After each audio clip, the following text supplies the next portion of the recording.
When I was 6, I slept in a bunk bed in a room all by myself. The bottom bunk was supposed to be my younger brother's, but he refused to sleep in there. Said it felt weird, didn't like being alone, even though we shared a wall with our parents' room. So for a while, that room was mine alone. This night stands out clearer than most childhood memories. I remember the air in the room feeling colder than usual when I first laid down. Not freezing, just off, stale. It was cold, like it was clinging to my skin, like walking into a basement that hasn't been lit for years. But then, just as I started to drift off, everything changed. It got hot, suddenly and without warning, like someone had turned on a space heater directly under my blanket. I started breathing heavily, my chest rising too fast, like I couldn't get a full breath. Looking back now, possibly it was a night terror, some kind of sleep paralysis, but at the time, it was real, and I just felt scared. My eyes snapped open. The room looked the same, still, quiet. The soft glow from my nightlight sat in the corner, casting a warm halo across the floor.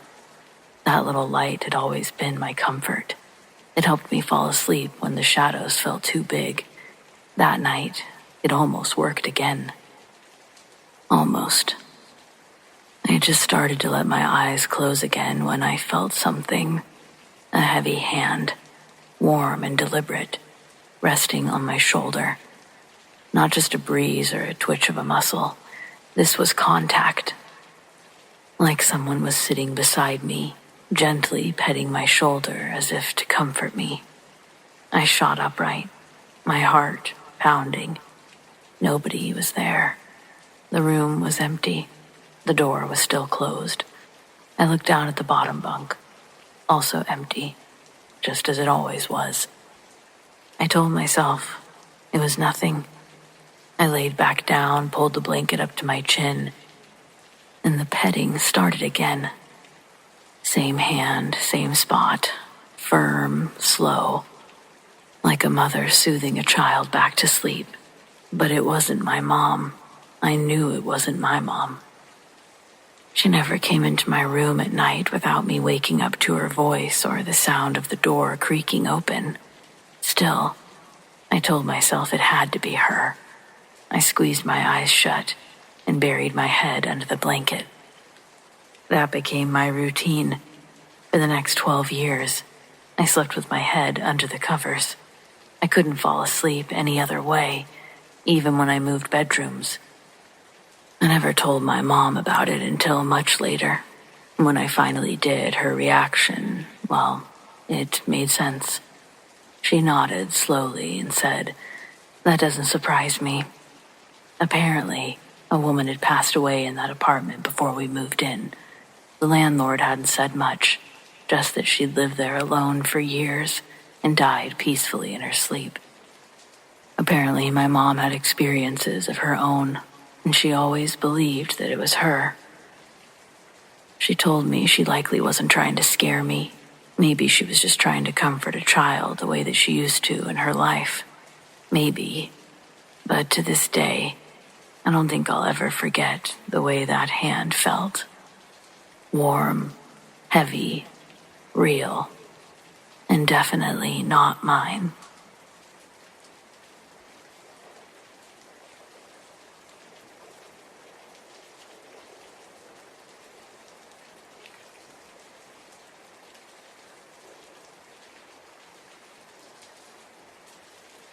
I work in a cemetery. It's not quite as creepy as people think, most of the time. During the day, it's actually kind of peaceful, quiet, calm, as you can imagine. You get used to the stillness, the routine. But there are moments, usually when the sun goes down, where it feels different. One evening, I stayed late to catch up on some work. The office had cleared out by then, and I had locked up the main gates myself. I was alone on the property. It was getting dark, but I wasn't far from the entrance, and I figured I'd only be another 15 minutes or so. I was inside the small showroom we used to display headstones and granite samples. It's this modest little structure tucked off the main path. It's surrounded by rows of flat stones and newer monuments. Inside, it's got this clean but sterile feel. White walls, polished floors, and a short hallway that leads to a heavy basement door. I was standing there near the front counter, taking pictures of some granite options with my phone to save for a client. And that's when I heard something loud. Slam. The unmistakable sound of the basement door flying open and slamming shut. It echoed through the building. Then, footsteps. Slow, heavy ones, heading down the stairs. I froze. Every hair on my arm stood straight up. My first thought was that someone had come back in. Maybe someone from maintenance had forgotten something and used their key. But I was sure I'd locked up. I even double-checked the doors earlier, like I always do when I'm alone. Still, I called out, trying to sound casual. "Hello? Maintenance?" No reply. Just silence. That silence stretched on for too long. I waited, strained to hear anything. But there were no footsteps coming back up. No shuffling, no voice. Just the hum of the overhead lights and the creaking of the building settling. And yet, I knew what I'd just heard. That door doesn't just open on its own. It's old and heavy. You have to pull it. I stood there for maybe another minute, completely still. After waiting and hearing nothing, I figured a really strong draft, a heavy vibration from something outside. But I'd heard footsteps. Eventually, I worked up the nerve to check it out. I grabbed the flashlight from the front desk just in case and crept over to the basement door. It was shut, just like before. I slowly opened it, the hinges groaning slightly. I peered down into the stairwell. The light was already on. The concrete steps stretched downward to the same old unfinished space, the one we used for storage. No movement, no sound. I went down the steps, scanned the area. Empty. I checked the back doors, still locked. All the windows were latched. I was completely alone. I didn't stay much longer. I finished what I needed to do and got out of there pretty fast. I didn't want to explain to anyone why I was spooked, because it felt ridiculous. But I know what I heard. The basement door opened. It slammed shut, and someone or something walked down those stairs. There was no one else in that building, though. At least no one I could see.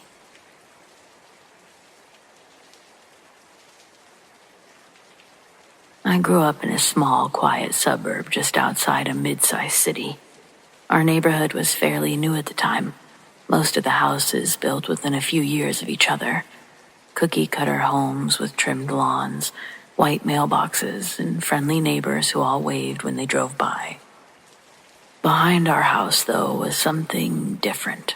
Our backyard backed into a large, forested ravine. Not the kind of deep ravine with cliffs or running water, but a wild, overgrown stretch of trees and brush that dipped down sharply from the edge of our yard. It stretched on for what seemed like miles, twisting and narrowing until it disappeared into the distance. No trails, no playgrounds, just thick woods and whatever animals called it home. My bedroom was on the ground floor at the back of the house, which meant my window looked directly into the trees. During the day, it was actually kind of beautiful. Sunlight filtered through the leaves. Deer wandered close to the fence, birds nearby. But at night, the ravine felt like a different place. It was always too quiet, and the trees would press in just enough that you couldn't really see what was out there. The kind of dark that made you hesitate before opening the curtains. Over the span of 5 years, I saw the same man walk through my bedroom 4 separate times. He always appeared the same way, just there. 1 second the room would be still, The next, he was walking through it like it was a hallway he'd been down 100 times before. Middle-aged, flannel shirt, blue jeans, red baseball cap, always holding a dog leash in his right hand. No dog.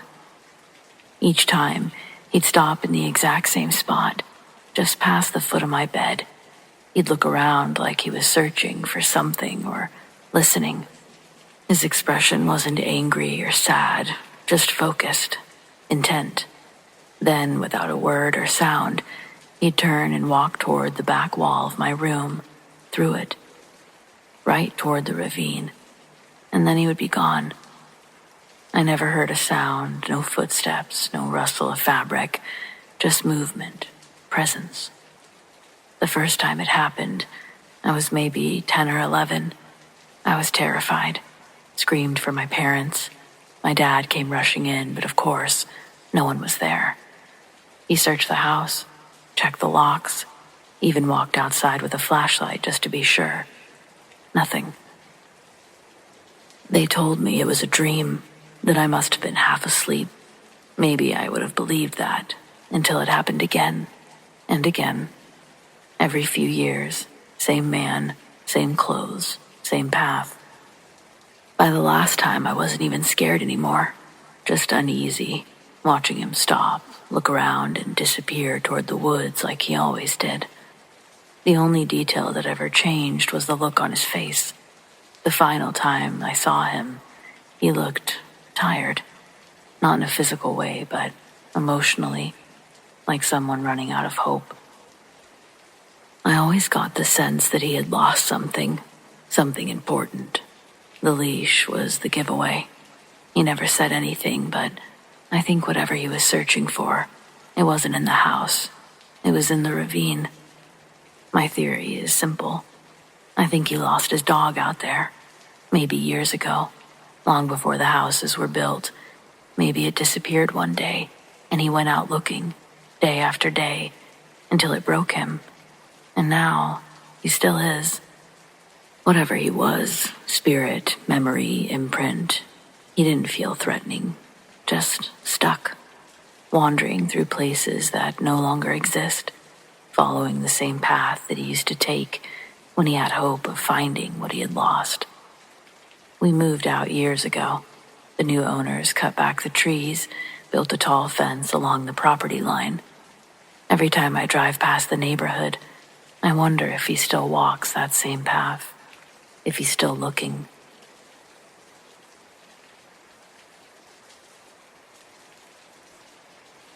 I grew up in Oregon, and if you've ever spent time in the thick of its forests, you know how easy it is to lose yourself in them. It's not just the trees, though they're dense enough to swallow the sun. It's the way the land itself seems to shift, how familiar trails suddenly feel foreign, how silence settles in like a living thing. I was 16 the summer that it happened. My best friend Jay and I had hiked out to a secluded lake, deep in the woods near the Three Sisters Wilderness. It wasn't an official campsite, just a spot that we'd heard about from Jay's older brother, a hidden gem, he called it. We figured we'd spend the night out there, away from everything.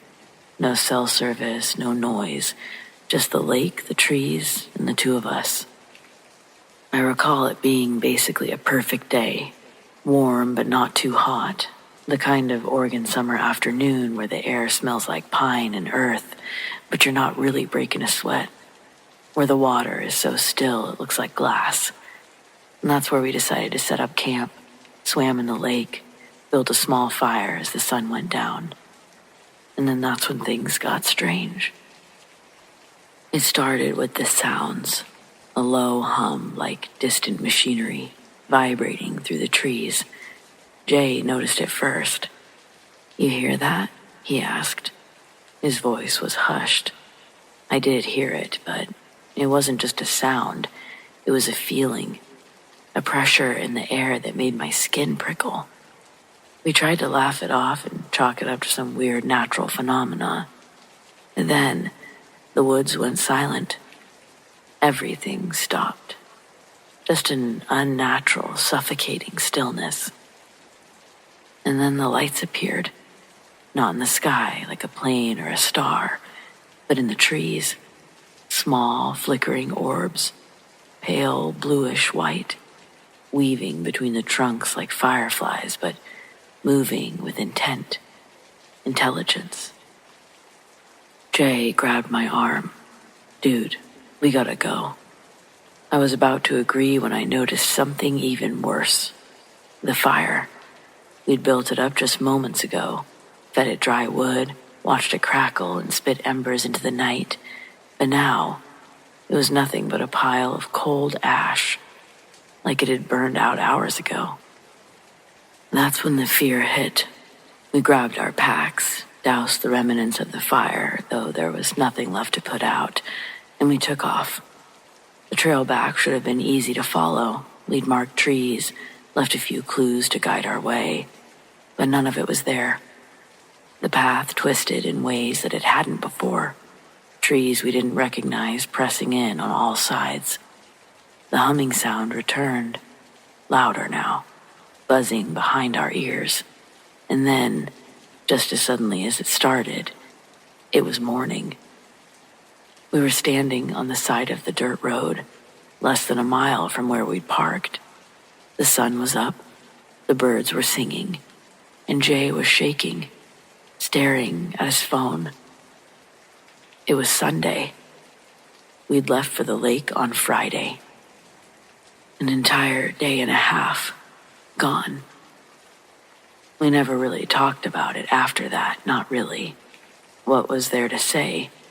People disappear in the woods all the time. Some come back, some don't. I guess we were lucky. At least I think we were. But there's still something so unsettling about losing time.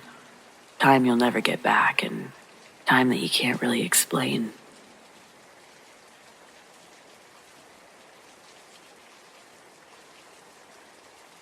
When I was about 8 years old, my little brother and I got lost in the woods outside my family's property in Oregon.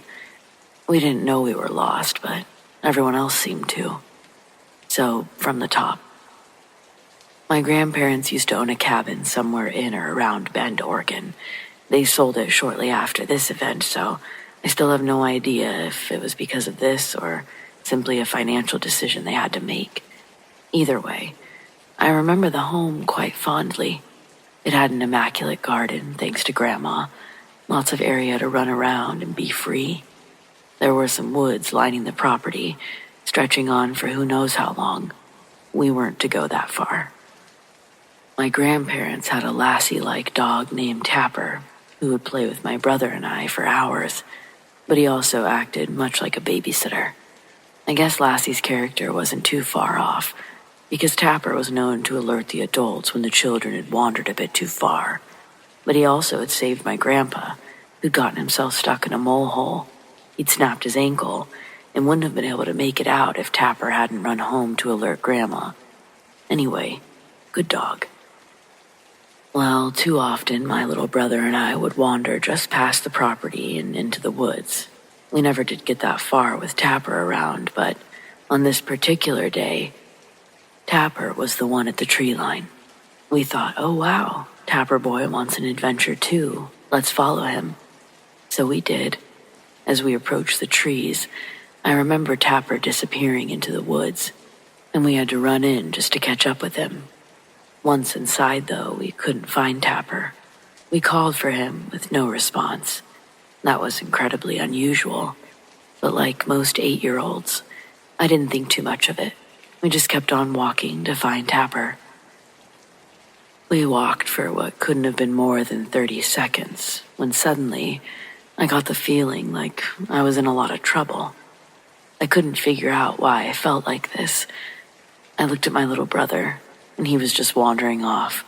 I ran after him, grabbed his hand, told him, I think we gotta go back now. He looked at me and said, "Nuh-uh, Mama's here. She's calling for us." Then he let go of my hand and kept running off in the opposite direction. I followed after him, not because I could hear what he heard, but because I didn't want to lose my brother. Catching up with him, I grabbed him a little more firmly and said, "We gotta go. Mama's not here." But just as I grabbed him and I looked forward, I saw Tapper.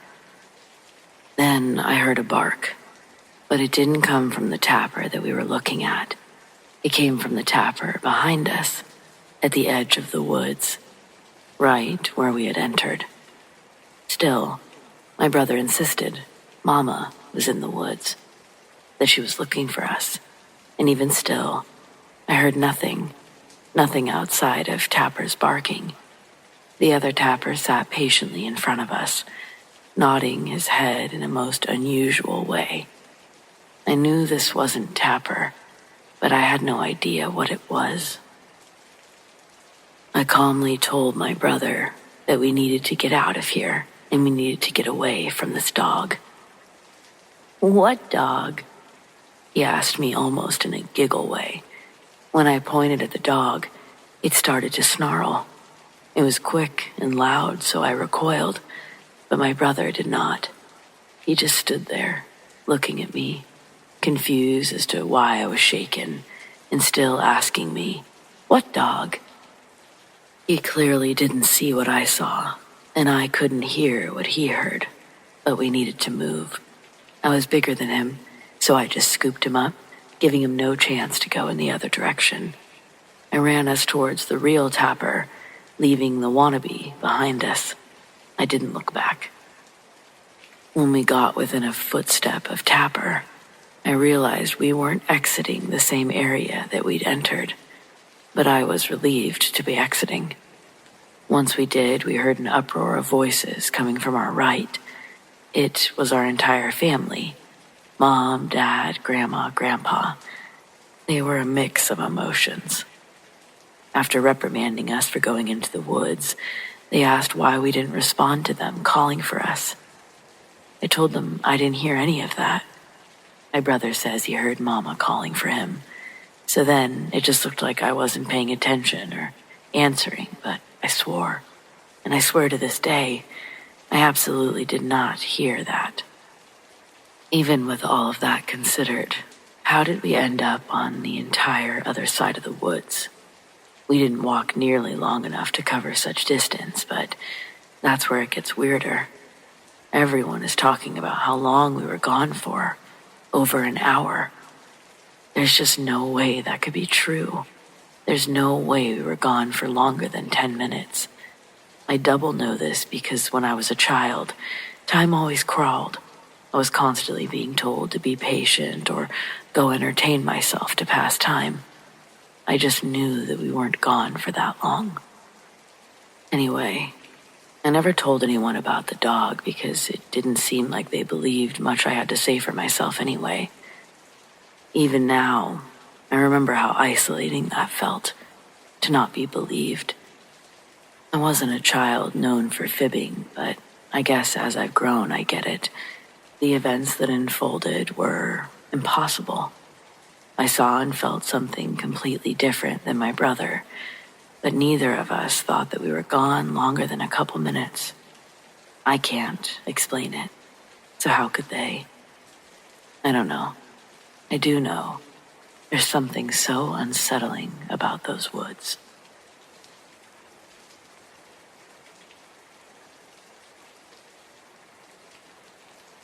I was about 10 years old when I saw the most unsettling thing I've seen in my life. It was 1995, summer. I was riding my bike home from a friend's house, cutting through the empty schoolyard like I always did. The playground sat abandoned as it always did. I should have felt safe. Broad daylight, familiar setting, nothing unusual. But then I saw it.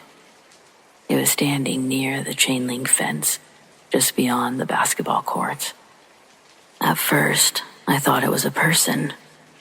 A tall man, maybe. But as I rode closer, something was wrong. Its body, too thin, and it was so dark, not wearing clothes like anything I'd ever seen. Its head, or whatever was atop its shoulders, was tilted downward, like it was studying something near its feet. I slowed my bike. My stomach hurt. Something about it made my skin crawl. The air felt different around it. It wasn't that summer breeze. It was heavy, thick.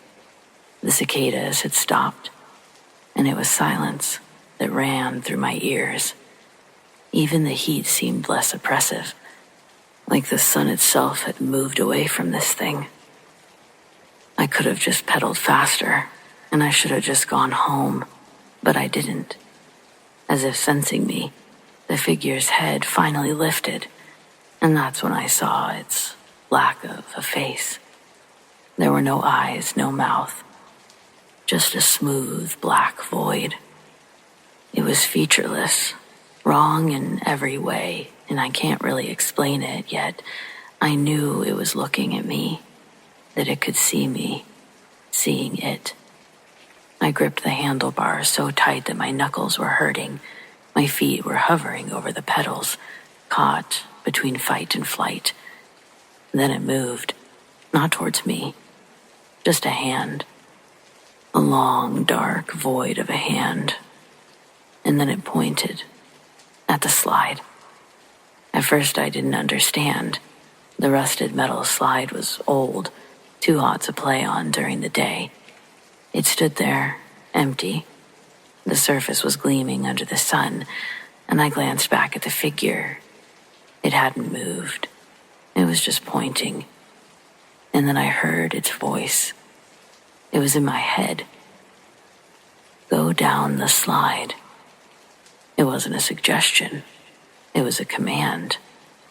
I felt my body tense and my muscles were locking. My hands were trembling on the handlebars. My feet, as if controlled by something outside myself, shifted toward the ground. Go down the slide. The words were calm, patient, but insistent. My stomach twisted again. I didn't want to, but my legs swung over the bike seat anyway. My body moved on its own, like a puppet, and invisible strings pulling me. My sneakers crutched against the gravel, and I walked forward. Just once, the voice said again. I was at the base of the slide now. I reached out, brushing the hot metal. It burned my skin, but I didn't pull away. I was shaking. I wanted to stop, to run, but I couldn't.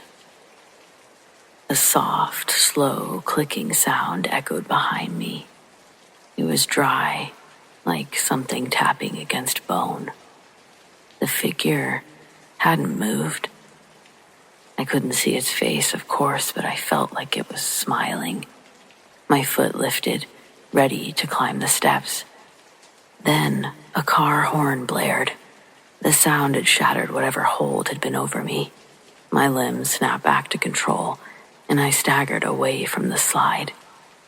I was trying to catch my breath. The car pulled up near the sidewalk. My neighbor, Mr. Reed, he was sitting in the driver's seat, staring at me with a frown.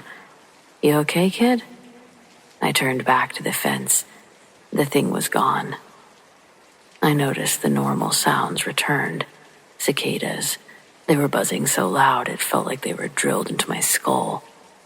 The air was warm but breezy. Normal.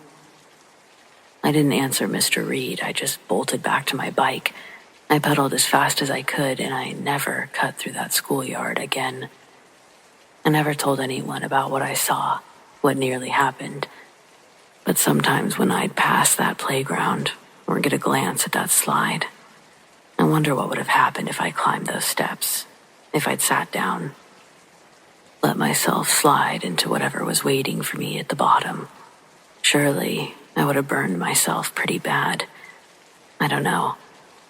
I think about that moment a lot.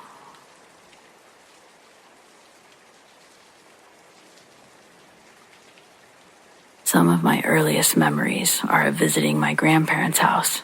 It was a cozy little place, faded floral wallpaper, the scent of old books and coffee. My grandmother was always in the kitchen, humming as she would be baking something sweet. And my grandfather wasn't much of a talker. He was a quiet man, always sitting in his favorite chair by the window.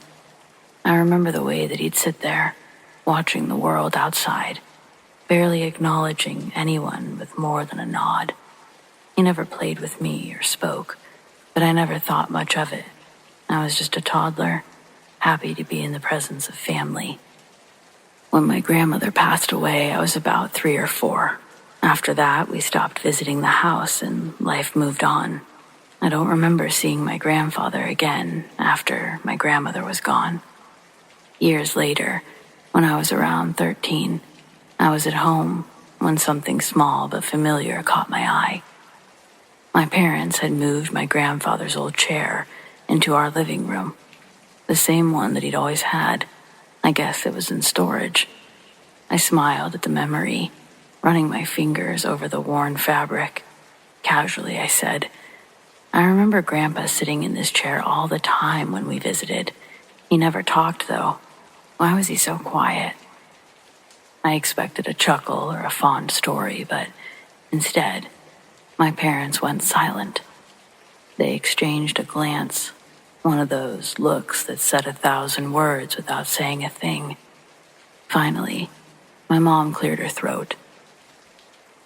"Honey," she said slowly, "your grandfather died before you were born."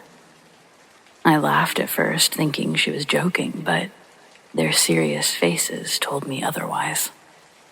I had memories of a man I'd never met, and he'd been sitting in that chair the whole time.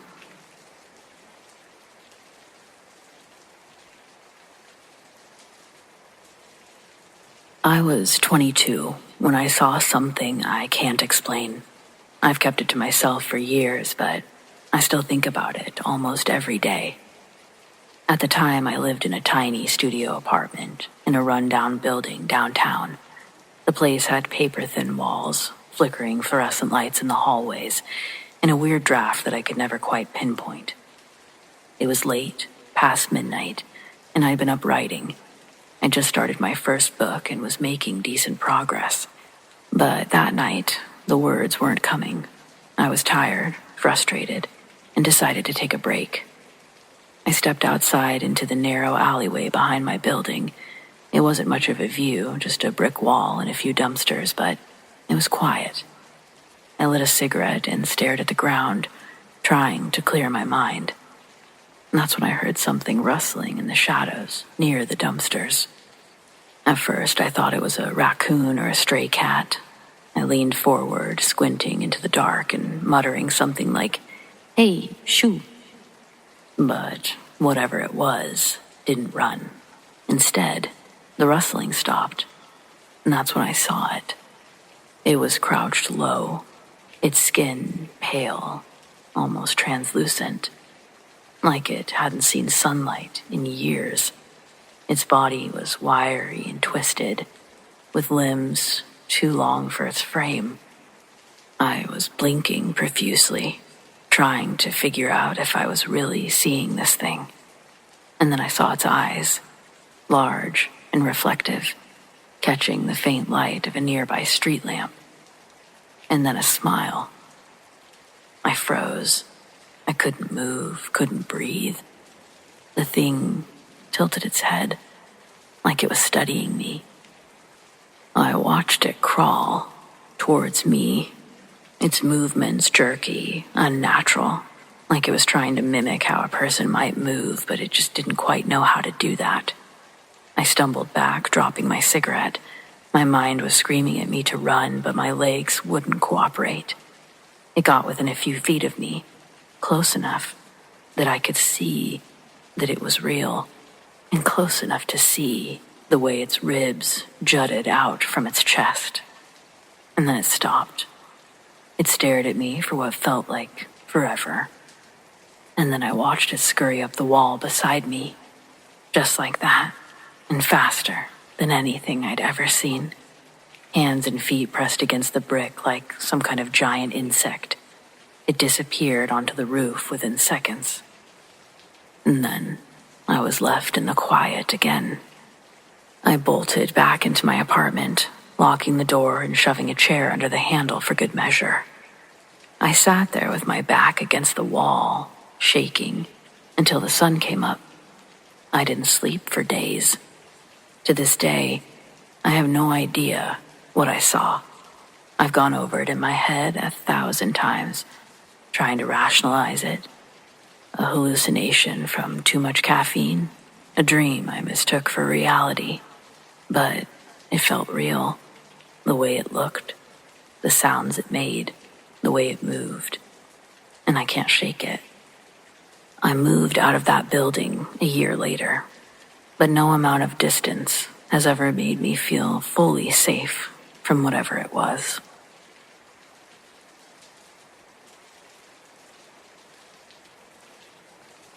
I'm diving right into the middle of this one. If you set aside your skepticism, this will be easier to digest, but it's only right that I start here. Yesterday, when I went into the office, I found a sticky note on the monitor of my computer. I recognized the unique pink square that had been left by Camilla, our secretary that works the front desk. I pass by her every day, and I can't help but notice her wide collection of sticky notes in all different shapes and colors.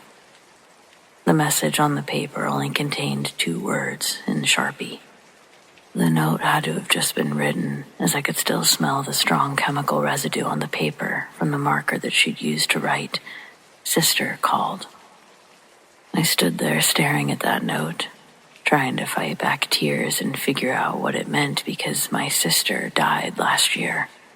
I think it's safe to say that nobody at my work knows any aspect of my personal life past my name, maybe that I like cats.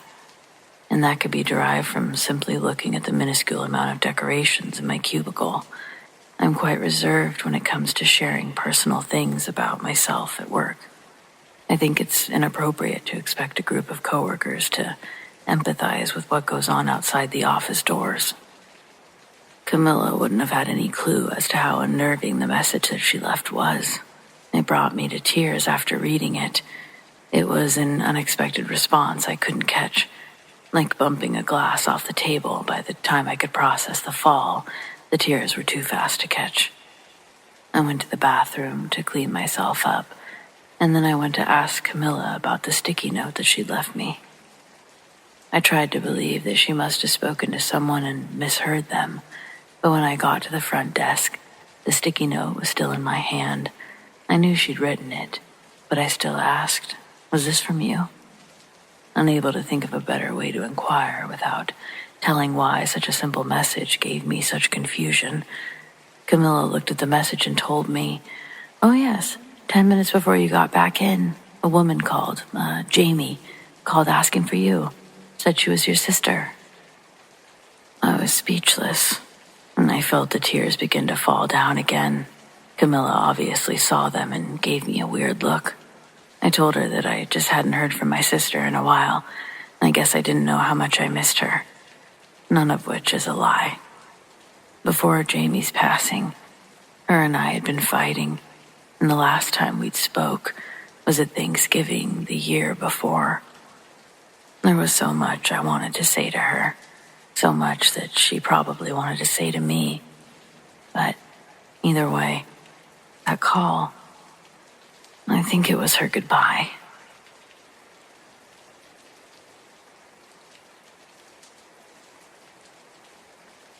Does anyone truly believe that they've seen a supernatural or alien being?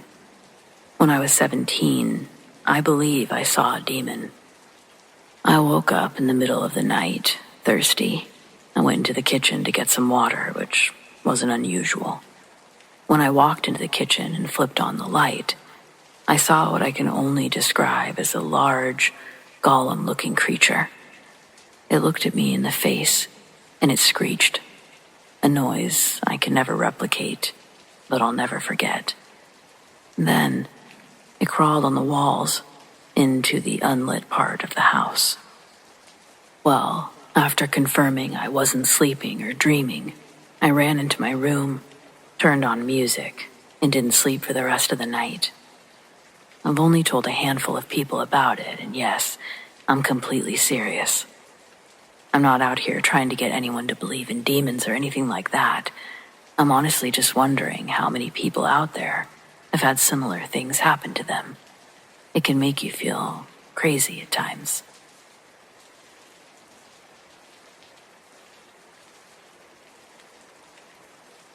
I once worked as a housing inspector. A new client had purchased a house, and I was tasked with going and inspecting it. From the information on hand, the house was very old, built in 1908, was quite derelict, and in the middle of the woods. I was in no hurry to inspect the house, so I scheduled it for my last stop of the day. I did my jobs as per usual, and then I made my way to the house. I parked my car on the road, and as I walked up the long path, nothing jumped out at me. It was a run-down 3-story house. For me, it was just your run-of-the-mill wreck. I guess the buyers had walked through and seen some potential in the home, but I could see none. It was getting to be dusk, and as I didn't have the key to the front door, I made my way to the rear of the property to access the back door. As I came around the back of the house, I noticed that the back door itself opened up into a large kitchen. The sun began to set behind me, and I could feel a drastic change in air temperature. It was late summer, and I assumed that this was the reason for the drop in temperature. I turned to look at the sunset, noting that the cloud cover gave the sky a nice crimson hue. I turned back towards the door, and that's when I saw it. On the other side of the kitchen was a door that led into a hallway, which in turn led to the front door. The front door had colored glass, but what was standing in the darkness of the hallway, to this day, still makes the hair on the back of my neck stand up. There was a silhouette of a man. Judging from the build, I could tell it was a man. There were no distinguishable features to see, just a black silhouette. What happened next froze me to the spot. Where his face was, 2 eyes opened, and they were the color red, unblinking and unmoving. Those eyes glowed red, and I could tell that they were looking right at me. At first I couldn't look away.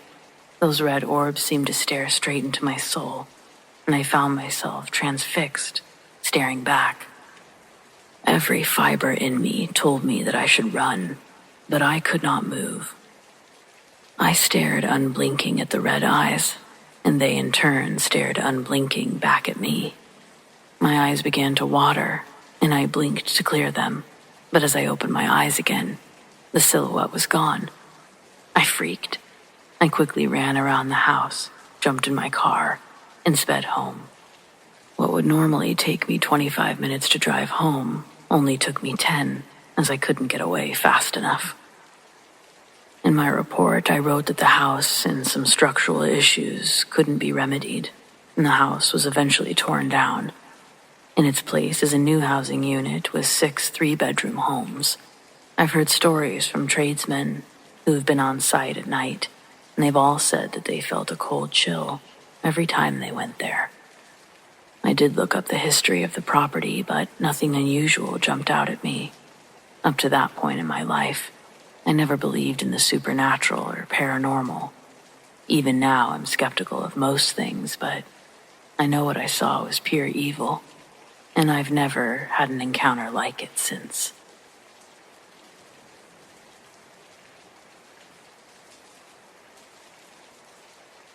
Back in 2021, my husband and I were camping in Wyoming at the Boysen Reservoir.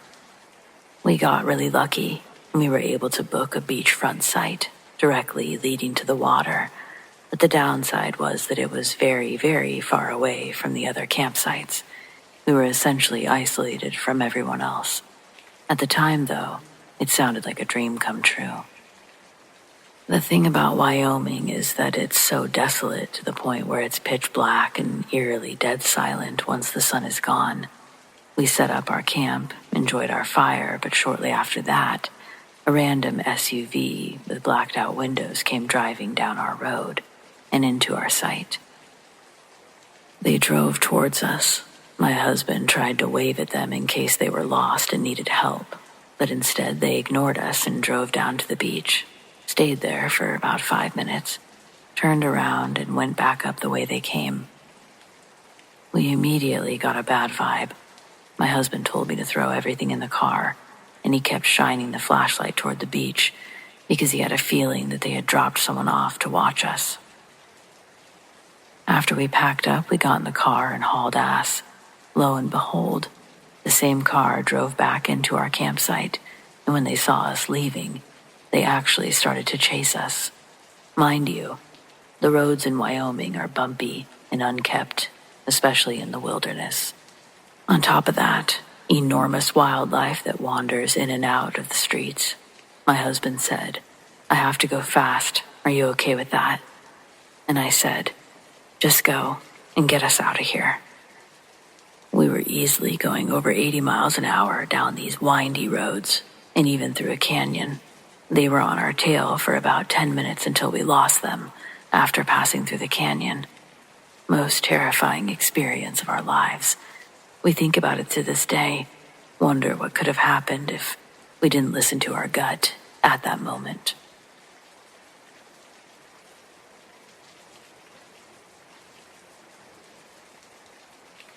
In 91, I was 6 and living with my father and stepmother. Every other weekend, they would drive me 2 hours to meet my mother at a halfway point for the trade-off. One week, Mom couldn't get off work, and Dad got food poisoning, so my stepmom Brenda was left to drive me the whole way. Mom was a waitress, so we timed it to arrive when she'd be getting off at 10, but we never made it. Just past where we normally would have met, we had to get on the interstate. But the on and off ramps weren't like normal ones. The direction they were pointed made them seem backwards to anyone who wasn't used to the area. Lots of accidents happened before they fixed it because so many people would go the wrong way. Just like Brenda. She wasn't familiar with the area at all and turned up the off-ramp. As we came to the final curve, we collided head-on with a huge truck, and an SUV crashed into its rear end. I was in the back seat and briefly knocked unconscious. When I woke, the truck's front tires were through the windshield, and Brenda's head was gone. There was only a fountain of red rushing over the remaining mangled mass below her shoulders. I was trapped inside for almost an hour while the fire department used the jaws of life to pry open the door. I was surrounded by people trying to communicate with me, but I was wholly focused on Brenda. I couldn't have talked even if I had noticed them. I also don't remember screaming, but everyone said I never stopped.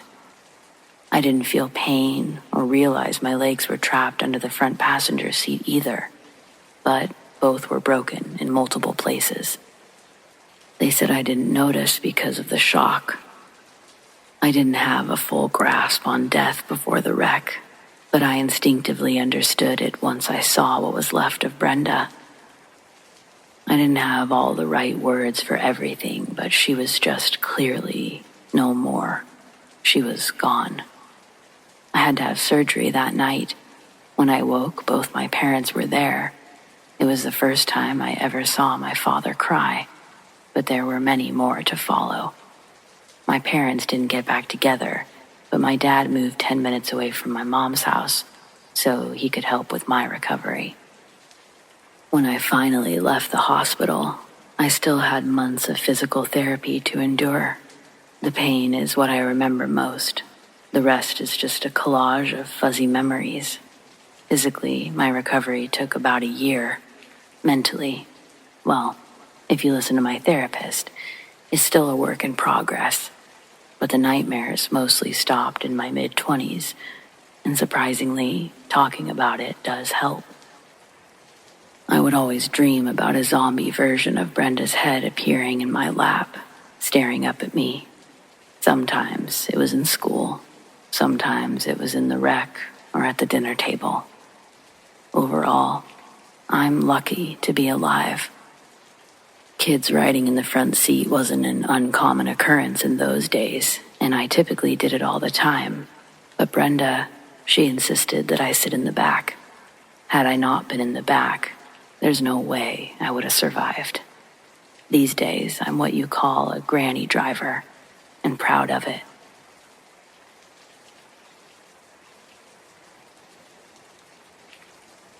My best friend Renee in the 4th grade didn't have what you'd call a good home life.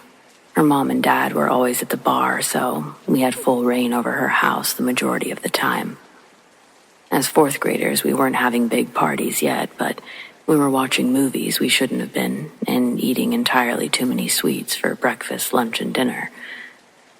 Then something freaky happened that made me never stay the night there again. It was just after midnight and we're in Renee's living room watching a movie.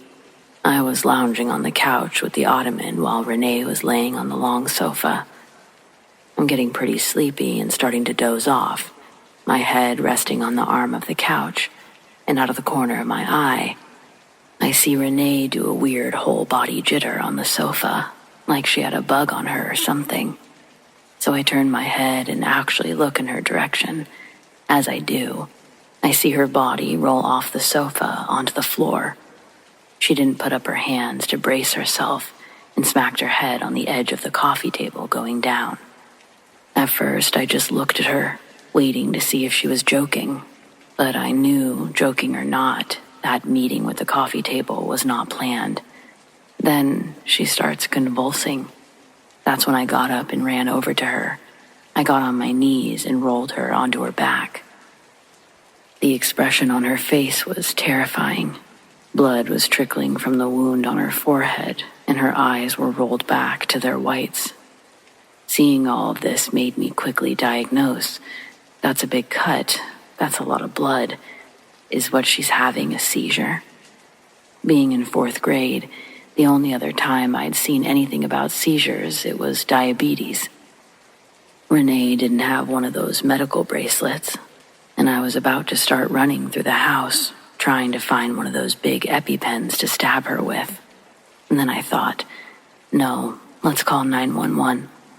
The house phone's located on the side table next to the couch that I was on, but when I turned from Renee and tried to get up, her hand grabbed the back of my ankle. Her grip pulled me back down to my knees. I turned to look at her. She's now sitting straight up. Then she turns to look at me, but her back remained stiff as a board. Her head rotated slowly to face me, and with her eyes still rolled in the back of her head, I was paralyzed with fear. I started hysterically screaming at her to let go of my leg. Her nails were digging into my skin, and the pain felt like teeth tearing at the back of my ankle. I tried kicking her hand off my leg, but her strength wouldn't even let me lift it off the ground. Renee's nose starts to bleed a steady stream down her chin and onto her shirt. I'm looking at her, and I can see that her lips are moving, so I stop screaming to hear what she's saying. Mind you, her eyes still haven't left the back of her skull, but what she starts saying was by far the most disturbing part of any of this. I was terrified beyond belief, but up until this point, I thought this still could have been a seizure she was experiencing. I was more afraid for what we were both going through. But she wasn't shaking anymore, and when she started talking, it was like she was whispering a joke to herself in a really deep voice, then a quiet chuckle. Seeing her giggling to herself while I'm crying my eyes out really upset me. I thought, is she messing with me right now? How did she have this much strength in her hands to maintain such a tight grip? Then she gets louder. What she was saying, it didn't even sound like English. The voice I was hearing, it didn't sound like Renee's voice. I could hear 2 different tones coming from her speech. Her body didn't move when she exhaled with a final, loud, deep laugh. Then, Renee closes her eyes and falls backwards onto the ground, letting go of my leg. Right when I felt her fingers let go, I pulled my leg back and stretched for the house phone that I previously couldn't get to. While I'm on the phone with 911, Renee's parents get home drunk from the bar, Dawn and Arlette. When they stumble in the door, they're in a fight, yelling back and forth louder than I am on the phone. They either didn't notice or didn't care that someone else was screaming inside their house. They were so focused on each other, Don almost kicked Renee in the face as he was stepping around the living room. But when he saw Renee all bloody and stretched out over the floor, he started screaming again and swoops up her limp body off the ground. He hollers for Arlette to call 911. Then he sees me already on the phone. Arlette runs out of the kitchen going, What? While Dawn starts yelling in my direction, asking what happened. Now I'm in a ball on the floor screaming back that I don't know. Dawn tells Arlette they need to take Renee to the emergency room. As Dawn runs back out the front door with Renee in his arms, Arlette is staring daggers at me with squinted eyes. She points her finger at me and says, What did you do, you little bitch? She shakes her head at me like she's disappointed, then turns and follows in Dawn's route back to the car. With the front door left wide open, I watch their car back out of the driveway and pull off into the darkness. I was left alone, and that sudden realization took the remaining composure I'd been trying to maintain during the conversation with the 911 operator. They were still on the phone. They heard over the call and still sent an ambulance out to take me to the hospital to get checked out. They called my parents, bandaged up the scratches on my leg. I could hear Renee's parents intoxicated, arguing somewhere further down in the hospital. When my parents came to pick me up, I told them everything and begged them to hide me when we walked through the ER waiting room. But my dad said that I wouldn't have to worry about that. He saw both parents passed out on chairs, snoring by the vending machine. When we did exit, we still made sure to get out fast. And that was it. Renee was back at school on Monday and couldn't remember anything that happened. She acted completely normal. When she invited me over after school, I made an excuse and continued to do that until she eventually stopped asking. I was still nice to her at school, but I think she got the hint. If she really didn't remember anything, even though I don't know how you couldn't, especially having to go to the hospital and stuff, like no memory of anything, and now you're just fine. No, I'm sorry. Renee did turn out normal. We were classmates until she moved during high school. Different friend groups, but she was a normal girl. As it was all happening, I thought to myself, dang, I'm never going to forget this. It's hands down the scariest thing I've ever witnessed.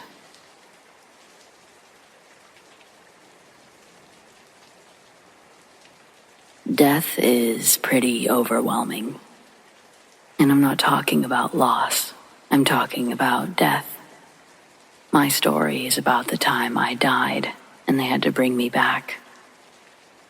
Now, this probably isn't going to be the same experience as everyone else has had with death. I'm aware that most of what I experienced dead was probably a trick of my mind while trying to save itself. But death was a lot. When the car first hit, I don't remember anything. All I remember from that point is I woke up in a ditch, staring up at the sky, with one eye unable to move, pressed against the ground, and blood dripping down my head. I remember that I heard death. I'd seen dead people before, like most of my grandparents, but I'd never heard it. And what I heard was blood pouring into my dad's lungs. My dad was probably the most capable guy I've ever known.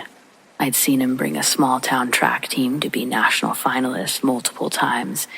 He gave dozens, I think over 100, of his athletes scholarships by making them better, by helping kids with no opportunities get meetings with scouts and colleges. I'd seen him break the Wamego High School bench press record at 46 to prove a point that his athletes should be working out more. People used to hear his voice from way outside the track stadiums. But what I heard from him wasn't the usual strength in his voice. It was pain, and it was fear. I heard him weakly choke out, "Katie, Katie, Katie. While his organs started filling with blood where it shouldn't be, he kept calling out for me in sheer panic. I called out to him, and we had a short, private, painful conversation that I'll only ever speak to my kids, but the normal stuff was basically the effect of take care of your mother and survive. I've always loved you. Before blacking out and waking up, being ambulanced to the hospital, I had no idea he was already as good as dead. I was terrified because I hear fear from my dad as he's dying, and I knew it would be coming for me next because, well, the car wreck basically hit at such a fast speed that my seatbelt actually kind of countered the safety because my stomach burst open like if you squeeze a water balloon from one side. Basically, my belly was split. So, I laid in an ambulance as a 13-year-old kid, being kept awake by the people until they could make it to the hospital so I didn't bleed out. The entire time they were talking about Pokemon, telling me to list my favorite types or games or Pokemon, I was thinking, this is it. I always let Dad down, and I'm about to do it again. And I started crying my eyes out in the ambulance out of fear. Fear of death, fear of failure, fear of losing my dad. The ambulance workers helped to perk me up, stay hopeful when they told me my dad had made it to the hospital with me. And this is the part where I died. I was being rushed through the hallways, watching flashing lights that I couldn't see. I saw a kid's dad who I played football with, who was a highway patrolman. I was so out of it, I kept saying, I'm gonna wake up soon. I just saw my dad's friend. Even knowing what I was going through wasn't some horrific dream, I kept saying it. The last thing I remember normally from this point is being wheeled into the emergency operating room while saying, where's my dad? They said he's here. Dad? Before my normal memory cut off. Because on that operating table, the doctors later informed my family they'd lost me for a short time and had to do everything possible to get me back. It took a lot of therapy, PTSD recollection, repressed memory, recall therapy. It took all that to confront what I felt when I died. For I think was about the next 2.5 years, I would black out any time I tried thinking too hard about what happened in the room, but eventually, I started having a memory I didn't remember. If you want me to explain what I experienced in single words, I can't. At that moment, what I felt wasn't fear, wasn't relief, wasn't happiness, wasn't pain. I didn't see a lake of fire or a palace in the clouds. What I saw can't be explained using shapes or comparisons or colors or pretty visuals. It felt like everything and nothing was happening to me. But I wasn't scared because the one familiar thing I did see was my dad, or what I felt was my dad. I just felt like for a single moment, my dad and I didn't say anything to each other. We didn't look at each other. We just had a moment where I understood that this was the last moment he and I would ever share. And then he walked off. But I didn't feel the fear from him that I felt before. I think because he knew that I'd be the one who made it. When I woke up next and remember anything, my next memory of the accident, I saw my football coach who had driven in. I told him I'd be a little late to practice. He laughed because I asked where my dad was, because I had no memory of our moment at the time. For the next couple of days, my family kept letting me think my dad was alive and survived because they were worried if I found out the truth, I'd give up while I was still semi-critical. So, 2 days after I died, I was told my dad died, and I spent the next years figuring out what our last connection was. I know this is a long story, but that's because death was long and overwhelming. But it wasn't scary or peaceful or painful. It just made sense. Like when you go lay down after an intense workout and you feel like you belong in that bed. Thanks for reading if anybody did. I just thought I'd put another memorial story out there for my dad.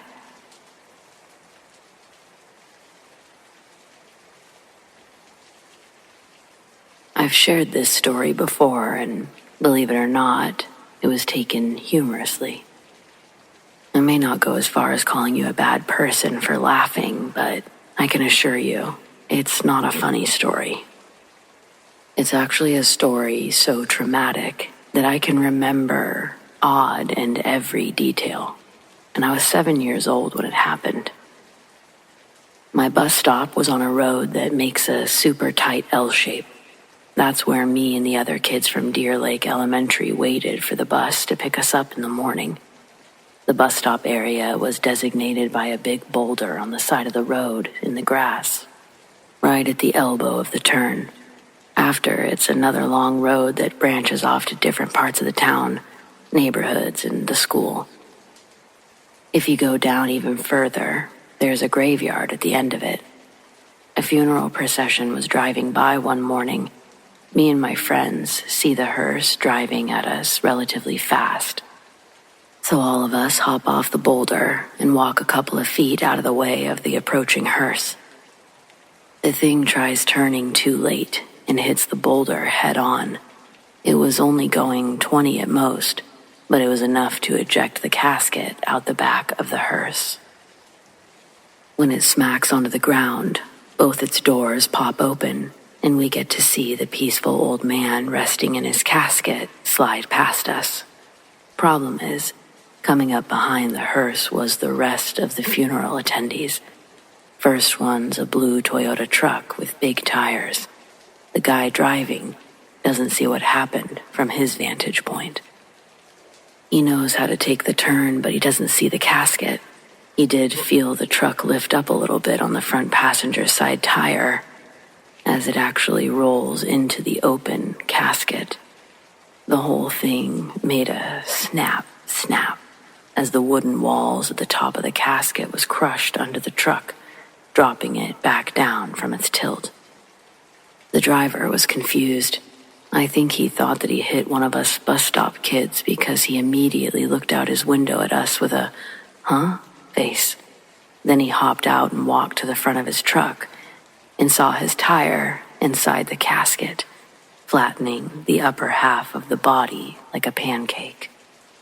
He's like, "Oh no," and jumps back into the truck, throwing it into reverse and hitting the gas with enough torque to shoot the casket forward, out from under the body, spinning it around on concrete until it stopped in an Egyptian-looking pose. That's when me and my friends all went fucking nuts and ran home to our houses. From crash to pose, this whole thing lasted 12, 13 seconds at most, but I don't think I'll ever get the gross, flat-top corpse sliding around out of my core memories. Yuck and sad, really sad for the family. I'm sure they also didn't want that to happen.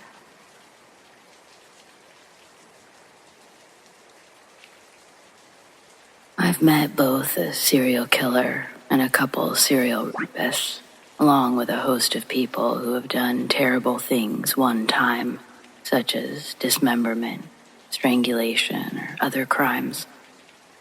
I used to do forensic work where I would meet with people who were either in prison already with psychiatric problems, usually protective custody where they were not to be with other inmates, or about to go to court, requiring evaluation for a mental state at the time of the crime, or in long-term psychiatric care via the court. Some also had behavioral issues within the prison system. I guess what's daunting about criminals like these, serial ones or not, is you realize they're just people. They're not special, often not different in any way. You couldn't pick them out of a crowd. I think most of us like to think that we know who the terrible people are, or that we could spot them. Truth is, you usually can't. It's not because they are sophisticated or smart. It's just because they're average people who happen to do things that many people likely just think about. So they blend in.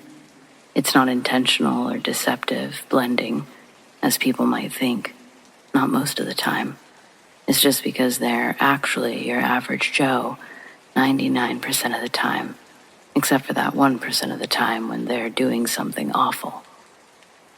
In my job, they like to try to shock you or relive their crimes, but I've heard enough that I just kind of look at them blankly and we continue along. I was often brought in because these guys, they were all men, liked to brag once it was all said and done, and they particularly liked bragging to a young woman. I was in my late 20s at the time, someone who they thought they could get a response from. It was a fatal flaw for most of them in being evaluated, and they'd tell me all sorts of things they likely shouldn't have. Sure, there are some who have real disorders, but the amount of that is often overhyped in the media. What's worse is that on any given day in the United States, there are estimated to be over 50 active serial killers operating undetected. Watch your back.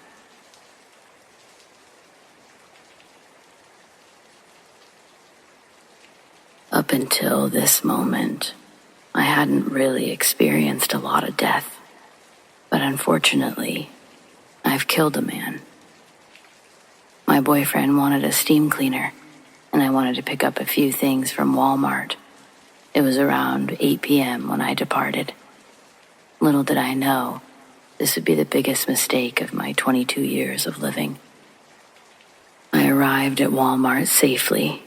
I picked up the steam cleaner and a few other silly items, home decor, cleaning supplies, etc.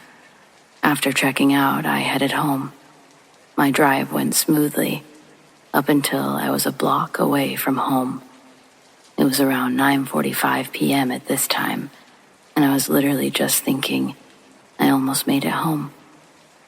I was traveling around 35-40 miles an hour. The streetlights are very dim on this road, and at night, you can rarely see what's in front of you.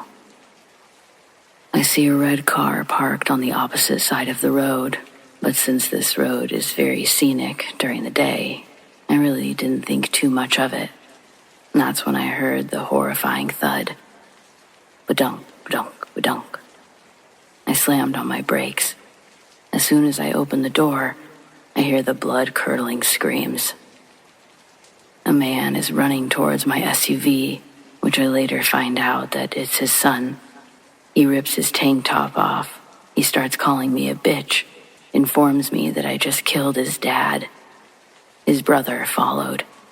I immediately start screaming. I still couldn't see the father. I ran up to the red car, and his two sons start to hug me and inform me, "Ma'am, you didn't do anything wrong. There was a family altercation, and he wanted to die. We called an ambulance for him to get some help." I'm still screaming as they explain this.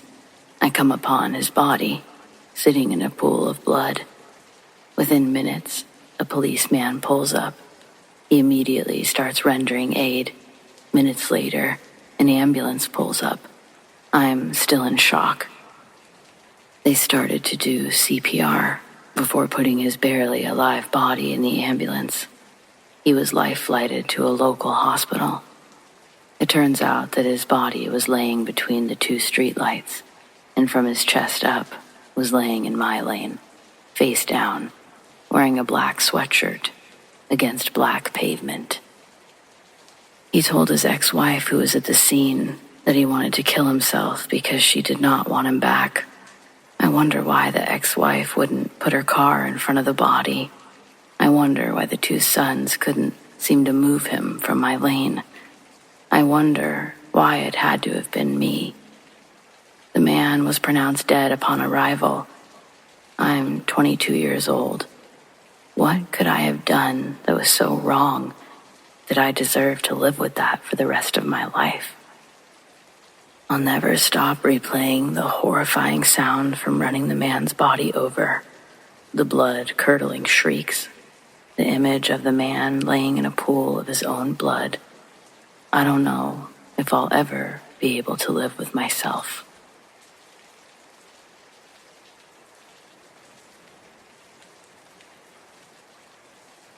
When I was made aware my boyfriend was cheating on me, I broke it off immediately, right then and there. My friend texted me pictures and messages saying he was seen at an IHOP with another girl. I had suspicions he was creeping around, but it hurt all the same. The night I found out, we had plans for him to come over after work. Work was his code word for IHOP with some bitch. I would have never guessed that's what it meant, even though I did find a weird set of scratches on his back one morning after he got out of the shower. He had a believable excuse for that, too. Love will make you believe anything near plausible, and Cole could wind up a charming story with the snap of a finger. Thankfully, with this cold, hard evidence, I could finally accept the truth and move on. But it was a pretty horrible way to close a chapter in my life. The same night I received the picture, Cole's at my door, pounding like crazy, begging to be let in, refusing to leave until I talked to him. My friend/upstairs neighbor Zelly was over, consoling me when he showed up. She started yelling at him through the door, telling him to leave, but he stood outside knocking. Then he'd leave and call my cell phone 1,000 times, hanging up and calling again before the answering machine could pick up. My phone was constantly buzzing until he started pounding on the door again. His behavior escalated the longer he knocked. Soon he started shaking the door handle and putting his shoulder into the door frame until finally one of my neighbors opened their door. When this happened, he turned and walked out to the parking lot and entered his car. Zelly and I could barely see his car if we look out the back patio out to the street. A neighbor had apparently called the cops because we heard a few police officers walking around. Their flashlights move below our patio, and there's no sign that they've found anything. But they don't search the back parking lot where we saw him run. I had just experienced a loved betrayal, but I didn't want him to have a police record over this. He might have even been drunk, who knows, but if he would have met those cops that night, there would have been trouble. The cops leave and hours pass. Zelly and I attempt to take turns staying awake, just to keep an eye out and check on the car. During one of my power naps, Zelly shakes me awake. Cole's dome light had just turned on. Still groggy, I crawled out to look through the slats of the patio fence. The cold wind outside fully wakes me up again. It's easy to spot his car because it's the only illuminated cube in the dark parking lot. We'd also been keeping tabs on it all night before the sunset. All of this started happening around 5 or 6, maybe in the afternoon, but now it was the middle of the night. The light started getting partially blocked out, and it looks like the whole car had begun to shake like a little earthquake had hit it. Zelly had crawled up next and got to see it just before the shaking slowed to a stop again. The dome light turned off soon after the car was still. Was he coming back? There was no way to tell. The parking lot was concealed in darkness again. However, it wasn't long before we could see another light beginning to glow in the far parking lot. At first, we didn't know what we were looking at. Unlike how we saw the dome light, it wasn't instantly illuminated. What we were staring at began as a low, moving glow that quickly grew in brightness. Zelly and I realized that the light was coming from rising flames, engulfing the interior of the car. Then, the car door opens and we hear screams fill the parking lot. A figure has jumped out of the flaming vehicle. He too is on fire. Zelly calls 911 while I continue to watch the burning man. He's flailing, rolling on the ground, all the while continuing to scream. The car is now completely on fire. Black smoke fills the parking lot. the smell of burning gasoline and rubber. It's enough to make us shut our own backsliding door. The smoke hung in the air long after the fire department put out the flaming car. The vehicle's occupant speaks to the police and firemen on scene before leaving the charred mess in an ambulance. It was Cole. Later that afternoon, from my back patio, I could see the local news out doing a story about what had happened. The car had not been towed yet, and seeing it up close on the news was almost unreal. The report said a man had been sleeping in his car. He'd been attacked by a female assailant. The attacker entered his car around 1 a.m. He was stabbed multiple times, and his car was set ablaze after the attack. They didn't say his name on the news, but I knew it was Cole. His other girlfriend had followed him to my apartment. She came back later that night to commit the arson. When she found him sleeping in the car, her impulsive rage got the best of her. She stabbed him 3 times, none of which were fatal. It's been a decade since this incident happened, and I never saw Cole in person again. When he first got out of the hospital, he left a bunch of messages on my phone explaining what had happened in the parking lot that night. I answered none of them. Having a murderous ex-girlfriend, it'll always be a turn-off for me. So, I guess I'll just conclude my story like this. Cole, let's not meet again. It's impossible not to associate your name with the burning rubber smell that saturated my apartment for weeks. What did you do to piss that girl off so much? I know cheating is bad, but she wasn't even trying to talk about it. She went straight to burning your ass, and that kind of rage comes from deep within. I don't know. There's always 2 sides to a story. I guess after all these years, I'm still curious. I got to see her mugshot. She was pretty, but somehow you got her all messed up in the head, ruining both of y'all's lives. What did you do, Cole?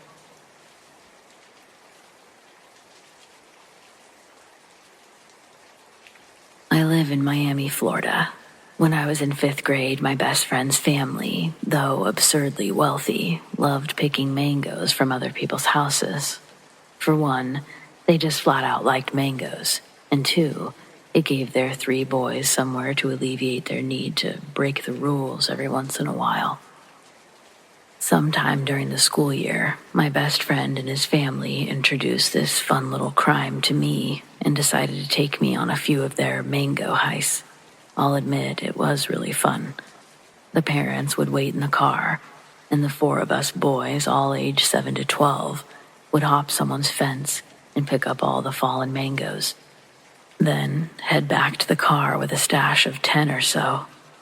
Now there's a place called Homestead, around an hour from where we lived. I forgot the reason, but one day, my best friend's mom told us that Homestead was going to be the site of the next heist, and to be ready because there we could find the good mangoes. We head out, my best friend and I, 10, and his older brother, 12, with the mom driving. After what felt like forever, my friend's mom pulls up alongside this property with 4 vertical rows of trees stretching from the front gate down to the front of this house. So the mom parks up. We 3 boys hop out and jump the front fence. It was almost like a miniature forest within the property, with at least 40 to 50 mango trees, all lined up in rows in front of the house. My friend and his brother were working the right side, moving their way towards the house, picking up and plucking mangoes from this person's yard. I, on the other hand, worked the left side. But I decided to start at the trees near the front of the house and then work my way back. Mind you, one of the reasons my friend's mom chose this property was because there were no signs of life anywhere. I should also note our attire. We 3 boys were wearing all black, with masks made out of old t-shirts wrapped around the lower halves of our faces. We thought at 10 or 12 that we looked really cool, and the outfit really matched the whole mango robbing energy. As I'm picking up the mangoes next to the house, farthest from the fence, I see some of the blinds from the house in the back move. I was a fast kid, so the thought of the owner coming out and chasing really didn't bother me. So I just continued grabbing mangoes. All of a sudden, the front door of this old rinky-dinky shack busts open, and guess who's standing in the doorway? Yep, the owner, who was a short, heavy-set older man who looked like you could smell the cigarettes that he'd been smoking from a mile away. Well, dude takes one look out on the property and first sees my two friends near the middle of the trees on the right, then pans his head directly to me, standing maybe 30 yards from where he stood. All of us were dressed in our bad intentions apparel. I froze, not sure if I was about to be scolded. But this guy wasn't in the mood to talk. Instead, as he stood in the doorway, he reached somewhere behind the door and came back with what looked to be a double-barrel shotgun. Time started moving really slow as I pieced together in my tiny brain what was about to happen. The man raised his rifle, pointed it directly at me, leaned in to take aim, and fired. And let me tell you something, especially all of the young guys out there, the ones that think they're invincible, that no one can beat them up or hurt them, etc. When a bullet flies right past you, in this case, impacted a tree behind me, maybe a foot over my head, all that bullshit about wanting to be some superhero or saving the world by facing unimaginable forces of evil, it goes right out the fucking window. It was at that moment I realized I was about to sacrifice my life for a couple of mangoes. Quite frankly, I'm still surprised I didn't literally shit my pants. Well, after that first shot hit, the gears in my head started to turn, and I could only think of two things. One, I had to drop the mangoes. Two, I had to make a fucking run for it. I immediately dumped the mangoes and hightailed it back towards the property. Thankfully, my friend and his brother saw the man pull out his gun and got a head start back to the car. This one little event in my life just might have been my greatest display of athleticism so far, in that I couldn't even feel my feet touching the ground as I ran, since I was moving that fast, and on top of that, the front fence that we initially climbed over was maybe around 6 feet tall. Getting into the property was a bit of a pain, but getting out, I can tell you my body didn't even touch that fence. I flew over that shit, and I jumped through the window of my friend's mom's car that she'd already started to roll down. I made it in, and we got out of there. As soon as I was in the back seat, she took off down the road, and back to Miami we went. She was going absolutely crazy, telling each of us that we should have been faster, more careful, yada, yada, yada. As scary as it was, and I mean, I was pretty much shaking the whole ride back. It was pretty exhilarating. I could finally say that I had survived a near-death experience. Unfortunately, though, before I was dropped off, my friend's mom made us all promise that we would never speak about it with anyone again. It had to stay between us. What happens in Homestead stays in Homestead, she said. So much for that.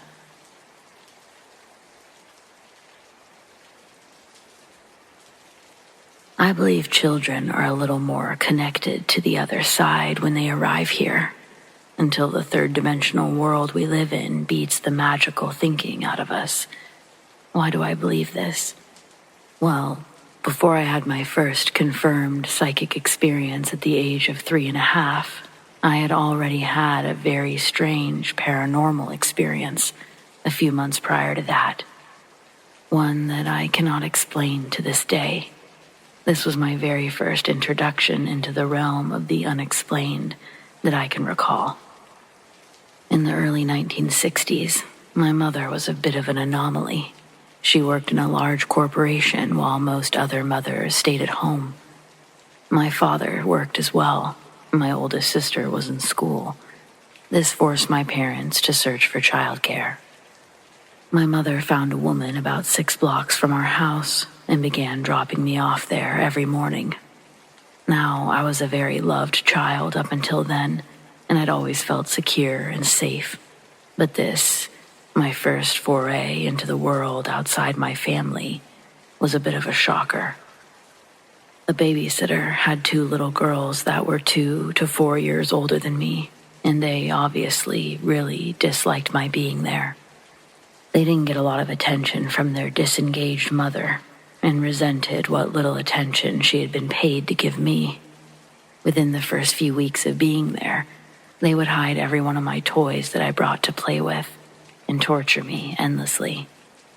It was a hide-and-seek game with my toy of the day that I had brought. I could never win because they always hid it in one closet that we're not allowed to go into. That was in their mother's bedroom. I was a compliant child who obeyed the rules, never looked for the mother's bedroom. I didn't understand the concept of deviousness, lies, and manipulation at the time, and then I would get distracted and finally forget about them. But I eventually caught on, stopped giving them my toys to hide. With that game over, they resorted to simply calling me to come find them down the hallway, pulling me away from quietly watching cartoons in the living room. As I toddled down the hall, one of them jumped out of hiding and bit me as hard as she could on the arm, for no reason other than pure hatred. I was stunned at this behavior and this unprovoked attack. When I cried in pain and complained to the woman who was tending to tasks in the kitchen, I was telling her that her children were behaving like animals, hurting me. Her detached response was simply, "Well, bite them back." I was stunned that the rules that applied in my house didn't apparently apply in others, and that random violence was condoned and even encouraged here. I tried to point out that her girls were much bigger and stronger than I was, and she just shrugged. If I had bitten someone, my mother would have beaten my butt. Why did this woman not react the same way? For the first time in my life, I felt vulnerable, afraid, and uncertain. I was getting my first taste of injustice in this dimension. Our usual daily routine was to hang out in the house in the morning watching cartoons, where I was left to fend off their pinching attacks and emotional treachery. Then we'd have lunch around noon, and then the mother would shoo us out into the backyard for a while, presumably to get some peace and quiet. We'd stay outside for about an hour, but shortly thereafter, in the Texas summer, it would get very hot. There was no swing set or real toys to play with, so after a while, one child would report she needed to go to the bathroom and leave the group. A few minutes later, the second would state that she was going to get a drink or something and would leave me, waiting, alone, in the yard. Of course, neither of them came back, and I was baking out there in the hot summer sun by myself. I would go to the back screen door that led into the kitchen and the living room area to see where everyone was. There was the mother, 6 feet away from me, reading a newspaper in the kitchen. And the girls were in the cool shade of the house, watching afternoon cartoons. Those were the days before air conditioning. Well, I certainly didn't want to be outside in the heat with nothing to do, and I really would like to be in a cool house watching cartoons too, so I tried to open the door. First came the surprise, and then the shocking realization that there was a conspiracy against me when I found the door to be locked. I asked the mother, too, "Unlock the door, please, and let me in." But she just said, "Nope, you stay outside." My pleas that it was hot, or that I was tired or thirsty, or I'm 3 years old, shouldn't I be taking a nap? All of it fell on deaf ears as the mother just shut me down with every request. The girls rolled over and looked at me from their spot on the floor in front of the TV and snickered in glee at my plight. Apparently, this is how the mother decided to show her girls that she loved them. Group torture of a little outsider girl. I don't know. A couple of hours later, the father would show up from work. I would sneak into the house right behind him as the mother unlocked the door for him. He never questioned why the door was locked in the first place or why I'd been outside. After the third or fourth day of this, I tried waiting for the dad to come up the walkway. So I proceeded to go out to the front yard and sit by the curb in the shade of a tree and wait for him there. My plan was to tell him about the unfair treatment I was getting when he would presumably ask what I was doing upon his arrival. I had a plan for justice. But the mother suddenly realized I wasn't on the back porch anymore and was looking for me. When she found me by the curb, she freaked out and beat me with a paddle so hard she left a large, noticeable bruise on my body. A couple. I was to never go out into the front yard again, she screamed. I did, however, get to stay in that particular afternoon, watch cartoons in the shade for a little bit, till my parents came to pick me up. Apparently, she realized her mistake, because when the father came home before my parents arrived, she showed him the bruises that she'd left on my body with some concern.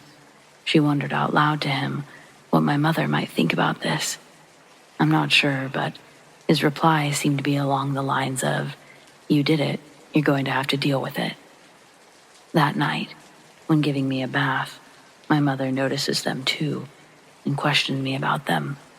I explained, as best as a 3-year-old can, why I'd gotten a spanking. My mother seemed to get it and seemed upset with her. I had a feeling that my mother was going to right this wrong. She was a strong woman. I had no doubt she would protect me.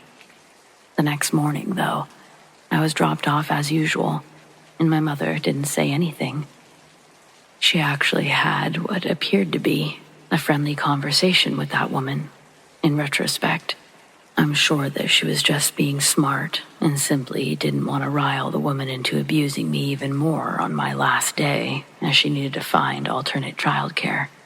So, she kept her mouth shut and pretended everything was fine and left me there to go to work.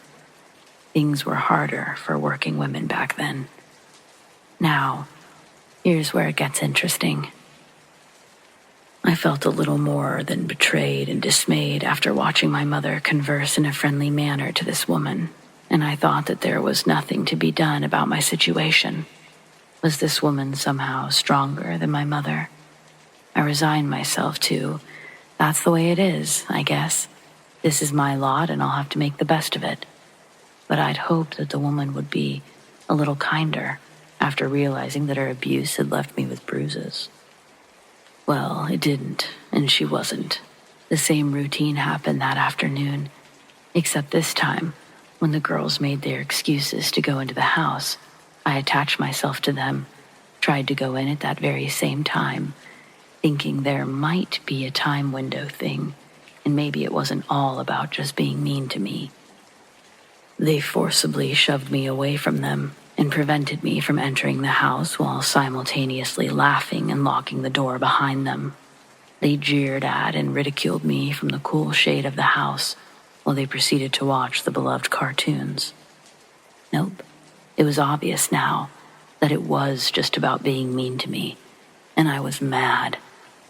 I asked the mother, who was chatting in the kitchen with a neighbor friend, to let me in too, and to unlock the door.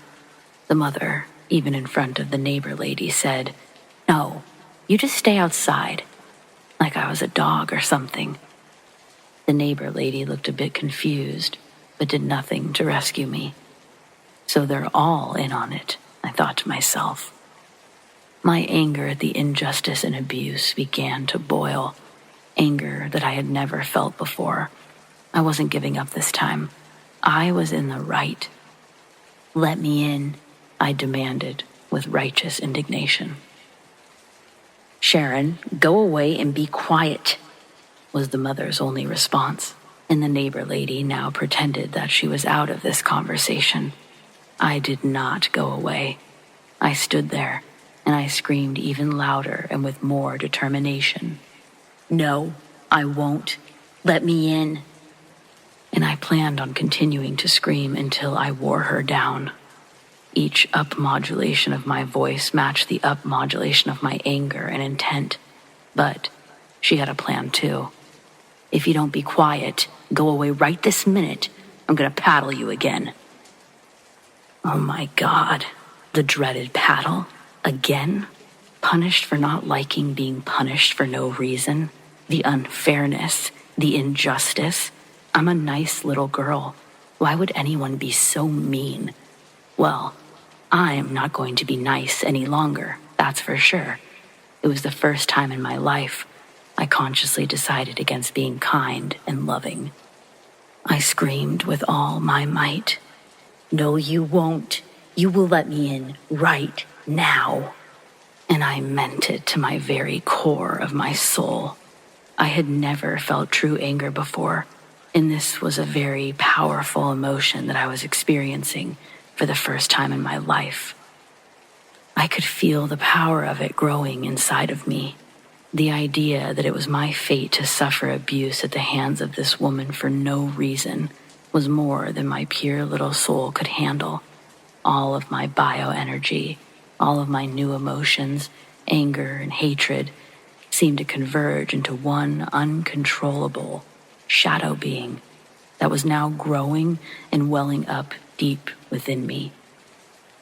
I've never been so wholly and absolutely angry in my entire life. It was turning into pure rage and fury. It was the first and last time I've ever allowed myself to become that angry. Every cell in my body was mad as hell as this powerful new emotion or whatever surged through me, pulsing larger and larger. Even as I was feeling it grow and expand inside of me like an energy volcano, in that moment, I was also acutely aware that I was feeling something very different than I'd ever felt before. Part of me subconsciously knew that this thing, this emotional, powerful energy volcano, it had the ability to become very large and possibly uncontrollable.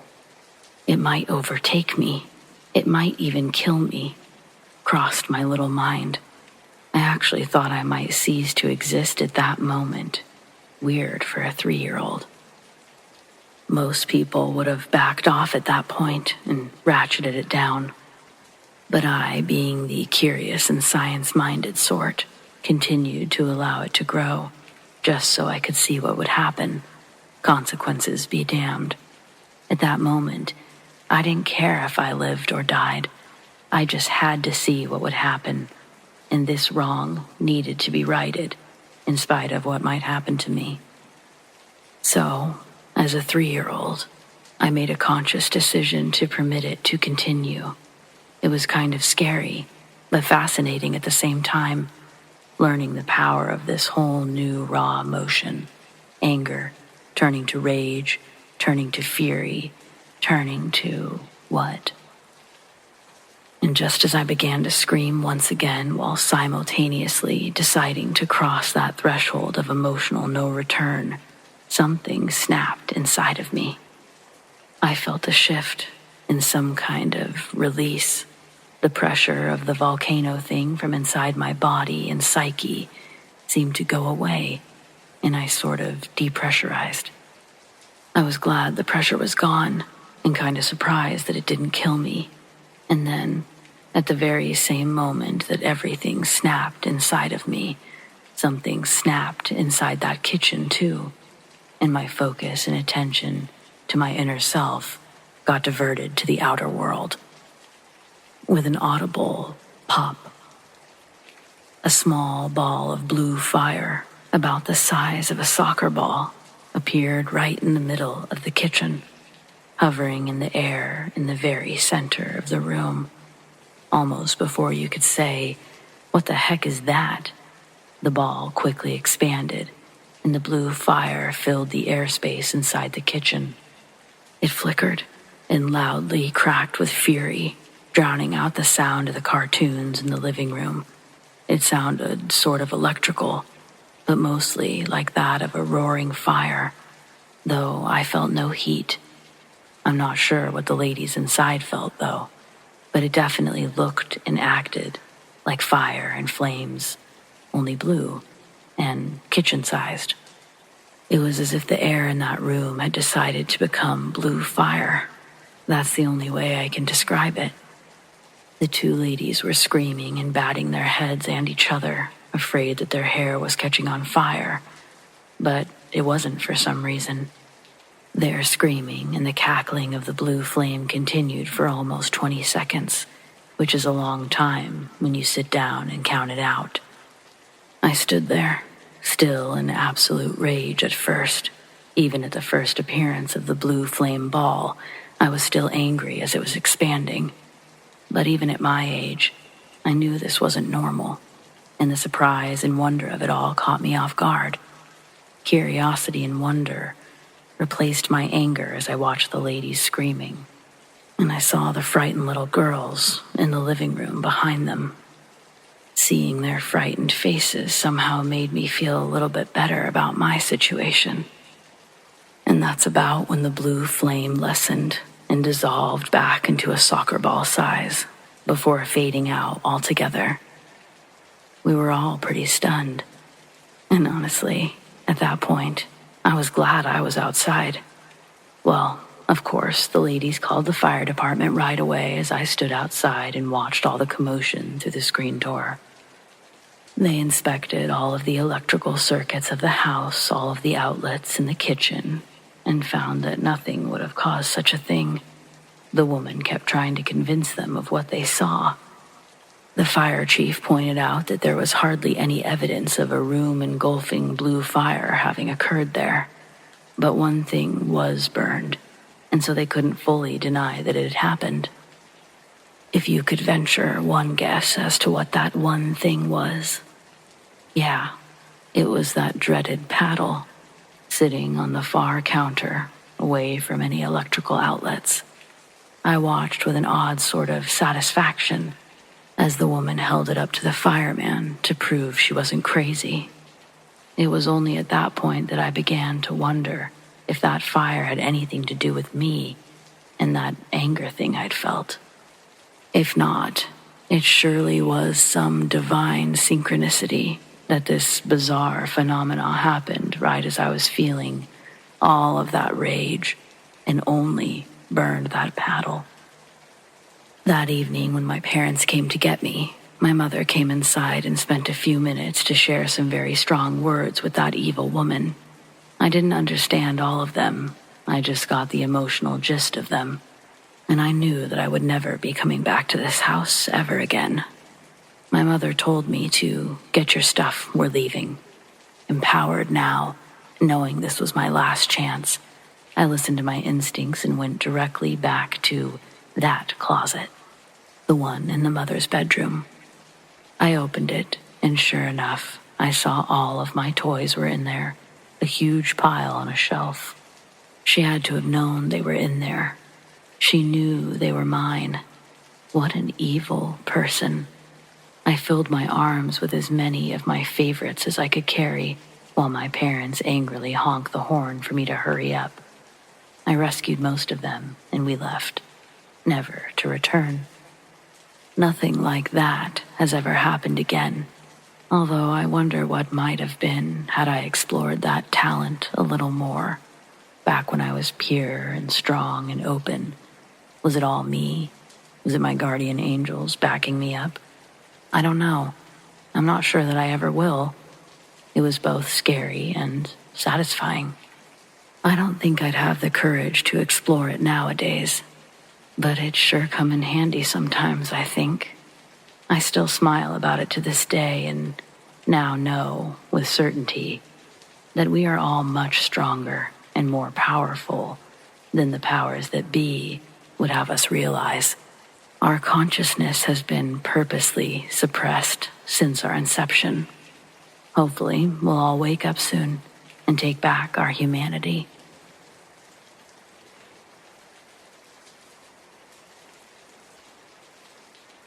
The date is 1970-something. I'm about 12 years old, sitting in the pitch dark on the side of a mountain. It's about 30 minutes till sunrise, and I'm deer hunting before school.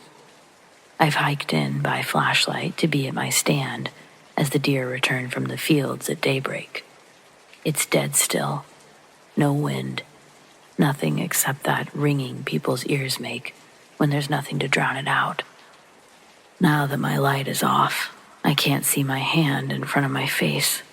Time passes and things start to stir. I start hearing things moving in the leaves. I play a game in my head to keep busy as I wait.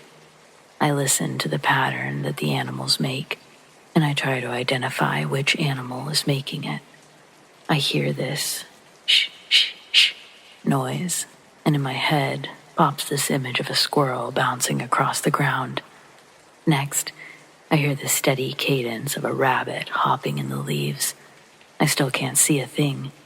This makes the images I imagine all the more vivid.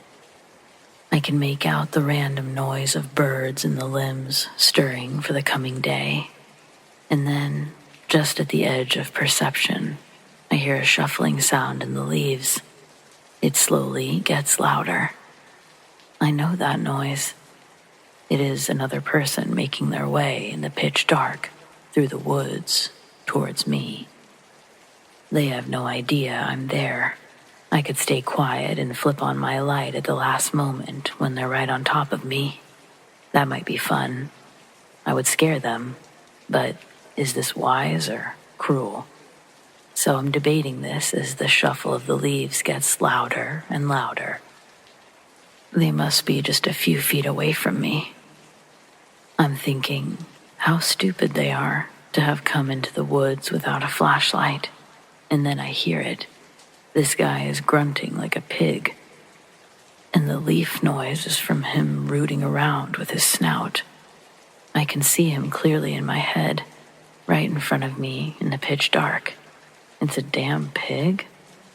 Wait, bears grunt like that. And yes, at this distance I can hear the claws scraping a rock as he forages, and he's still coming, just a few feet in front of me now. Do I flip on my light? Do I yell and try to scare him? Do I give him a little whistle? But I do nothing, frozen in fear from the image of me flipping on my light to see this angry big bear head right in front of my face. It takes what felt like forever before I was sure the sounds were now to the left and receding, and I could see first light. I was going to live. As the morning broke, I could see clearly the path that the bear had made in the leaves. There was a path straight towards me. Then, maybe 3 feet from me, he'd stopped, sniffed me out, and made an obvious detour around my stand. 10 feet behind me, he was already back on his previous path. Yes, that morning, so many years ago, I came close to pissing my pants. I could feel my heart pounding and hear the blood racing through my veins. I was alive. It felt great.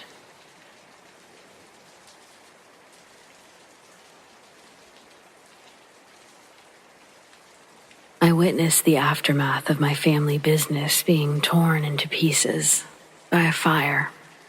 It was January 2018 when the fire occurred. At 10 a.m., my mother called me.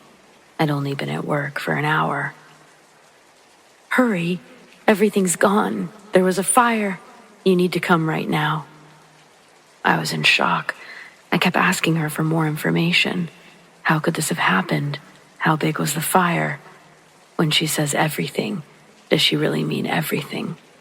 I thought maybe she could be exaggerating. We've had the business for 20 plus years and have never experienced something of this magnitude. I ran for the bus. I had so many questions running through my head. My heart was racing, pounding. My body was sweating and tears ran down my cheeks as I placed my head on the window. As soon as I arrived, my jaw dropped. I inhaled the smoke and choked profusely. The walls were black, and the glass shattered. I walked into the kitchen. Nothing felt real.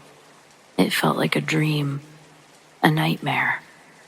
I've never seen my dad so heartbroken.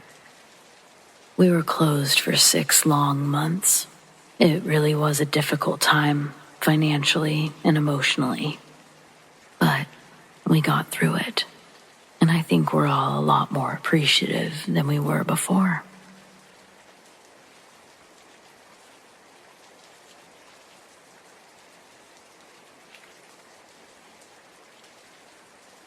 I was told ghosts can still feel love, even after death.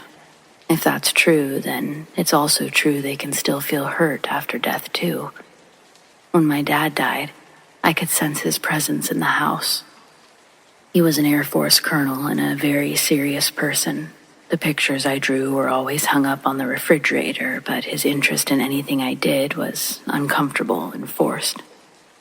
It wasn't my gender he struggled to bond with, as he had no yearning in his soul for a son. He didn't want any kids. He didn't like kids, and though he wasn't mean to me, he was never kind. We didn't have the chance to develop a meaningful relationship before he passed. The only person in the world who could make my dad smile was my mom. They were madly in love and one another's best friend. On a cold December morning, 2 servicemen would knock on our door, handing my mom a folded American flag. One of the men would begin talking to my mom about an accident. Standing behind her, I make eye contact with the officer that's not speaking. His eyes were dry until he saw me. He quickly looked back down and any other direction that he could in a desperate attempt not to cry. I was old enough to know what they were talking about, but I was unable to comprehend that our lives as we knew it had just changed forever. I was able to finish off the school year with my friends and all the teachers that had dealt with me using kid gloves. Then, the following year, it was off to a new school with teachers who could care less about the circumstances that put me in their classroom, one that was already at max capacity. With our SBP, my mom was able to purchase a little home off the base, and she got a job at a gas station to make ends meet. I learned to wake myself up for breakfast and how to do my own laundry. I'd only see my mom after school near dinner time. To make extra money, she asked her boss to work double shifts. On those days, she'd still be at work when I'd catch the school bus. Laundry was a chore that I'd put off as long as I could during the week. Our washer and dryer was located in the basement down a set of creaky wooden steps. At the top of the steps was a white pull string. It turned on a single halogen bulb. The small source of light was the only option for illumination in that basement. It was barely enough to read the settings on the machine. A few times I'd open the door and reach for the string. Instead of it hanging at a reachable level, I would find the string tightly wrapped around the light fixture itself. Like someone had yanked the string down, and when it flew back up, it got tangled. The first time dealing with it, I resolved to prop the door open with a kitchen chair and go down with my basket of laundry.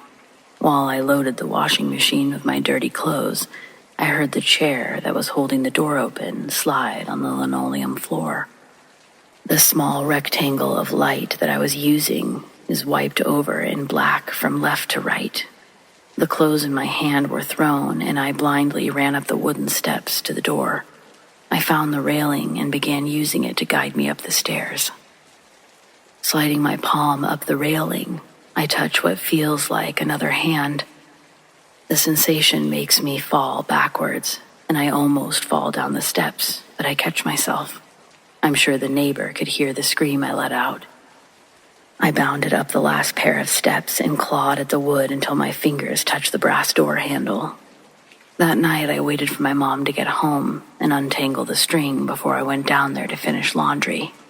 Even with the light on again, it was impossible for me to ignore the chills I was feeling down there. It was more common than not that I was home alone when the activity would ramp up. On a handful of incidents that my mom was home with me, we'd both hear pounding on the basement door. She insisted that it was old pipes making all that noise.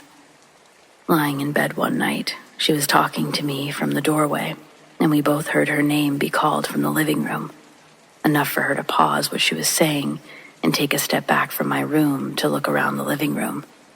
The voice we heard sounded just like my dad's. It didn't scare us. The tone was so familiar. My mom was able to hold a state of bliss for a fraction of a second before becoming disillusioned by the impossibility of its reality. Leaning back into my room, she denied what we had heard, describing the sound as nothing more than a dog bark. Though I don't think it would have changed things if I told her this. What she didn't know was that I'd been hearing my dad's voice in the house prior to that incident. Things had been happening around the house while she was at work. I was secretly excited when we both heard her name be called. I was hoping that this was a chance to confide in her about everything that had been happening around the house while I was alone. However, her being so adamant about what we actually heard made me think that she would belittle whatever I told her, try to explain anything away. Just like how we heard her name in the living room. I heard my dad over my shoulder while I was doing homework at the kitchen table. The inquisitive, he used to give me while briefly inspecting my work in passing. It was his hint that I better recheck my answer. The first time it happened at the new house, the sound didn't register to me past redoing the math problem I was on. Adding the numbers on a second effort gave me a new answer that I'd replaced my previous equation with. After correcting the error in my work, that's when I remembered I was home alone. It made me feel melancholy, a rare memory that made me genuinely miss my dad. Early one morning before my mom left for work, she woke me up and told me not to use the bathroom sink until she got home. She was running late for work and one of her earrings had fallen down the drain. Lifting my hand out from under the covers, I gave her a thumbs up before falling back asleep. The next time I was woken up, it was by my alarm clock signifying the start of my morning routine before school, beginning with my visit to the restroom. When I sat down, I remembered what my mom told me earlier. At my height at the time, the counter of the sink is about neck level. After I got up, I walked over to the sink to see if my mom's earring was visible from the drain hole. Turns out, the earring was very easy to spot because it had somehow moved out of the drain pipe and was now resting in the bowl of the sink. I carefully reached in and pinched the small diamond tightly in between my fingers before pulling it out and setting it on the counter next to the matching one. The presence of my dad was always felt through little things like that. The first day we moved into our house, my mom was grieving. Unpacking boxes from the moving truck was a slow process, one that she undertook on her own. If there were boxes I could carry, I did my best, but the responsibility of unpacking rested solely on her and the allotted time that we had with the rented moving truck. When the last box was inside, we dropped off the truck and drove our car back to our new home. The front of our house only had street parking, but in those days there weren't a lot of cars congested on the road. We also had a designated spot with our address number written on the curb. It's dark, and as our headlights brighten up our parking spot, my mom applies pressure to the brakes before the car pulls into the spot. She's staring at something in front of the car. I have to take off my seatbelt and climb higher in my seat to get at her eye level, see what my mom's focusing on. In the shine of our headlights is a scroungy possum with 5 or 6 possum babies hanging off its back. The mom possum is frozen with its mouth open, staring at the headlights. This was probably the ugliest representation of God's creation, and the sight of it makes me laugh out loud, but my mom's response is to start crying. Her tears silenced my laughter, and she apologizes. Then she tells me that possums were my dad's favorite animal. Finally, she broke a smile under her tears, saying that she never knew why he loved those crazy creatures. Home alone, I'd regularly hear the distinct sound of our basement steps creaking, like someone was pacing up to the top of the stairs and then back down. Every time the footsteps would reach the top, I'd be filled with a growing sense of dread until the sound retreated again. That's when I began to understand that there was more than one spirit residing in this home. The spirit upstairs was separate from what stayed in the basement. Upstairs, the energy felt normal. When I sensed my dad in the room, It brought on a sense of security only a military father could give. Chairs would move and doors would open, but after believing it was him, those things became the same as saying, "Love Dad" on a card. Whereas going into the basement felt like each step was submerged further into a stagnant flood of terror. 14 steps down into a damp, dark, windowless basement. When I'd find the pull string wrapped around the light bulb again, it would frustrate me to the point of calling my mom at her job. Phone calls like these were only reserved for emergencies, but as a terrified 9-year-old, in my eyes, her selfish act was an injustice that deserved acknowledgement. I made it a point to interrupt the greeting that she'd recite when the phone connected. I asked her if she was aware that she'd gotten the string for the basement light tangled on itself again.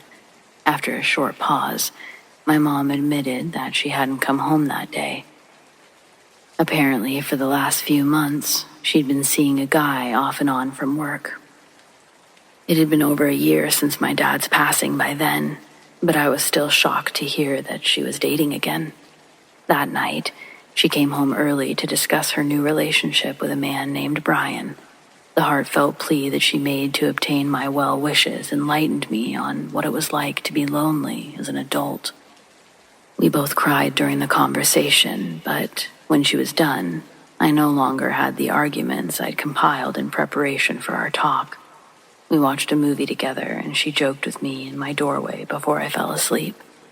The whole time, I was happy for my mom, but her good news made me hesitant to talk about my loneliness and what I was dealing with there. Positive nights with my mom were rare, and I thought my news would ruin the mood. In the morning, my mom had breakfast ready for me and walked me to the bus. What used to be a regular morning routine became a cherished surprise. She'd be gone when I returned from school, and when I opened the front door, the cold gloom of an empty house was there to meet me again. It became normal for me not to see my mom for days at a time. The house was always stocked with food, and I never went without, but she was now splitting her hours thinner with the addition of Brian. At school, the kids started to make fun of me because my clothes were dirty. I would ignore doing laundry for weeks, just so I didn't have to go into the basement. Apparently, my hygiene became noticeable enough to warrant the attention of my vice principal, who pulled me into his office during recess to ask how things were going at home. Not wanting to get my mom in trouble and have more unwanted attention on me, I lied and told him everything was joyful at my home. When he asked about my dirty clothes, my excuse was that our washing machine was broken, but we ordered a new one. It just arrived. I gave him the widest and brightest smile that I could muster, and with that, they let me go back out to recess. The children around me were always so ecstatic near the end of the day, in anticipation of the bell to ring and for everyone to file out of the classroom and go home. I felt the opposite. I would dread when the final bell would echo through the elementary school hallways, especially knowing I had to be dressed in a clean outfit when I showed up the next day, or risk the patience of an already concerned faculty. This meant that I had no choice but to go down into the basement that night to run a cycle of laundry. Gathering my clothes into a basket, I turned on every light in the house and unlaced an old pair of shoes. I tied the ends of the laces together to make one long rope. Then, I threaded it around a cabinet handle, tying it each time it came around. Then, after opening the basement door, I'd do the same thing to the door handle there, wrapping the lace around until it was tightly securing the door from closing on me while I was down there. I knew the string for the light would be tangled up in the fixture, not by a premonition, but by my discovery a week prior, it being the sole reason I didn't complete this task previously. I refused to go down there without being able to turn the light on, so this time I came prepared with a kitchen chair.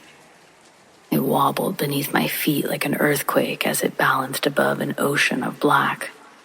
To reach the light fixture, I had to push the legs of the chair right to the edge of the top step. I pull at the string and it unravels from itself and falls back down to where it belongs. I click the light on, then retrieved the basket holding my laundry. The basement was freezing, and my teeth chattered as I loaded the first basket of clothing into the washing machine. I was constantly looking over my shoulder, up to the door and in between the slats of the stairs while grabbing as many clothes as I could with each handful I loaded. On top of the dryer is where I put a big box of detergent and a scoop I used to perfectly measure the amount I put in. The scoop was missing. When I saw that it wasn't within the general area or behind the box, I used my hands and did the best I could to estimate how much I was throwing into the machine. Nothing was going to keep me down there longer than I had to be. I quickly let the washer door slam into place. The harsh metallic noise always hurt my ears, but these washer and dryer units took more strength to fully close than new age models. They wouldn't start otherwise. I ran back upstairs as fast as I could, with the wicker basket in my hands. The feeling I was being pursued had struck me by the first step. Reaching the top, I threw the basket and tried to untie the knot that I had made with the shoelaces. As I freed the doorknob and the door closed, I was able to exhale. In order to be done for the night and prepared for school the next morning, I had to repeat this process 2 more times, once for a drying cycle, and a final time to bring the clothes upstairs. When I heard the washer stop, I brought a chair with me to the door, but the basement light was still on. I still made sure to tie the shoelaces tightly to the door handle before I went down to switch the load over. Then, with the same frantic urgency as before, I raced up the stairs, untangled the knot, and slammed the door. The drying cycle took longer than the wash did. During that time, I tried to distract myself by watching TV. It didn't work. I was all too aware of what I would have to do soon. When the final buzzer went off indicating the dryer had stopped, I must have been overly confident at how simple my first 2 trips had been. Pulling the chair up to the basement door again, I became even more confident when the light was still on. Then, I made a decision I would regret, with unwavering affirmation later. I didn't tie the shoelace around the doorknob, like I'd previously done. Instead, I thought I could retrieve my clothes quicker than the time it took to fasten the door open. Ignoring my better judgments, I slid the chair against the door and hustled down. The dryer is on the left of the washer and is positioned at an angle, making it difficult to clearly see the door. After I filled the basket, I turned around to see that the door had been closed. I hadn't heard the chair move or the hinges creak. Surely, in my heightened state of alertness, a noise like that would have been heard, and yet, with a basket full of laundry in my hands, I stood at the bottom of the basement steps, looking up at a closed door. Then I counted back from 3 in my head before running up the stairs. With a burst, I ran through the door into the kitchen, then threw the basket on the ground to catch my breath. But as the basket landed, I heard heavy thumps of footsteps climbing the stairs from behind me. I spun around and quickly slammed the basement door shut, then put my back against it with all my weight. There was an impact from the other side that almost knocked me forward. The door was pushed out about an inch before it slammed shut again. If I wasn't pressed against the door like I was, the hit would have swung the basement door wide open. That realization brought a wave of emotions that my adrenaline had been keeping at bay. They sunk me to the ground, and I sat, sobbing into my lap while still feeling the door getting pushed from the other side. There was a blanket inside the laundry basket that I could reach from where I was sitting. That night, I cried myself to sleep on the kitchen floor, wrapped in a blanket, pressed up against the basement door. Needless to say, I didn't get a lot of sleep that night. When I woke up that morning, I almost missed the bus. The alarm had been set up in my bedroom, and I couldn't hear it sleeping in the kitchen. I'm usually up before the sun, so at first, I wasn't sure about the glaring light focused perfectly on my eyelids. Registering that it must be the actual sun, I shot awake, looking directly at the clock on the stove. I had 10 minutes to get dressed and run a block to my bus stop. Now awake, I realized there was no sun. It still hadn't fully reached the horizon. I couldn't find any light source. Nothing that could have been shining a glare in the direction of my bed. This was the least of my concerns, though. I had to get going. As I dug through my fresh-smelling clothes in a sleepy haze, I was happy knowing what I'd gone through last night was worth it. Before leaving, I slid the kitchen table against the basement door, and within that 10 minutes, somehow, managed to catch the bus. At school that day, I was tired and hungry, but nobody could say that I looked dirty. The week scrolled by without any extra anxiety added to my plate. The table stayed in front of the basement door, and I did my homework in the living room. The night my mom came home, I saw my dad's silhouette. It followed her when she left my room. When her shadow moved from the hallway wall, a second one trailed after. Then, my mom poked her head back into my room, asked about the kitchen table. I told her that I saw a big rat down there when I was doing laundry, that I didn't want it to come upstairs. My mom cringed and told me to leave the table where it was, and she'll handle it when she's off work early the next day. The look on my mom's face was the exact expression I wanted to see. When I said rat, her mouth opened and her eyes got wide. I thought what I did was the same as yelling fire when you're being abducted instead of just yelling. If I told her there was a demon in the basement, she wouldn't have been so ready to inspect every corner of said basement. And at least this way, she'd have to go down there, experiencing and feeling how creepy it was for herself. The next day, it's Saturday, and I watch my morning cartoons. As I pour my milk for my cereal, I see the spoons have already been set on the counter. When these small things happen, I always make sure to say, "Thanks, Dad." It was like he was being more attentive as a father in the afterlife than he ever was on Earth. When my mom arrived home, a second person accompanied her through the door. Standing beside my mother was an older gentleman. She introduced him as Brian. He looked much older compared to my mom, but my mom always looked young for her age. He spoke with a gravelly voice of a committed smoker, and he smelled like he sounded, but he was funny, talkative, and ready to tackle the rat problem my mom had. He pulled the kitchen table away and opened the basement door.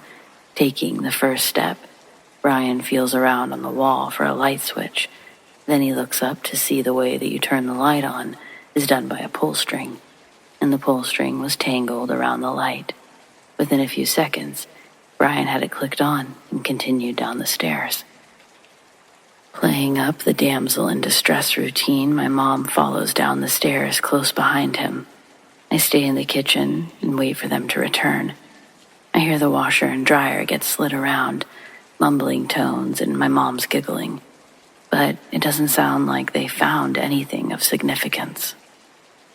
When they came back up, it was concluded that whatever got down in there had probably found its way back out.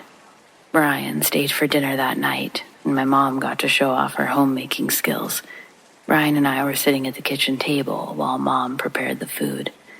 There's a baseball game on in the living room that keeps the pause in conversations from becoming awkward. Brian's attention is on the game, and I'm watching my mom cut carrots. Beside her, a silverware drawer flies out from its cubby, catapulting forks, knives, and spoons everywhere on the kitchen floor. The noise scares us all. Brian gets up to help my mom and asks what happened. She thinks her apron got caught, and that's what pulled the drawer out. She really did believe that's what happened too, because Brian left that night, and I asked her about it. She didn't even flinch when telling me about the apron thing again. After that night, my mom was back to her regular pattern of being gone for days. Time would pass, and I no longer felt my dad's presence in the house. I think he left the night Brian came around. I no longer heard his voice in my ear. Things that were lost were no longer magically found, and no longer did he chase my mom's shadow when she was home. However, the activity wouldn't cease with his absence.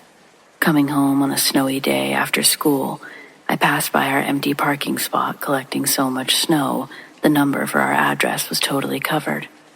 Walking into the house, I have an obstructed view into the kitchen, and I see the basement door is wide open. The table that was firmly pressed against it is now pushed back enough for the door to fully swing open on its hinges. The lights I turned on earlier that morning were suddenly off. My closest source of illumination was the living room light. It was a few steps in front of me, and I made them quickly across the carpet. I reached into the lampshade and began tapping the fixtures button off and on, but the bulb didn't heat up.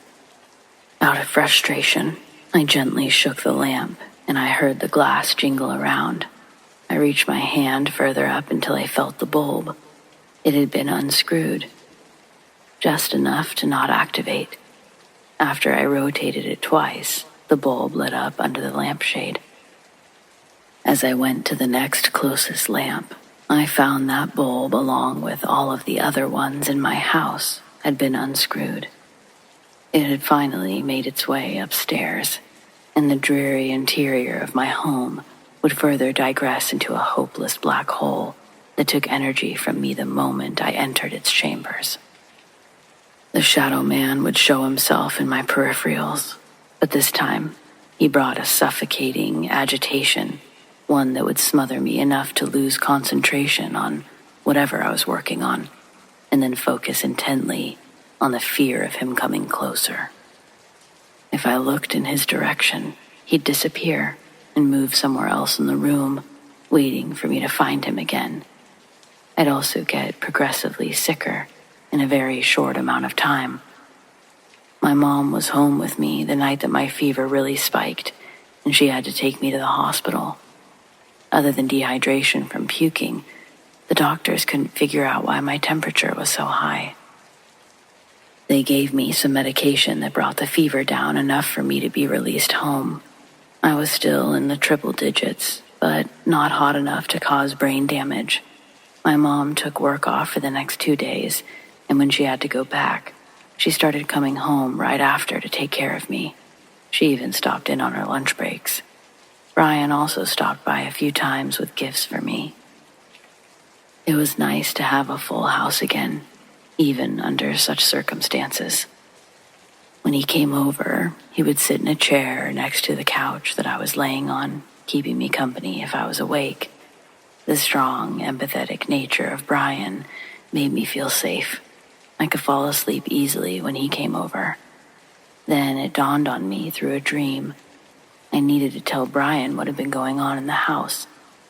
He'll be able to retain the information with an unbiased filter. When I woke up, I heard him and my mom talking in the kitchen. I'd almost pulled the covers over me to go in there, but as I listened to what they were saying, their words had me frozen.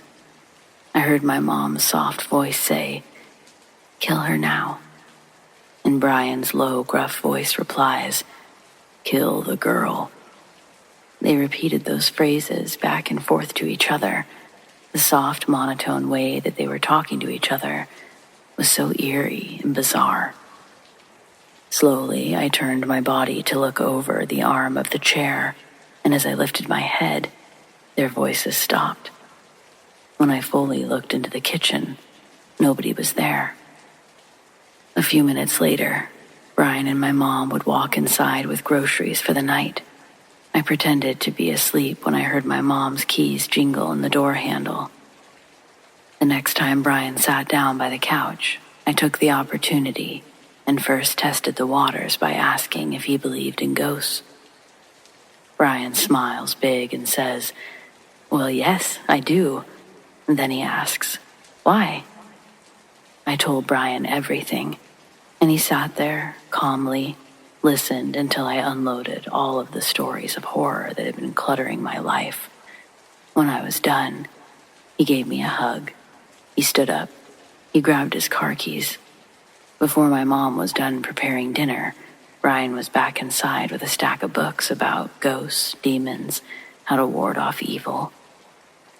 He got my mom involved, and she was more open to the idea when the words came from his mouth.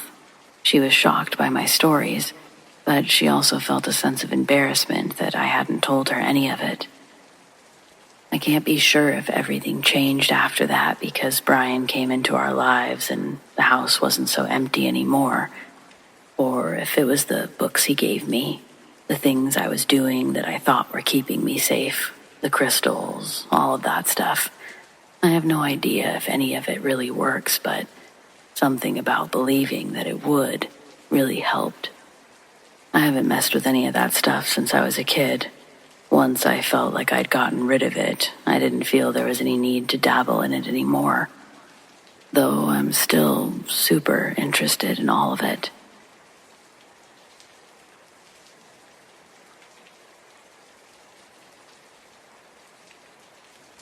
I'm a real estate agent, female, 42.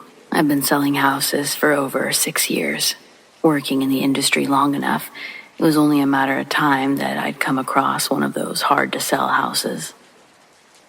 The previous realtor that had this house sold its listing at an auction the agency had at the end of every month. It was on the table for cheap. I thought I was going to be able to turn an easy profit depending on how well I worked the sale.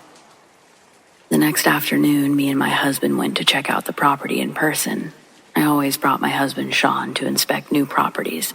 We've had to toss out a lot of squatters, especially when the seasons change. We regularly check the vacant properties just to make sure no funny business is going on before we sell the house. When I get a new property, I like to introduce myself to the neighbors. I give them my agency number and tell them to call me if they see anybody entering the premises. A house that sells well for us also increases the property value of the homes around it. 100% of the time, the spiel always made the homeowner feel proud of the home that they have and happy to help enrich its potential growth. And in the future, if they ever planned on selling their home, they'd already have our number. It's a win for them and a win-win for us.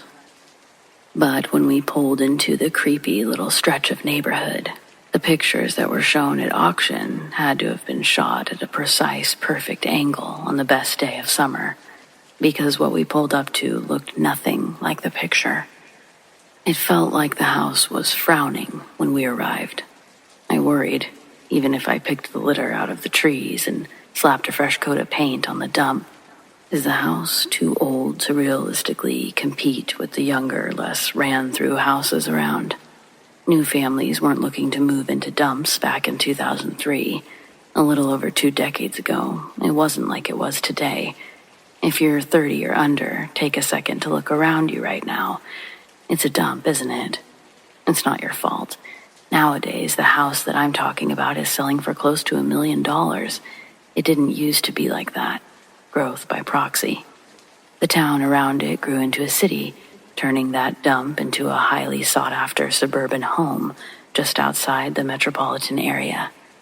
But this is in the past. I'm in 1999 having an anxiety attack about the state of despair as Creed jams their final notes of With Arms Wide Open and Sean plays air drums. Only when the song ends were we allowed to exit the vehicle. And that's when I was able to really see the seemingly overwhelming goal I'd set for myself. After a quick walk around the outside of the house, we walked across the street to meet the neighbors and do our little spiel. That house looked equal to, if not worse, than the house we were selling. I had no clue what I was going to say if they answered the door. We were halfway up the broken driveway when the front door swings open, and we saw an old woman holding a gun bigger than herself. She yelled at us to read the sign. With our hands held up, Sean and I look around for a sign that we must have missed. The woman shouts, "It says no soliciting or die." I tell her we're not solicitors and go into my spiel. The woman would meet us out at her fence and apologize for threatening us with her rifle.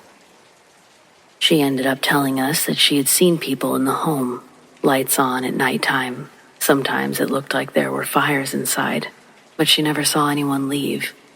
In addition to this, She's also seen a cloaked figure running around on the roof.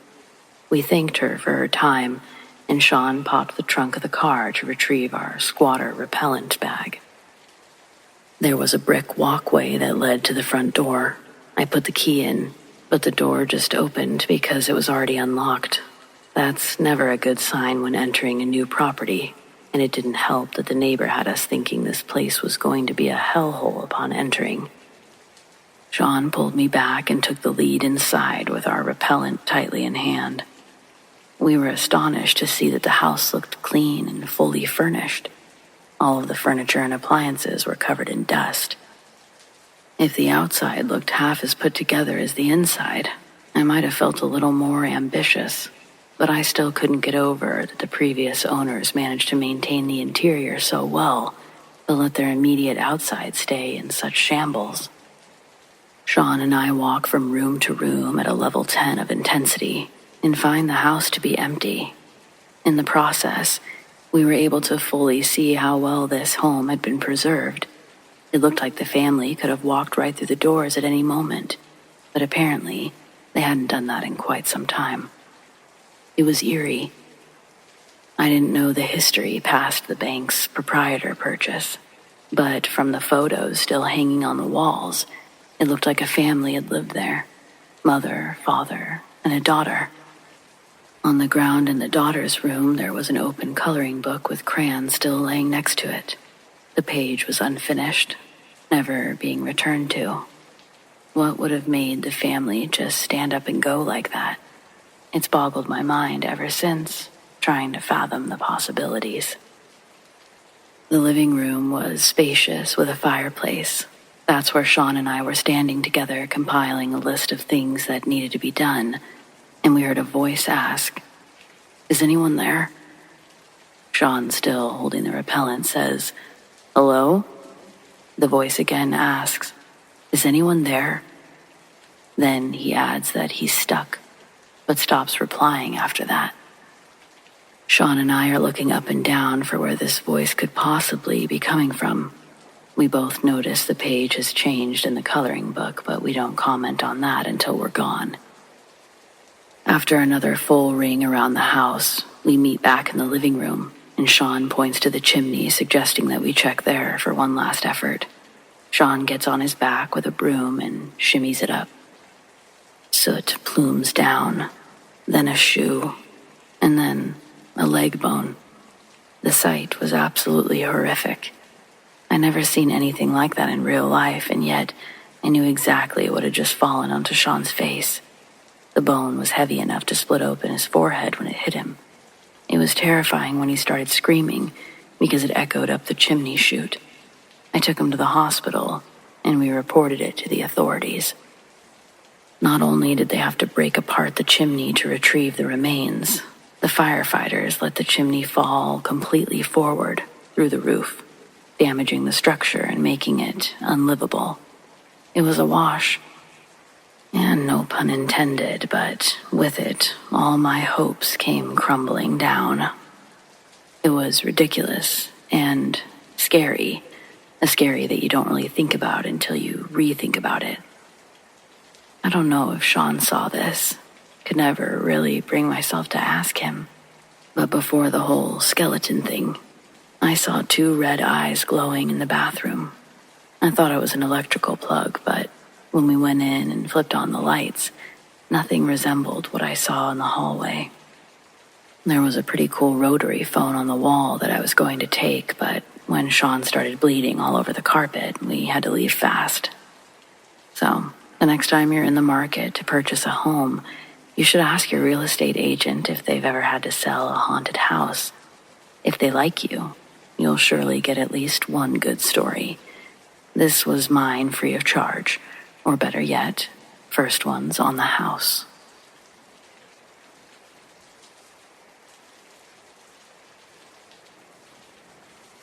This happened decades ago, but to this day my heart will still race in the retelling of this story. I was 23 years old and had just moved to a small new city in southwestern Ontario with my then husband of 3 years. We'd moved there because he had landed a job. I began walking everywhere to apply for work and soon got into a routine of walking at least a couple of miles a day because it felt good. My appearance was always neat and modest when I went out, partly because I knew that I might meet a potential employer. I wanted to look professional. But besides that, I was never a flashy or provocative dresser anyway. One day I was walking home from a shopping mall that was located near the edge of town and along a busy 4-lane road, a few miles from our apartment. I'd done this a lot. As I was walking on the sidewalk facing oncoming traffic, a white pickup truck pulled over to the curb right beside me. The passenger window was rolled down, not unusual as it was a hot summer day, and the driver leaned over and called on me in a low, mumbling voice. I knew better than to get too close, but considered that he might be asking for directions, so I just stopped where I was and responded with, "Pardon me?" As I hadn't really understood what he said. He then said, "Get in, I'll give you a ride." He appeared dirty.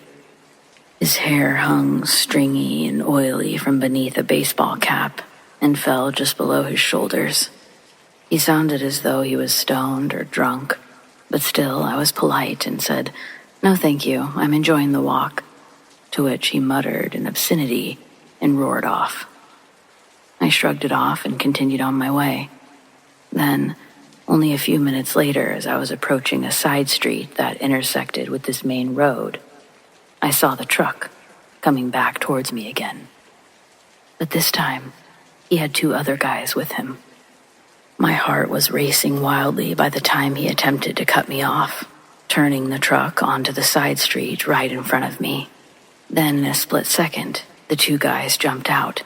Without even thinking or waiting to see which way they were going, I immediately turned to my right into the busy road, and bolted across 4 lanes. Miraculously, I wasn't hit by a car, and I just kept on running, not once thinking that I could have been hit. I continued running after getting across the road, all the while looking over my shoulder. I then started thinking of what I was going to do if they came back around for me again. It was broad daylight. Surely somebody must have seen something. Just as I was trying to decide if I was going to go up to a stranger's house and ask for help, 2 women pulled up to the curb in the same direction I'd been running and told me that they had seen what happened. Without hesitation, I hopped in and started trembling. They offered to take me to the police station, but all I could say was that I wanted to go home. They offered to stay with me until my husband got home from work, but I wasn't thinking clearly. I only wanted to get inside as quickly as possible, lock the doors, pull the curtains closed, and wait for my husband. So they left. Which, in hindsight, I realized later was probably a mistake. My husband arrived home not long after, and I fell apart, barely able to get out what had happened to me. He took me to the local police station to report what had happened, but as I didn't get a license plate number, there wasn't much to go on, beyond me telling them that there was a white pickup truck and the description of the driver. The officer said, "Do you know how many white pickup trucks are out there?" I felt sick. After that, I stopped walking anywhere alone. Even when I was out with my husband, I was constantly looking over my shoulder. Shortly after this incident happened, we moved outside the city to a rural address. We had a long driveway with one of those rural mailboxes at the end of the road. Most days I couldn't bring myself to walk the length of the driveway to get the mail, even though I knew logically there was no way that guy could have known where I lived or where we moved. If my husband was working at night, I'd tape newspaper over the windows so that nobody could see in. It sounds crazy, I know, but I realize now that it was the fallout of being traumatized by thoughts of what happened and what might have happened had I not run into traffic.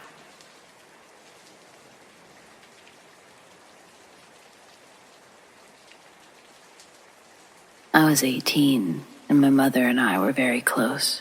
She was 40. We'd been through all of my rebellious teenage crap and came out the other end as the best of friends. She had never been sick, but came home from work one day with a bad headache. She went to lie down, and I started dinner. but then I heard her crying. I never heard my mom cry before. I ran to her bedside, held her in my arms, and she died right there in my arms. And I called my dad, but she was already gone. On the night of her funeral, my dad and I went to bed early.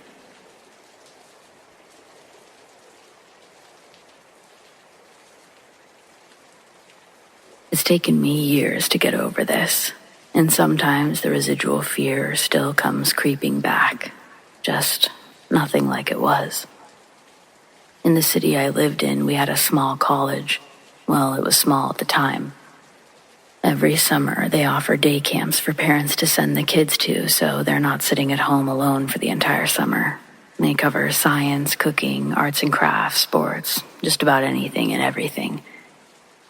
With both of my parents working, I was used to using the local transit to get myself home every day. One afternoon, I missed the bus by a matter of minutes, so I decided to attempt to walk home. I thought, it can't be that far. Well, it turned out to be a lot longer than I anticipated.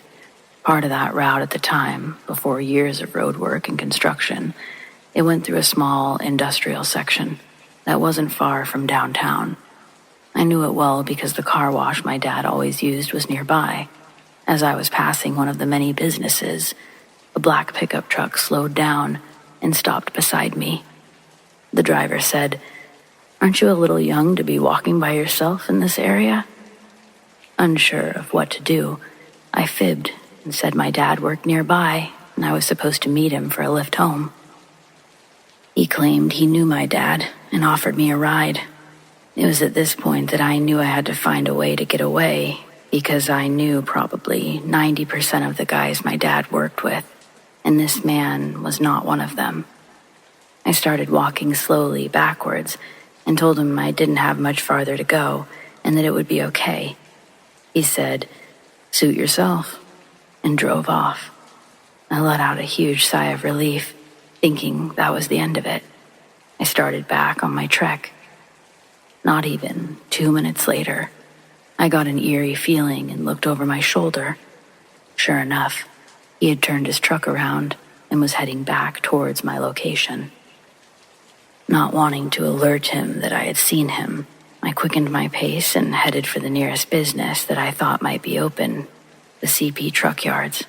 As casually as I could, I walked up the steps and tried the door. It was locked. They were already closed for the day. I took a moment to gather my thoughts and to figure something out quick. I peered around the corner of the building. I saw that there were several trailers backed up to the bay doors. I scrambled down the side of the stairs and squeezed in behind the ends of the trailers. It was then I heard the black truck enter the lot. I ducked down, crawled under one of the trailers, tucking myself in behind a tire. It seemed like eternity as I watched the truck drive by the trailer, slowing down when it reached the gap in between the trailers. I didn't budge, not an inch. I silently prayed that he would give up and leave. He must have gotten fed up because next thing I know, the tires are spitting gravel and sand everywhere as he guns the engine and roars out of the parking lot. I swear I didn't move for almost another 10 minutes because I wanted to be sure he was gone. I crawled under the trailers, keeping out of sight just in case he'd stuck around. As soon as I saw it was all clear, I ran all the way to the car wash as fast as I could. The lady at the counter, I think her name was Brenda. She recognized me and, seeing the fear in my eyes, asked what was wrong. It was all I could do to not start crying as I asked her if I could use the phone to call one of my parents. She brought me into a small office, and while I was calling my mom, she brought me a bag of chips and a Coke from the vending machine out front. Having been pulled out of work, Mom was not happy with me at all. But once we got in the car, she could sense that something was wrong. She took me home, made me a PB&J sandwich, and cuddled with me on the couch. Later that night, I couldn't sleep. Everything that had happened kept going through my head. Dad was still up, so I went out to join him on the couch and watch TV. I snuggled close to him, so close that he said, You're shaking like a leaf. What's wrong?" It all came out at once. Missing the bus, the black truck, hiding under the trailers, all of it. By the time I was done, I was crying so hard I could barely breathe. He pulled me into his lap and held me as I cried. He rocked me gently, rubbing my back, trying to calm me down. He then took me by my shoulders, looked me directly in the eyes. "No more walking home, okay?" "Okay. I'll just wait for the next bus from now on." I stayed snuggled and just sat there while he watched the sports highlights. I woke up the next morning in my bed because he always carried me to bed when I fell asleep on the couch. This time was no different. A week or so later, he and I were at the car wash. I'd gone into the office to get Dad some quarters and a pop. I was on my way back out the door when I saw the truck pulling into the wash bay. I froze. Brenda was behind the counter and came to see why I was blocking the doorway. She saw what I was looking at and quickly put two and two together somehow. She prodded me towards the bay where my dad was. "Dad needs those quarters, so get going." I practically ran back to the car, threw the quarters in the back seat, and ducked down in the back. I was terrified he would find me. My dad opened the back door, took my hand and pulled me out. "I'm here. No one is going to hurt you," he said. He then put me in the front seat and finished washing the car. As we were leaving, we could see Brenda talking to the guy. Then he left. It's been 36 years since that incident. I never saw him again. It's a scary thing for a 10-year-old to go through. No one else ever found out about what happened. I kept it a closely guarded secret for a long time, but the only way to get past something like this is to deal with it head on. So, thanks for listening.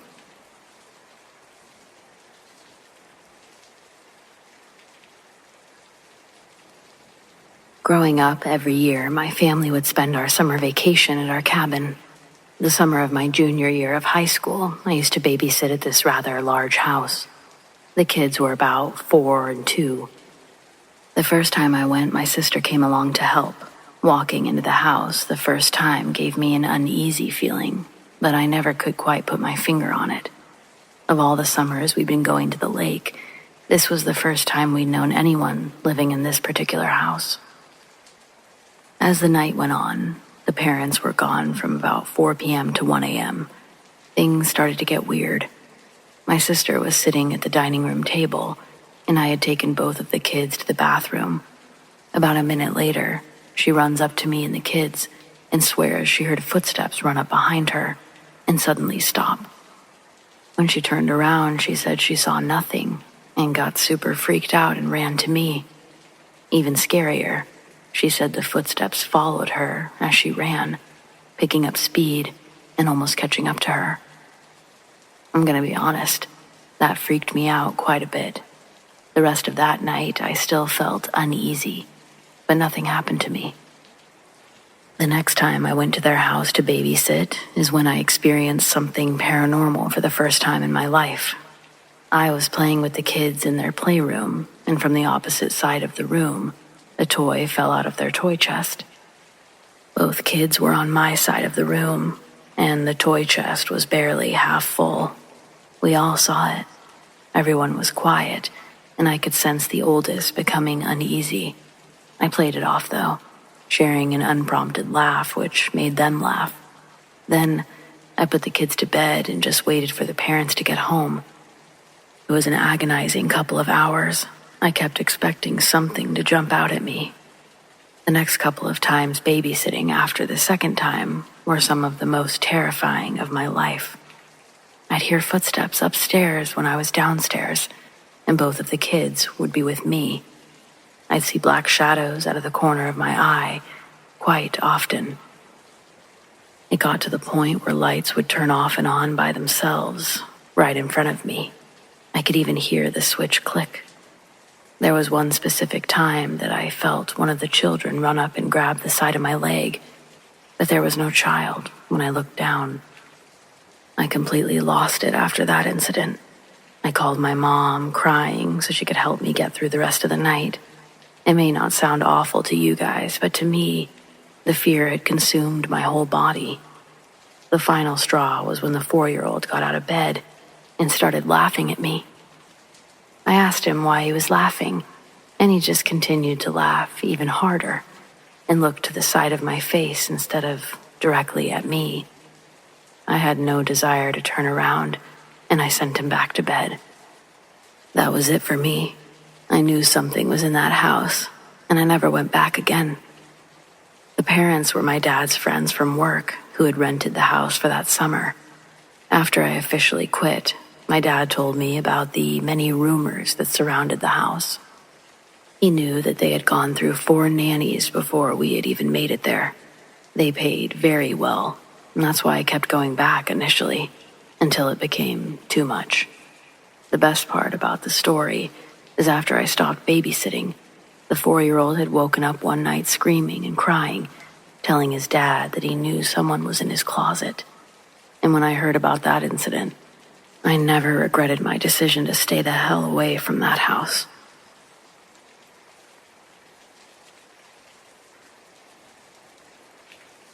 I've never been a believer in the supernatural, but there are moments when you simply can't ignore the presence of certain things around you. Apologies if this story turns out to be a bit lengthy. I moved to a hostel for my studies, which happened to be located right next to a railway line, and the constant rattling noise of passing trains would always disturb us, shaking our windows and such. My room was on the 4th floor. I shared it with 2 other people. I distinctly remember that after about 3 or 4 months, my roommates and I began hearing a disturbing screeching sound during the night. At first, that's all it seemed to be, a screech. But one of my roommates mentioned that if you listened closely, it sort of sounded like the screeching of a woman, not a machine. Initially, we brushed it off. Sure, we'd all heard it, but we assumed it was just one of the girls staying in the hostel. However, as the nights went by, the sound continued, always at night. So much so that even the simple task of getting water became a dreaded one. I still had the courage to endure it, especially on those hot nights when water was a must. Though, I always felt as if someone was walking alongside me. The haunting experiences continued. One roommate ended up moving out, leaving just 2 of us, but that prompted me to move to a ground floor with a friend. I felt bad, but outside of offering my other roommate to join, I didn't really have a choice. I needed to get out of that room. I didn't know what awaited me there would leave a permanent mark on my memory. Every day, and I do mean every day, I would catch the sight of a lady standing in the corner of my room, quietly observing me. She never approached me, just watched. She'd almost always disappear the moment I tried to make eye contact. Otherwise, she was constantly in my peripheral vision. These encounters led to sleepless nights filled with lots of confusion and a sure sense of helplessness. I had no idea what to do or who to confide in. My old roommates had all but abandoned their rooms. My friend seemed to never be home. And the warden, well, they weren't initially any help either. Not at first. I was stuck. Then, one night, I narrowly escaped a heart attack. As I was laying in bed, on the verge of falling asleep, I turned over and caught a glimpse of a small child, sitting and staring at me. This was new. It was an unsettling sight, one that paralyzed me with fear. I eventually mustered the courage to reach out my hand, hoping it was just a hallucination. But to my horror, the child remained there. Finally, I decided to approach the warden again, this time sharing my experiences in full. Who cares if she thought I was crazy? Maybe she'd be forced to find me somewhere else to live. Ultimately, that's what I wanted. To my surprise, she responded with a calm understanding. She revealed that she herself was not a believer in such paranormal activities. She'd never experienced anything herself. However, she shared a haunting tale from the past. A train accident that claimed the lives of many and severely injured many more on the very same railway line behind the hostel. Since that tragedy, people had consistently reported similar encounters to the warden. She advised me to remain strong, not to let these experiences overpower me. The same advice she'd given others who she promised went on to enjoy their time in the hostel. So that summer, I took her advice. I stopped considering what I saw as scary, and instead, I looked at it as a glimpse into the past. Perhaps I was lucky. After all, not everyone gets to experience paranormal activity so vividly. But I do think that when a tragedy like that takes place, it's incredibly possible for spirits to wander. The woman remained in the corner of the room almost until I moved out. I also continued hearing screeching, but over time, I decided that it was the sound of a train on the tracks, combined with the sound of screaming. It sounds awful, I know, but when you're hearing these sounds nightly, you really can't help but dissect what they could be. Oddly enough, once I'd really identified what it was, I didn't hear it anymore. I never did see the little boy again, but I often wish that I would have had a different response when I first captured a glimpse of him. Possibly I scared him by appearing so afraid myself. Either way, I hope those spirits found peace, and if their peace was remaining in that hostel, I hope future guests since the 80s have been more welcoming.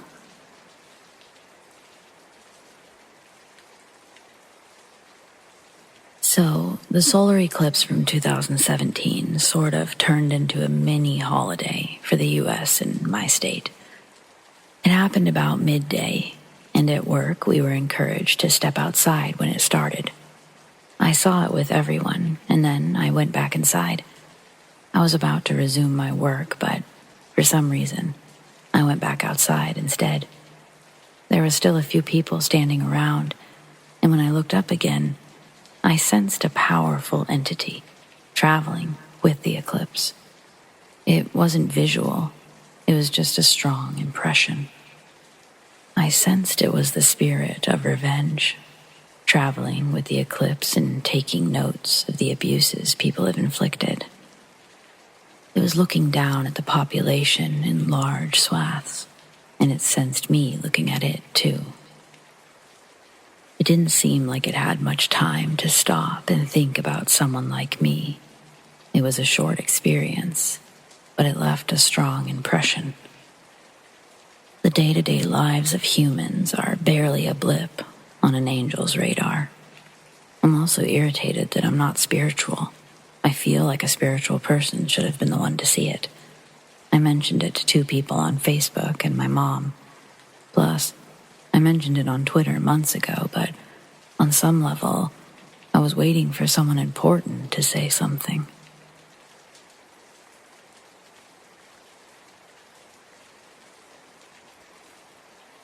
The weatherman warned of an approaching storm on the evening news, but the rain had already made its way to where I lived. It was Thanksgiving night. My brother and his friends were at the school playing 4-on-4 football on the practice field behind the gym. Our mother made my brother take me with them, so he begrudgingly made me the ref. I sat on the sidelines and watched them toss the ball around for a little over an hour.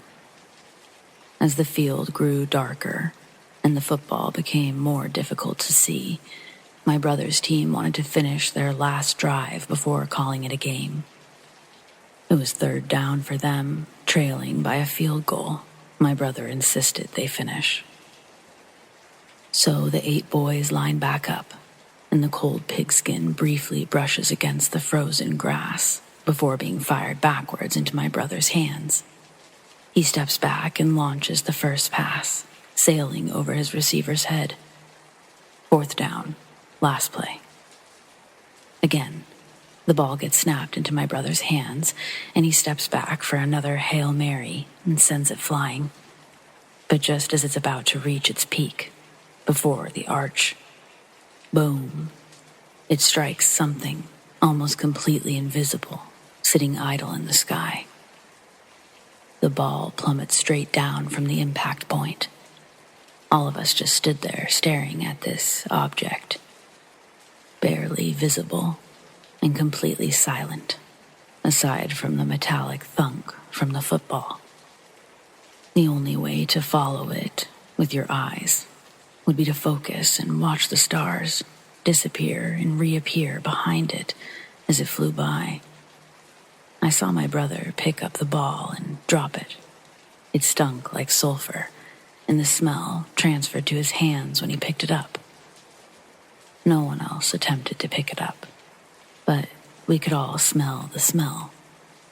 It wasn't long after that we decided to get the hell out of there. It started as a quick walk in the direction we came, towards our house, and that transitioned into running in a matter of seconds. Call it a knee-jerk reaction, but once we reached the front steps of our house, we all started laughing. Well, not everyone. My brother was just staring at the sky. After several moments of catching our breath, laughing and not laughing, my brother grabs my arm and says, "We gotta go inside. You all should too. Bye, guys." And he rushes us inside, closing the door on his friends.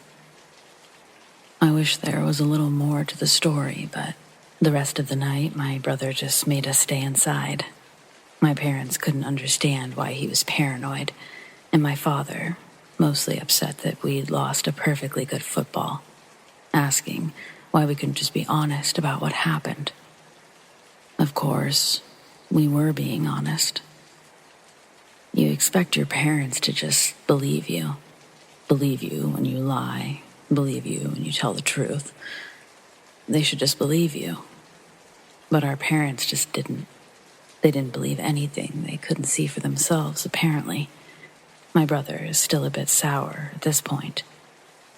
He knows what we saw. He knows that there was more to see if my parents would just listen and even go look at the football. They refused. My brother remains convinced of this stuff. UFOs, aliens, but he also seems a bit hesitant to talk about it, saying that the older he gets, the less he feels like putting himself out there, whatever that means. It shows as him being interested, being a believer, but never wanting to personally put himself, his story, our story, in the mix. I don't know. Has anyone else ever experienced something like this?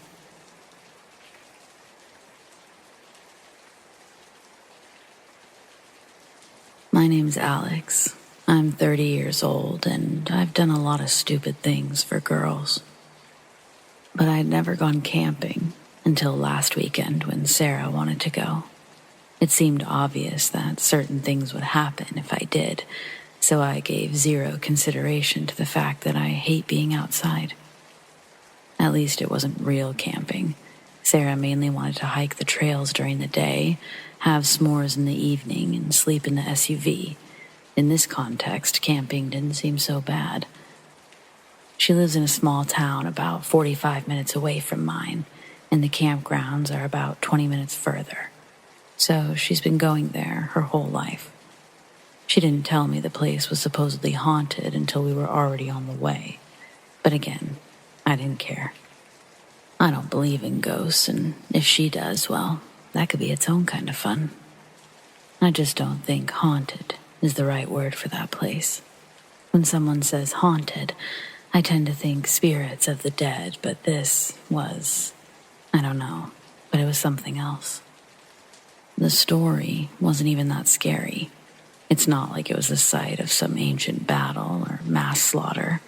It's not a serial killer's hunting grounds. It's just where a sick man took his family to die. I can't even remember his name. He was the town drunk back in the 70s, and everyone knew he beat his wife and kids, but no one was itching to do anything about it until he took them camping for a weekend, and they all ended up dead. Don't get me wrong, it's tragic and everything, but, I mean, that stuff happens, you know, and if ghosts were real, These definitely would have earned their haunting stripes, but they don't seem life-threatening. I mean, even if they were real, I still wouldn't be afraid of them. Not like I am now. It started off fine. We went on a hike, took pictures, stopped for lunch, and came back. There was just enough light left to get a fire started. I was about 15 to 20 yards into the woods when a pair of footsteps suddenly started walking towards me from the opposite direction. They only took a handful of steps, maybe 5 or 6, but the trees, they were too dense to see more than a few feet ahead. They were unmistakably human, and it was only the one pair. They were moving slow, too, almost like they were stalking something. I couldn't even be sure where they were coming from. The other campsites were too far away for someone to be wandering in between, and none of the hiking trails run through that area. I set my sticks on the ground, imagining what it would be like for some dark figure to suddenly emerge from the overgrown brush. My heart was racing, and the lump in my throat made the outcome seem most inevitable. I was frozen, waiting for it to happen. But then, the footsteps stopped dead in their tracks, and I called out a tentative, "Hello?" The resulting silence stretched into eternity as I waited for a response that never came. Eventually, I wondered if I even heard them in the first place. But I did. I'm sure I did. You don't mistake that sound. I hurried back to camp and did my best to explain what happened. But Sarah thought I was trying to scare her. It was full dark by then, and we needed flashlights to get the fire started. But I just wanted to get the hell out of there. Any good feelings I'd accumulated towards camping were quickly drowned out by the certainty of a crazed maniac watching us. We had s'mores, but I was jumpy the whole time, and Sarah was beginning to get annoyed until the footsteps, they suddenly returned, just a few feet outside of camp. She didn't think I was being so silly then. It was too dark to see beyond our small perimeter, but the flashlight didn't reveal anything either. I just feel like I need to better describe these footsteps. They were so heavy, almost unnatural. It was like a really big man stomping around, but every few steps, he paused for a couple of seconds, only to return several yards ahead of where he stopped. Like he had the biggest stride in the world, or I don't know. I guess that's why I'm here. I wouldn't be writing this if I was sure of all that happened. When the flashlight didn't reveal any creepers lurking in the bushes, Sarah got excited and said it must be ghosts. Suddenly, her belief in the supernatural wasn't so cute anymore. It's hard to focus on that sort of thing when it feels like you're being hunted. After 20 minutes, the steps paused and never started back. Either a ghost had indeed vanished, or a serial killer was crouched in the bushes just inside the tree line, waiting. It was stupid not to leave. If we were sleeping in a tent instead of a locked vehicle, I don't think anything could have made me stay. But Sarah had her heart set on it, and as promised, I do stupid shit for girls. By midnight, we were settled into the back of her SUV, and there had been no more disturbances.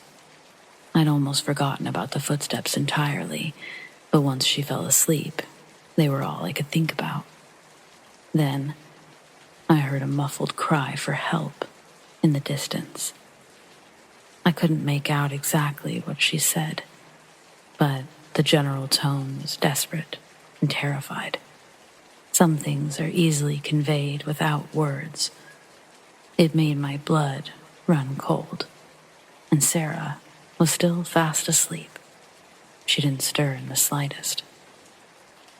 I debated getting the keys and taking off, but I was frozen in place by the sound of footsteps making their way towards the SUV. They were moving even slower than before, as if trying to be stealthy, but they were just so heavy. I kept telling myself they were going to stop, but this time they didn't. Soon, they were right next to the vehicle, and I kept my eyes on the window, just waiting to see if the shape of a head would appear, while gently shaking Sarah. I needed to wake her without making a sound, and I didn't want to do anything that might cause panic. There was no question of a ghost. This was real. It was happening. Someone had been watching us throughout the day, maybe even while we were hiking, and they were biding their time for this moment. I was positive, and I'd had far too much time to contemplate how moronic our deaths would be. Time slowed to a stop, and Sarah wasn't waking. The woman would have probably slept through her own murder.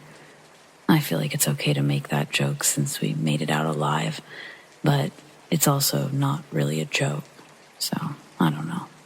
That's beside the point. What little movements I had made came to a complete stop when the sound of metal on metal made my heart stop altogether. It sounded as if someone were walking along the SUV, dragging a knife down the side. Even that didn't wake Sarah. It took every ounce of self-control to hold in my scream, but I knew that doing so would only speed up the inevitable. Each second stretched into eternity as the sound made its way towards the passenger window, and I finally saw the shadow I desperately feared. It was even worse than imagined. It didn't even look human. Whatever it was, its head was taller than the window. I saw its wide, hunched shoulders, and the screeching sound of metal was interrupted when its hand transitioned to glass. And I saw it wasn't a knife. It was a long, stick-thin finger, ending in what I could only assume to be a razor-sharp claw. Bile rose into my throat as the stench of rotten eggs filled the air, and I noticed a long crack forming in the window. Its claw was actually cutting the glass. I realized that this thing would have no problem getting inside when it finished toying with us. Maybe it knew that I was awake. Maybe it was just enjoying the hunt like a cat. I don't know, and I don't want to know. I only know I didn't want to get slaughtered by the boogeyman. The creature turned the corner and paused at the back door, just standing there with one claw in the center of the hatch window. Then, slowly, its malformed, disproportionate body turned to face us, and its hand slowly dropped, claw tearing and screeching the whole way down. And I finally snapped. I leapt out of the sleeping bag, threw myself into the driver's seat, and thankfully, the keys were already in the ignition. The moment it cranked, something collided with the back, and Sarah finally woke up. I'm thankful I didn't see anything above the shoulders, and that I never looked in the rear view. But the second I hit the brights and punched the gas, Sarah screamed in a way that made my blood run colder than it had the whole time we were out there. She doesn't want to talk about it, and I feel bad because we both probably need to, but at the same time, I'm terrified of finding out.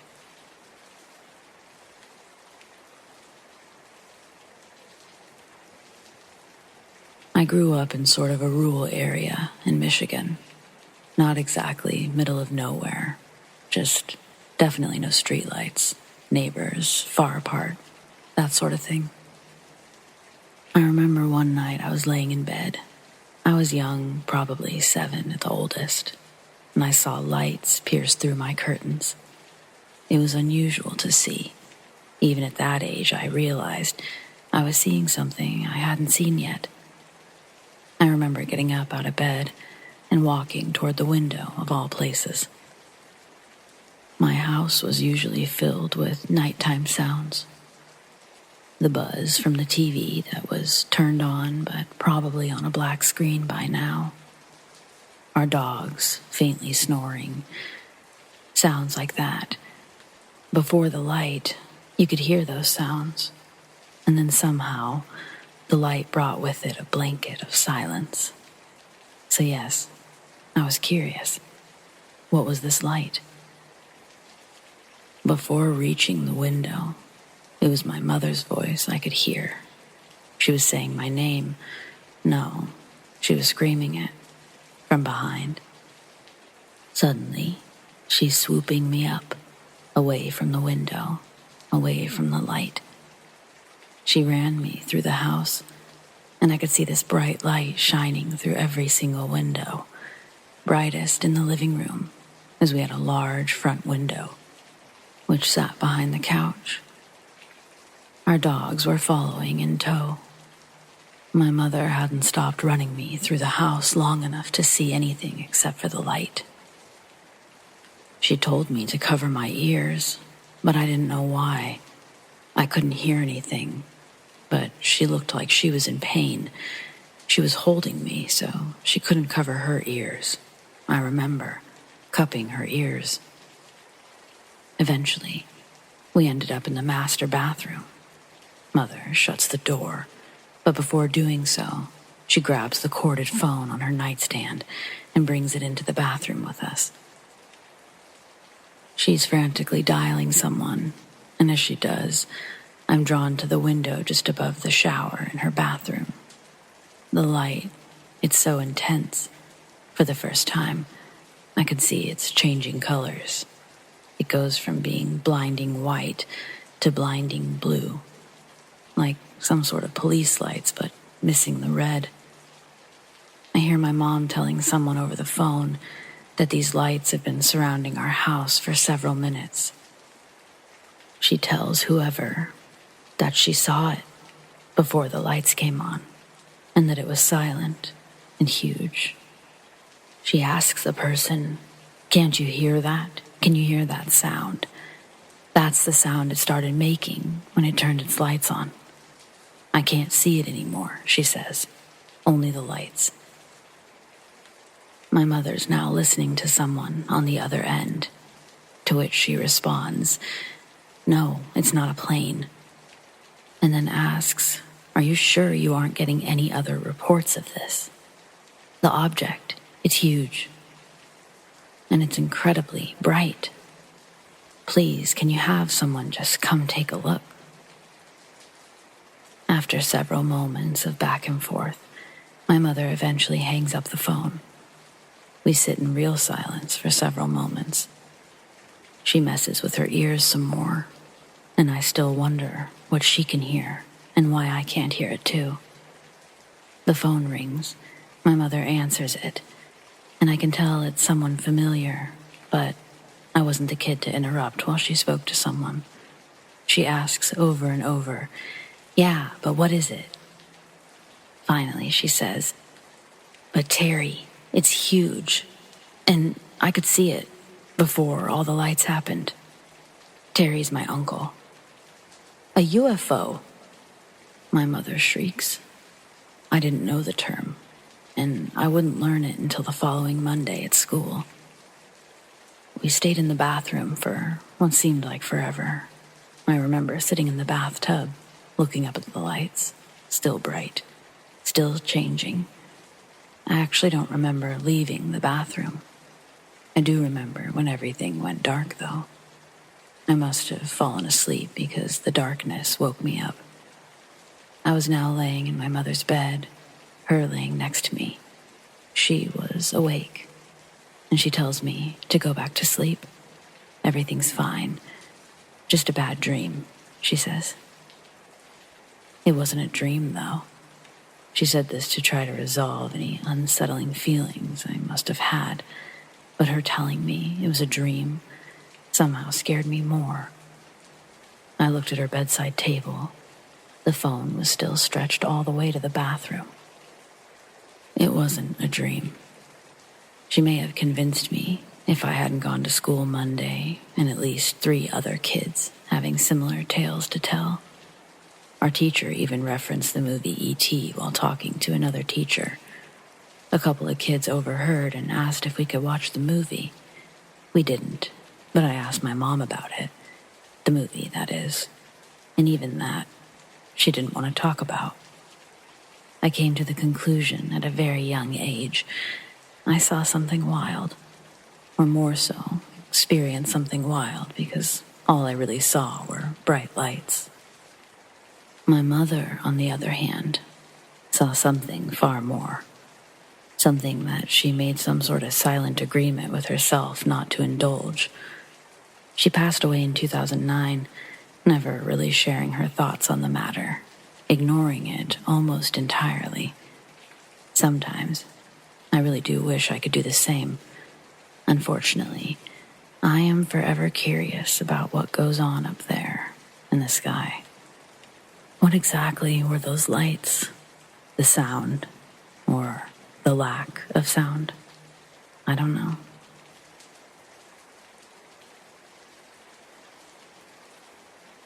In 1965, my grandfather was the sheriff of a small mining town that I'd rather not say by name, Middle America. Legend has it, he, one of his deputies, and another detective were walking on the railroad tracks leading into town. They were investigating an apparent suicide that allegedly had taken place earlier that day. A transient had recently ran into a nearby shop to use the phone and report what he'd found. My grandfather had to leave Thanksgiving dinner to meet the detective at the railway. My grandma packed him a lunch full of Thanksgiving food before he said goodbye to my dad and the rest of the visiting relatives. Just after dusk, he'd reach the train station and be joined by the 2 men. The detective introduces himself as a member of the FBI. His name was James Montgomery. My grandfather asks why they're working a suicide this far out in their county. But his question was quickly dismissed, as James had questions of his own, all of them relating to the body. But neither my grandfather nor his deputy had been to the scene yet, so they all set off onto the tracks, looking for the body. It's not long before they come across their first sign of death, the man's head, presumably the furthest because it's rolled. They all stop to look at it. Back in those days, forensics wasn't what it is today. So they poked it around with a stick to turn it over, revealing the face of the unfortunate victim. But it looked like he'd been mauled. His nose had been torn off, and one of his cheeks partially separated from the jaw, broken in half right up the middle. The top of his head revealed more marks that seemed unusual from a suicide by train. The top of his skull was crushed straight down in a thick line of 3 or 4 individual teeth marks. James writes a couple of notes and directs everyone to keep going. Soon, they'd find an arm torn from the shoulder, a forearm crushed from a binding force. The deputy happens to shine his light by a tree, its base smeared with blood, a red trail up the tree into the branches. Following the trail up, they find what's left of the victim, laid in the branches above. Without warning, the deputy drops his flashlight and runs into the tree line, into the darkness, with a glazed look in his eyes. My grandfather yells his name, but it doesn't stop his pace.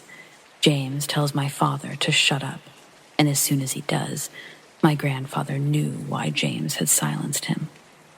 Immediately, he can hear a low whistle. Focusing on the sound, its frequencies nauseating. Looking for the source, he points his flashlight even further up the bloody tree. From a higher branch, both James and my grandfather witness a large, dark creature standing above them, looking down. James pulls out some sort of tranquilizer gun and begins to fire rounds into the looming figure above. It lets out a scream and begins to leap through the trees, away from the train tracks. Speechless and in disbelief, my grandfather begins to pursue the monster, but James stops him. Then, James puts 2 rounds of tranquilizers into my grandfather's chest, leaving him to wake up near the tree line early the next morning. The body in the trees was gone, and he never saw James again. A search party would find the deputy, confused and lethargic, huddled and oblivious as to how he got there. The last thing he remembered was finding the arm. For months after, both he and my grandfather were monitored and spied on by unmarked white vans, wiretaps, and the occasional home visit from an FBI agent, always asking if there's been any headway on the suicide. The correct answer being that the case was closed already, no need to investigate it further. The deputy and my grandfather knew what they'd be risking if they'd chosen to press the issue. They played by the FBI's rules, and they never spoke a word outside of their immediate family. My grandfather retired in 1971. He and my grandmother would live out the rest of their lives in that small mining town. He attributes his harmonious later years to the choices he's made through the younger, and he doesn't regret his choice. Don't mess with the FBI, and don't walk the train tracks at night. Simple enough.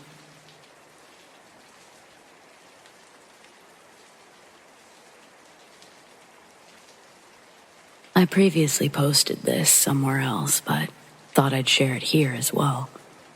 This isn't a typical scary story, but more of a really odd situation that happened to me back in 1997.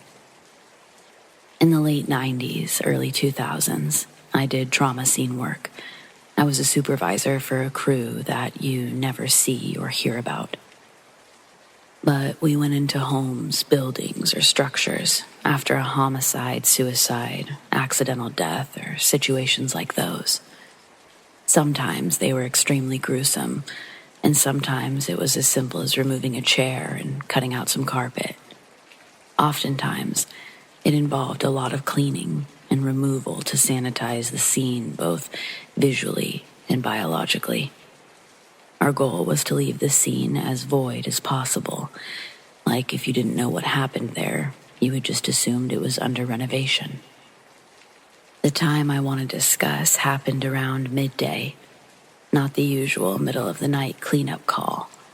I don't know why the police and fire department always waited until night to call us, but I would say 80% of the time that's how it happened. This was a bright, sunny, not-so-warm day in a Los Angeles suburb. I won't give the exact location for privacy reasons, but it was an older yet very wealthy area. The kind of neighborhood you expect doctors, business executives, or other people in the entertainment industry to live in. As we pulled up to this home, it was a huge spread of mid-century modern with fancy landscaping and a long, curved driveway. The place looked well kept and was probably a showcase of the neighborhood back in the 50s and 60s. Typically, I, the supervisor, would approach the door while my crew waited by the trucks. Since this was supposed to be a small job, we only had my vehicle and our service truck. I remember seeing an old, fancy Mercedes and what looked like an old Porsche in the driveway. No others, but there may have been some in the garage I didn't see. As I walked up to the door, an older woman answered my knock. She was probably in her mid-50s, well made up with lots of jewelry. She was wearing something that reminded me of Mrs. Roper from Three's Company. It wasn't cheap looking, just not the 90s style. I explained that we were there to do some cleanup work, and then I noticed she had a drink in her hand, like a martini or something. Like I said, this was the middle of the day and probably before lunch, but it's not unusual to find people drinking in a time like this. She leads me into this house, and it's surprisingly dark and hazy from cigarette smoke. Now what happened next was really odd. The entire place looked like it was a time capsule from the Mad Men era, 50s, 60s. The house wasn't what gave me the creeps, but instead, as she led me to the second den area, we passed through the front room, another living room, and a bar pool table area. This house was huge, and there were a ton of people inside, and they all looked like characters from an early 1960s movie. One guy wore a sports coat, glasses, and a boat captain's hat, while another wore a tuxedo. There was a lady in a long, full-collared evening dress, and others that looked like some weird collage mixture of people from a Rosemary's Baby-themed dinner party. The amount of people throughout the house didn't add up. There was only 2 small cars in the driveway, and they each only fit 1-2 people. Where did all of these fancy folks come from? There was a low mumble of different conversations, with only an occasional glance thrown my way as we walked over the scene. One of those huge old cabinet record players was blasting Johnny Mathis. I know that because hearing "It's Not For Me to Say" made me feel like I was walking into the Twilight Zone. We finally get to the room where the suicide happened, and the deceased was in a red velvet chair. There was no gunshot, but I assumed they took a razor to their wrists. The lady stood in the doorway. As I looked over the scene, I explained that we would remove the carpet, dispose of the chair as it held most of the blood. She just nodded, still clutching her drink. I asked her to sign our work order and permission to dispose of personal property, meaning the chair. And while signing, she said, "When you're finished, just see yourself out."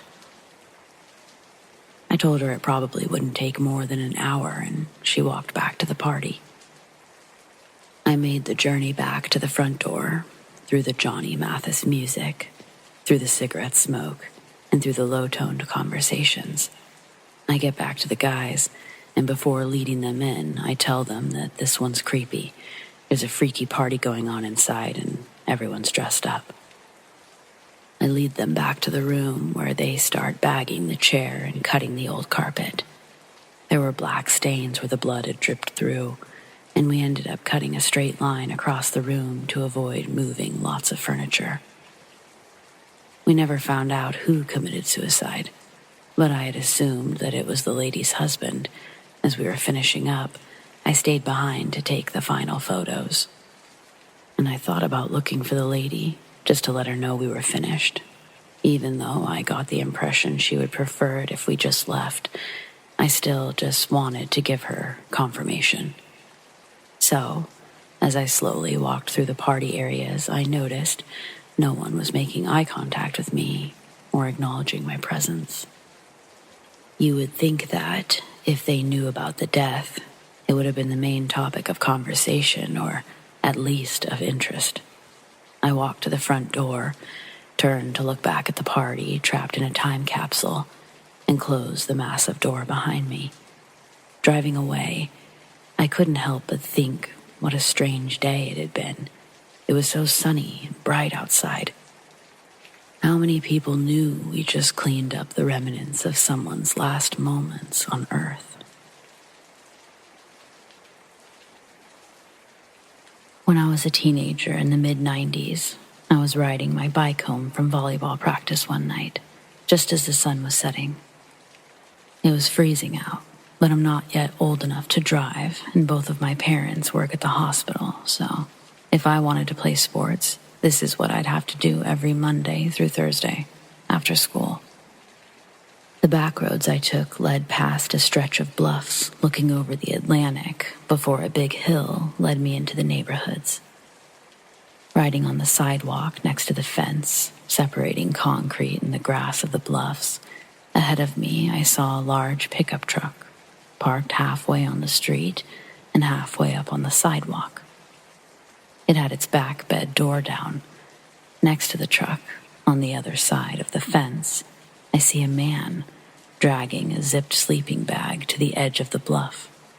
He then dropped the side he was pulling and went to the other end. I stopped my bike and I watched as he struggled to lift that end up before dumping it over the cliffside, then watching its descent. This whole thing really freaked me out, so I started pedaling as fast as I could past the guy, hoping he wouldn't notice me. But he does, turning around right as my feet started cycling. He didn't move towards the truck, but he followed me with his eyes all the way past his truck until I was out of view down the hill. When I got home, I called the cops. They said they would send somebody down there to check it out. I gave a description of the guy and his truck and told them I didn't recognize their license plate, but I knew they weren't from Maine. Nothing ever came of it, though. For all I know, this guy could have been illegally dumping garbage into the ocean using a heavy sleeping bag. But the whole situation really freaked me out.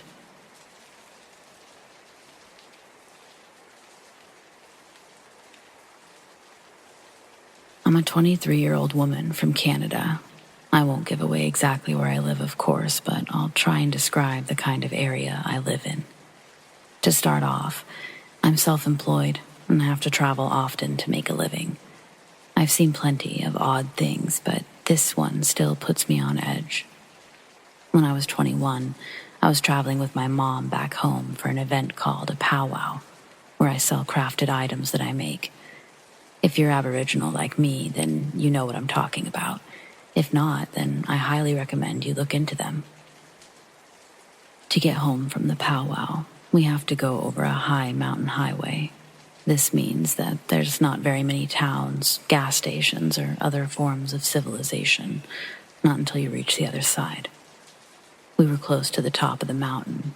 I wasn't driving, but I was listening to music as most people my age do. I wasn't tired or wired on coffee like I normally am, and I don't do drugs or drink if I'm at a powwow, so overall, pretty alert and awake. As I was looking into space, my eye caught onto something in front of us on the side of the road, behind a tall fence meant to keep deer and moose off the highway. It was a white object, which was odd, and I honestly thought that someone must have lost a tarp off their truck or something. But as we were coming closer to it, I could see that it had legs, arms, and a head. I'm getting a bad chill up my spine just rethinking about it now. I felt my heart drop like a weight when I saw it raise its arms up to the top of the fence where its head would probably be about a foot or two above. So imagine how tall it would be compared to about a 6-foot fence, maybe more, meant for deer. It raised its arms and placed its hands on top of the fence, peering over it as if it was trying to understand how to get to the other side. I think I actually stopped breathing for a moment as we went driving past it. I didn't dare look away from it. It took me maybe a moment to barely sputter to my mom to go faster. She didn't understand at first why I was suddenly freaking out and barely speaking English. She probably thought I was having a mental breakdown, which wouldn't be too far from the truth. She almost pulled over. When I felt her braking and slowing down, I went into fight or flight mode, and I literally snapped back into reality, screaming at the top of my lungs, "Don't slow down, go." I probably continued to swear and nearly cry for another 15-20 minutes. As soon as we got to the next town, we stopped at the first gas station, where I had a panic and an asthma attack. I even realized I actually bruised my ear from ripping my headphones out of my ear so hard. Eventually, I told her why I screamed at her and why I'd freaked out so badly. It was tall, skinny, no hair far as I could see. unnaturally long arms and neck. It looked like it had small, dark eyes. I couldn't see if it had a mouth from that distance. It was probably shut, but imagine a naked, slender man with beady eyes. That's the closest way I can describe it. But Mom looked horrified from what I was describing to her. I'm not the kind of person to joke around with most things like that. I don't mess around with paranormal things, as I've witnessed some stuff that would horrify most people. We ended up stopping at a friend's house to stay the night, because we just couldn't drive the extra hour home after that. I didn't even sleep. I was too scared to, and I was worried that something would find me. All night, all I could do was think about a way to explain this to myself, like I was dreaming, or it was a tarp after all, or maybe I was just straight up going insane. The more I tried to think of a way to debunk it, the more I realized it was real. And that's horrifying, to think that something like that exists outside of video games and scary movies. Now I can't help but look down to the floor between my feet and break into a cold sweat whenever we pass that area. I won't even drive it myself. I don't know if it was a skinwalker, ghost, alien, but it felt like I saw something that wasn't meant to be seen. I still have the occasional nightmare from it, and I hate talking about it with my elders, friends, or family, because to be honest, I think I have a bit of PTSD from this encounter. But how could I explain it to a professional? I'm open to some advice to help me get my fear under control, or even a possible explanation on what that thing was. I think it could be helpful.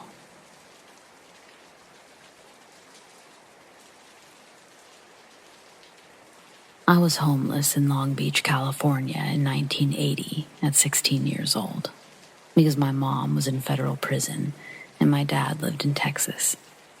I was staying in cars and garages, and one day I was hitchhiking from downtown to Belmont Shores, and I was given a ride by a dude who was kind of strange, but I wasn't worried.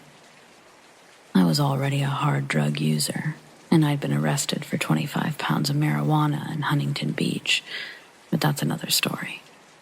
So I was picked up by this dude, and we drove down Ocean Boulevard, and he says to me, I have to make a short detour and pick up some Valiums.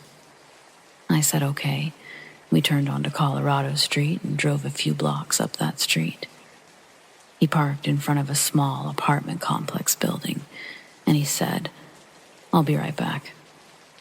I was waiting in the car, and he came from the apartment to the car. He said his cousin had locked the Valiums in the safe, and that he'd paged him and was waiting for him to call with the combo.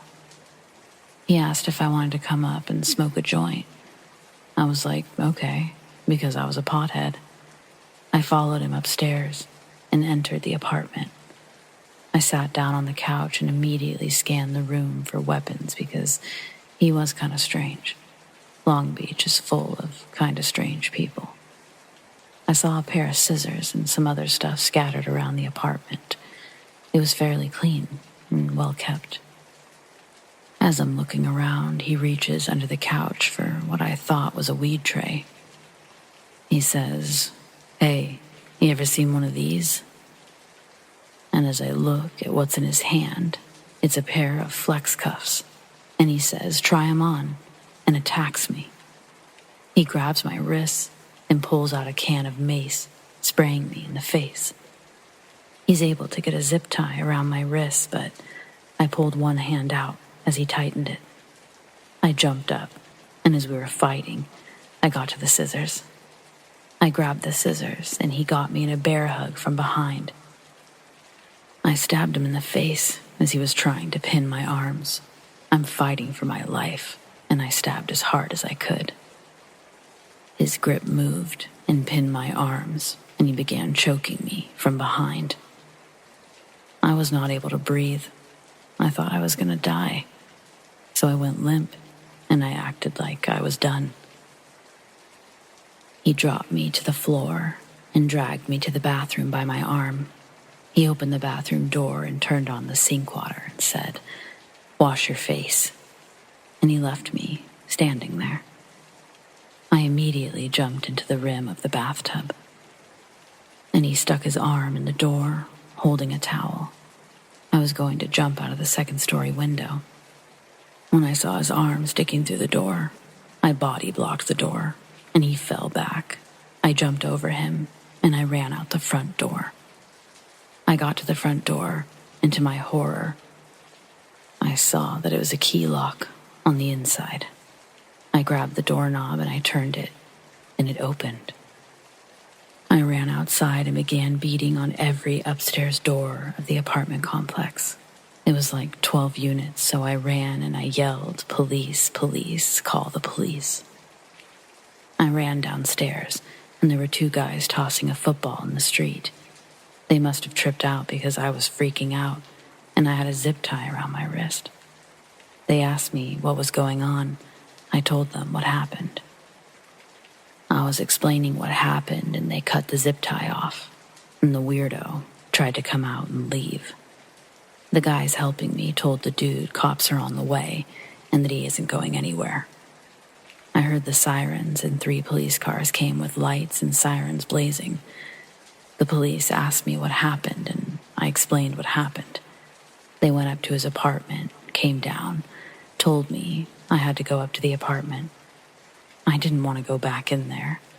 He told the police I tried to rob him and stabbed him in the face. He argued with the police that he wasn't gay.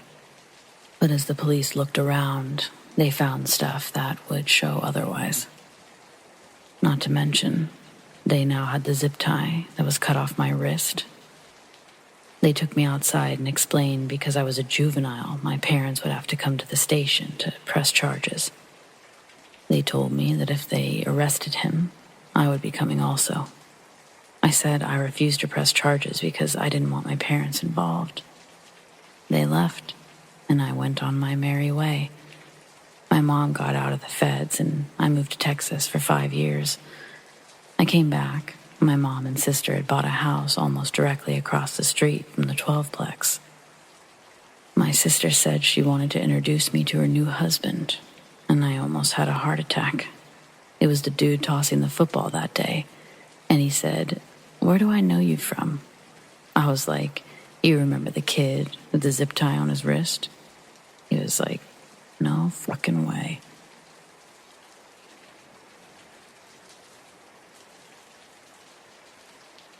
So this took place years ago when I was in primary school. I was maybe 7, 8, or 9 at the time. I'd just gone to bed along with my mom because I had school in the morning. To explain my house quickly, my bedroom was next to the kitchen and the bathroom. There was an archway to my favorite room, the lounge room, or my room, because I was always there. My mom was always in the kitchen. There were 2 doors in the lounge. One was the entrance, and the other was to my mom's room, where she would sometimes hit the hay on Fridays because she was so tired from the week. My mom had gone to sleep in her room, but I was still active and full of energy, so little me decided to get my energy out by mucking around in the kitchen for a bit, but remaining quiet to not get caught by my mom. In the kitchen, there was an LED tube hanging up because of my fear of the dark, and this allowed me to see a lot despite it being in the kitchen, and it wasn't pitch black that night. I could clearly see into the lounge. I mucked around in the kitchen, chuckling to myself, and little me decided to do a spin. The world spun around me so fast, until I spotted something in the lounge room entrance through my blurred sight. I stopped, and I looked at the lounge. I saw a tall, thin, dark figure next to my mom's room.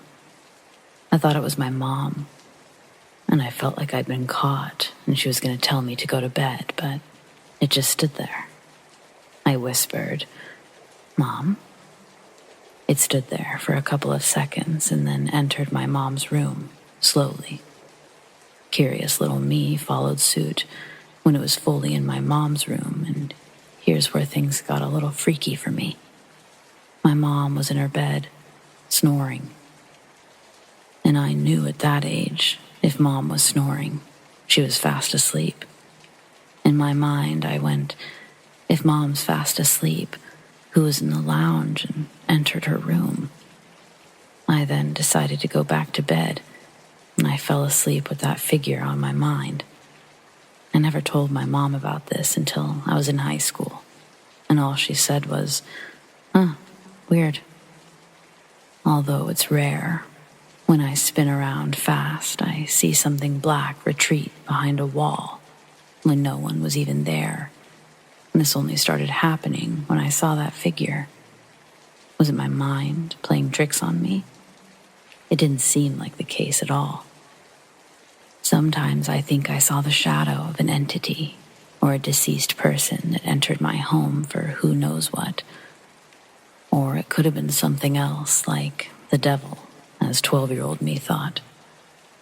It remains a mystery, but I'll never forget that long, thin, eyeless figure who lurked into my mom's room, even though it was spotted by a child.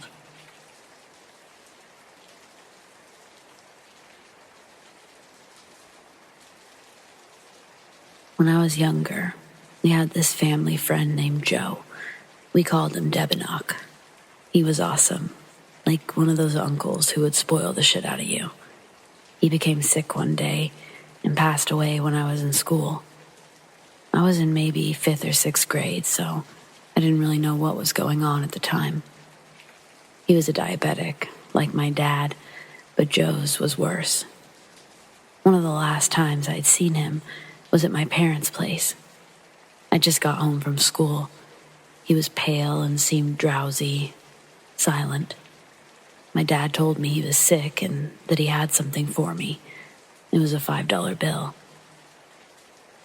Before I got home and started to become aware of Joe's condition, my dad told me that he was seeing people that weren't there, like people who have already passed away, loved ones, just standing around in the living room, present. His condition grew dire. He couldn't leave his house or even get up to leave his bed, but his wife, Naomi, was taking good care of him. She had told us a story a few nights before his death. They'd had a horrifying experience. She was getting ready for bed and falls asleep next to her husband. She eventually wakes up to someone screaming her name. The bed is empty. Naomi realizes that the screaming is coming from the front door, and it's Joe's voice. He's shouting the words, "Naomi, get the fuck out here and see this." She jumps out of bed as fast as she could, and she races towards the door. As she's halfway, she can hear the glass smash, followed by these loud, heavy footsteps stomping off and down the porch steps. She approaches the door, and Joe is shaking, with this shocked expression, pointing off into the darkness. Naomi sees this shadowy figure bolting fast into the field not too far from their house. She was chilled to the bone, but was able to bring her husband back inside. It was peculiar. Joe was incapable of leaving his own bed, but was able to somehow, in the middle of the night, make it to the front porch with a glass of water for fresh air, where he was met by whatever that thing was. He never told anyone what he had seen. The scary thing is, he passed away while standing in the exact same spot.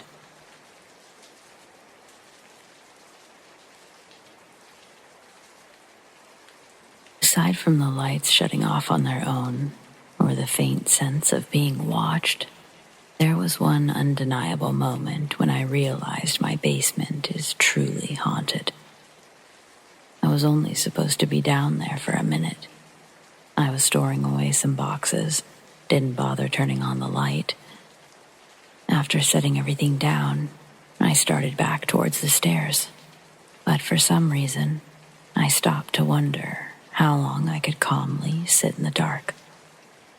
I stood very still and took deep, calming breaths while saying a random mantra of mine.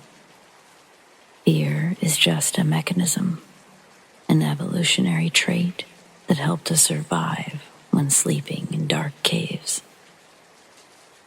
After a few repeats, I heard a fucking growl. It sounded like a zombie. It was loud. I instantly noped out, sprinted up the stairs. I was on the ground floor in under a second. I know nothing chaotic happened, but hearing such a real and angry growl after 10 minutes of utter silence, it confirmed that something supernatural was living in my basement. This really happened 5 years ago, and I can still hear the growl in my head. And if you're wondering, it wasn't the boiler. It was a finished basement. I even had an Xbox down there. I would literally game for hundreds, maybe thousands of hours. Not once, never, did I hear the boiler make anything remotely close to that sound.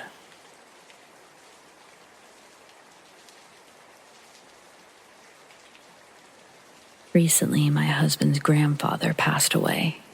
Soon after he, our 2 kids, and I moved in with his grandmother. We're actually sleeping in her bedroom, where her husband passed away. I think it's too soon to say anything about what I've seen. I've never experienced anything like this before, which is why I'm coming here for feedback. My first sighting of his grandfather happened when I was entering the living room, and I saw a shadow pass by the wall where his chair sits. The second time, I was leaving the laundry room, and I swear I saw him bent down. The third time, it happened when I was walking down the hall to my children's room before going to bed. Our room is on the right, and when passed by, I saw my husband's grandfather laying on the bed. He was covered up, and I could only see his face, but it was him.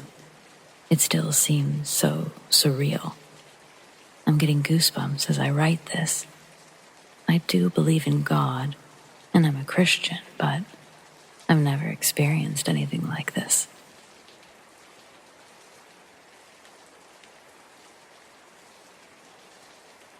This has been happening for roughly 2 years, and my family and I have heard it all. It started with a knock at the door while Mom was cleaning the kitchen. It was 10 p.m., and since my father was working out of town, she wasn't going to open the door for anyone she didn't know. She looked outside, but no one was there. She thought she was hearing things until my sister came out of her room, saying that she also heard a knock. A couple of months later, my parents went to have drinks with friends, and they let my sister and I stay home. We were chilling in the living room, and I forgot to lock the door after taking the dogs out. Suddenly, there was a loud knock. My sister looked outside, but she saw nothing and quickly locked the door. A week later, I was in the living room petting our dogs on the sofa when I heard a quiet knock. It was almost midnight, so I told my father. Nothing was there when he checked, but I'm positive I heard a knock. After that day, we didn't hear the knock again until today, January 16th. It was 10:30 p.m., and I came to sit in the living room because I had a bad feeling about being in the back rooms. I talked to my mom for maybe 10 minutes before we heard a little knock. We thought nothing of the first one, but after the second time, Mom asked if someone was knocking. Then, a third and final knock sounded, and my sister confirmed that's what it is. We don't live in a bad neighborhood. What could all this knocking be?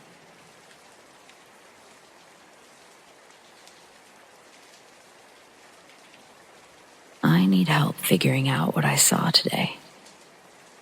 It's June 1st, 2022, and around 9:30 p.m., I went to my grandma's house in hopes of getting a jacket. She lives behind someone's house, and we know them pretty well, so I cut through their driveway. Using the alleyway is kinda weird since I'm still a kid. Grandma has a tree in front of her house, and the owner put a 2 to 3 foot tall wooden board against it. I heard a sound while walking and quickly turned on my phone's light, pointing it at the sound. Behind the board was a deer's head, with white eyes, and a human body. I live in a city, so deers aren't exactly common. I was frozen only for a moment before running to Grandma's house, terrified and pounding on her door. She wanted to know why I looked so frightened, and I told her it was because I saw something. Knowing I don't scare easily, she offered to walk me home, but as we went to leave, my dad ran in. He wanted to know where we were going, but he didn't know what to say when I relayed what happened. I've seen a lot, but nothing has ever scared me like this. I could really use your help.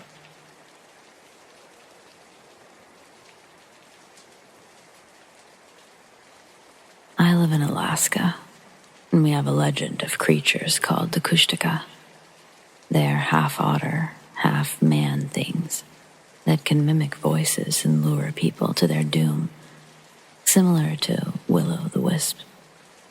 One day, my friend Sam was hunting with his father and brother. They'd been out for a while when he heard his father's voice calling him from behind. But he could see his father about 20 feet ahead. Sam hurried to catch up, asking if his father said anything, but he hadn't. He did, however, hear the same thing his son had. He told Sam to grab his brother and come right back, and that's what he did. Once they returned, their father said, "Listen very carefully. When I say go, I want you two to follow me as closely as you can. Ready? Go." They all began sprinting through the woods at a breakneck speed. Sam swore he could hear something chasing after them, but he never looked back. After a few minutes, his father pulled them into an alcove behind a fallen log.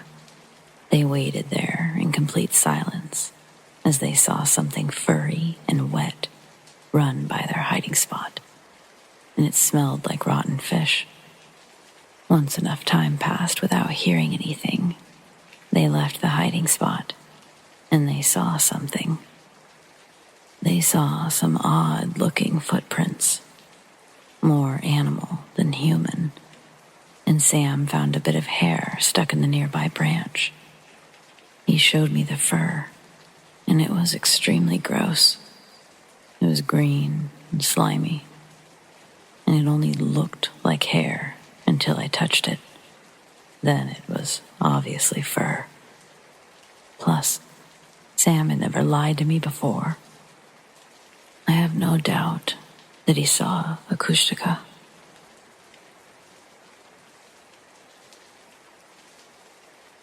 There's a men's Christian homeless shelter in my city. I was homeless in 2010, around the time they purchased and converted an old VFW bar. They were digging out the basement to make room for showers and dorms, but I think they woke something in the process. Or something was attracted to the homeless. I was in and out of the shelter a few times over the following years. Sometimes I'd wake up from an episode to see a shadow gliding across the floor and up a wall. When I stayed there last year, I felt that thing's energy, and I've never felt anything like it. This thing knew I could sense it too, and it hated that.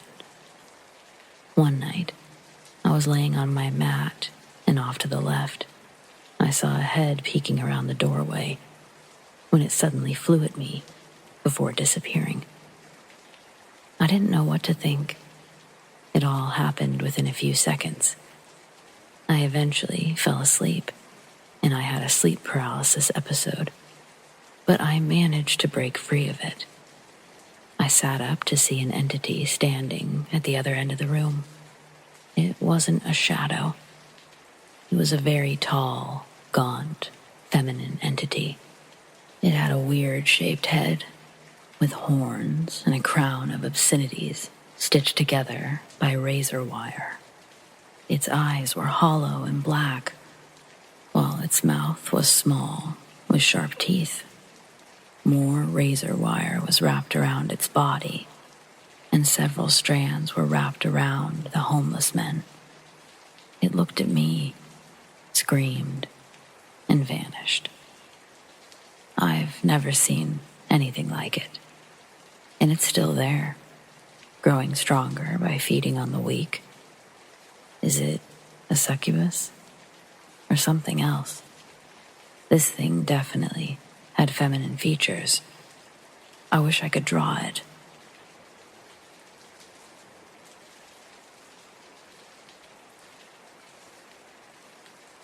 My husband, Hank, and I were still engaged when living in the home we called the Hammond House. It was named after the neighborhood. We lived there for 5 years and moved out shortly after our wedding. It was built in the 1970s, and too many strange things happened to relay them all, but I'll try. Before we even moved in, an elderly woman died inside. It was heavily remodeled after a fire, and someone had crashed their car through the living room. The activity we experienced started off small and escalated.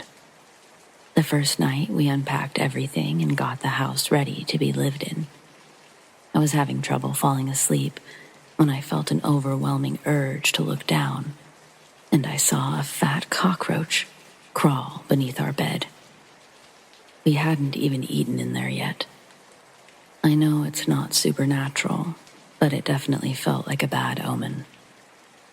Hank has a shelf full of memorabilia that he arranges in a very particular order, and on countless mornings, we've woken up to find everything shifted out of place, just by a few inches.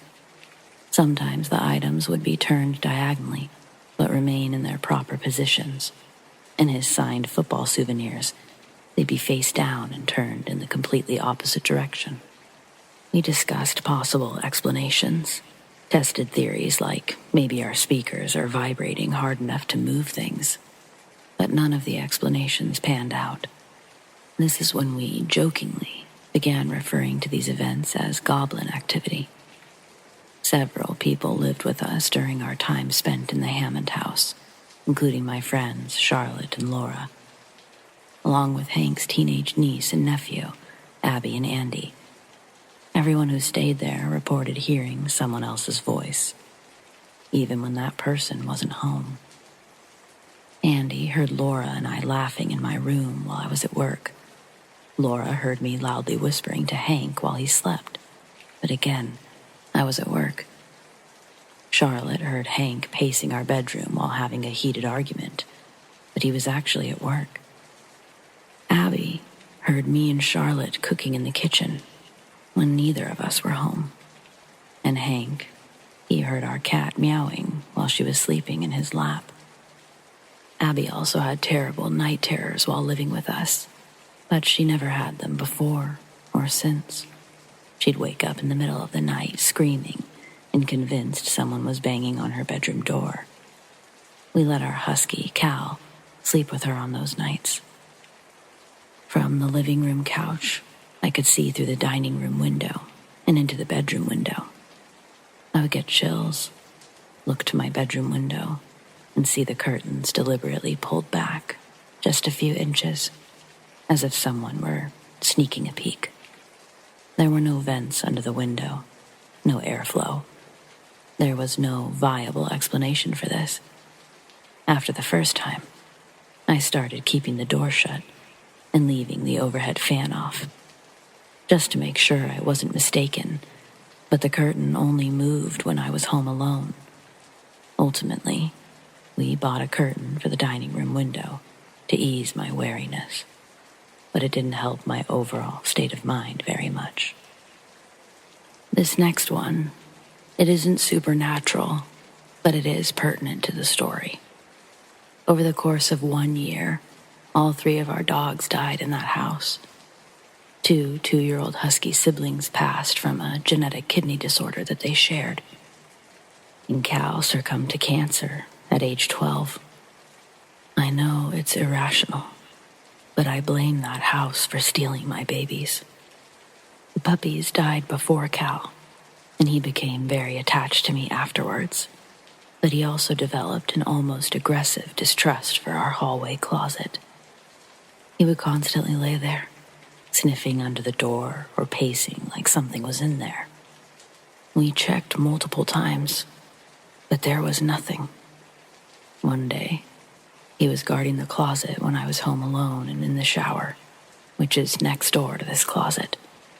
When I bent over to grab the soap, I heard an unknown male voice coming from the closet.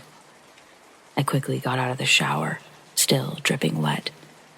I inched my way to the door, listening.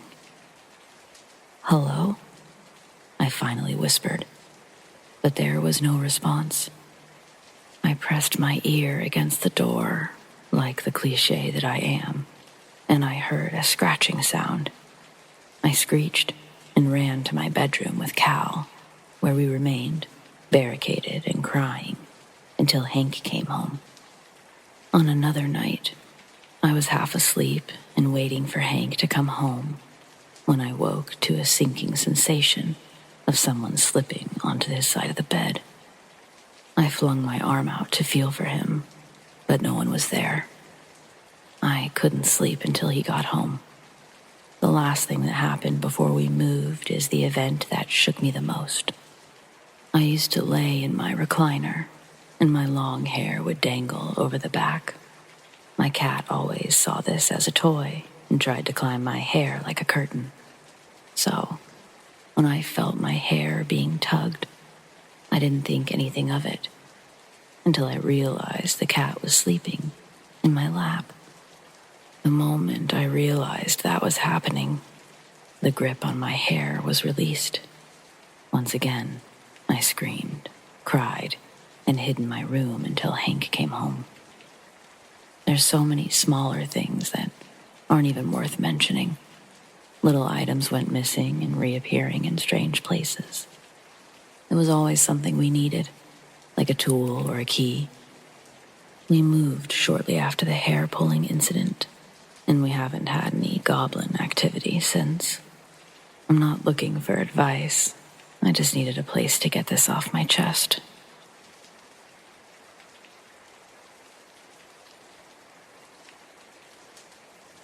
If you've read my previous stories, you know that I used to do trauma scene cleanup. If you don't know what that is, I basically managed a crew that went into buildings where someone was killed, committed suicide, or died by accident. Really, any situation where someone suffered a messy end. Over the course of my career, we had a few gang-related murders. The majority were Mexican gangs, but there were a few Asian gangs too.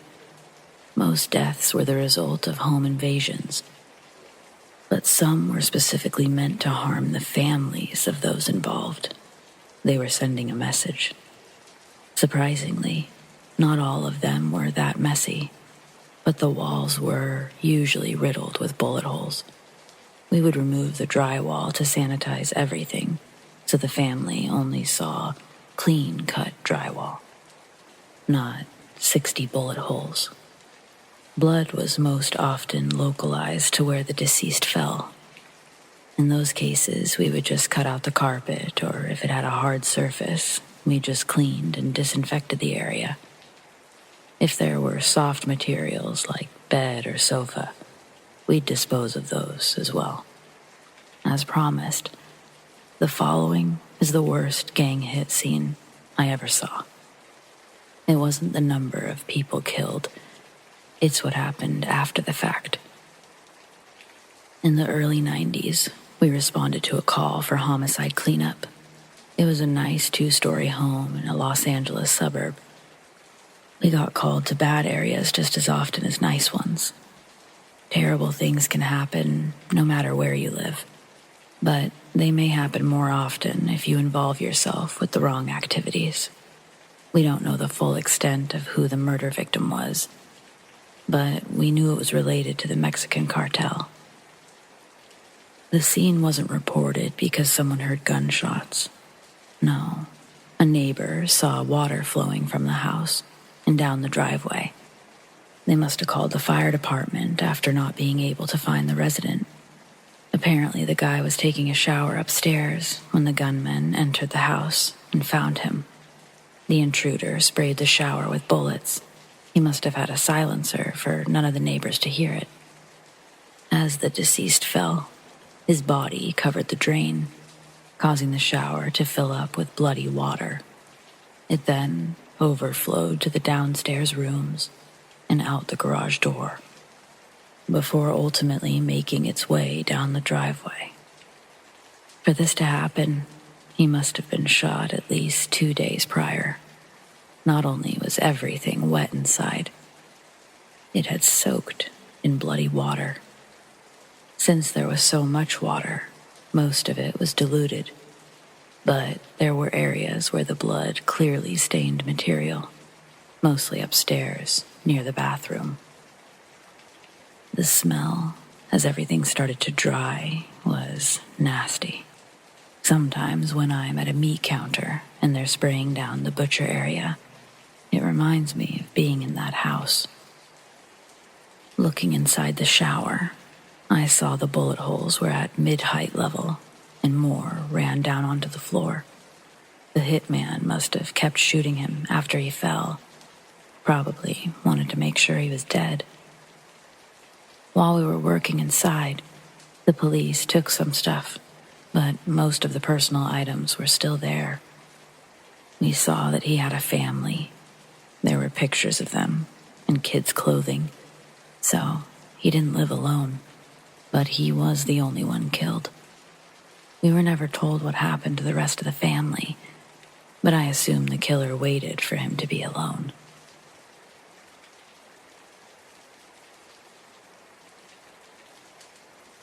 This New Year's Day, I wanted to do something special with my boyfriend. So we spent the night at a fancy desert resort. The whole day was absolutely wonderful. We relaxed by the pool, saw some native wildlife, had great food, and so much more. By nightfall, we were quite tired from being in the sun all day. We decided to have a relaxing night in, just watching movies and pigging out. At 11, we heard a party starting in the sand dunes, but we didn't think anything of it. Of course, people were partying on New Year's. The music was loud. People were yelling and laughing. They seemed to be having a great time. When our movie marathon ended, it was around 3 o'clock, and we were exhausted. But the party was still going strong. Good for them. Except it continued on that way until 5:30. It was annoying, but nothing weird. Until it was time for us to check out, and I commented about the crazy party that lasted all night. She said the party in the main hall was great, but they ensured it only stayed open until around 2. That was pretty weird. Thinking out loud, I wondered if people had camped close to the resort and thrown a party. But the receptionist said that wouldn't be possible. The resort owns roughly 500 acres, so it would be impossible for anyone to camp close by. We definitely heard a loud-ass party next to us. Freaked out and determined to find a rational explanation, we checked out the suspected area. But there were no signs of a party. Nothing was there except a vast, empty desert. Now we were freaked out and just wanting to get the hell away from there, but I couldn't let it go. Later, I started Googling keywords, and I read that jinns live in the desert, and they're known to congregate near people having parties and drinking. So, was this a group of jinns out having a good time? Or am I looking too deep into this?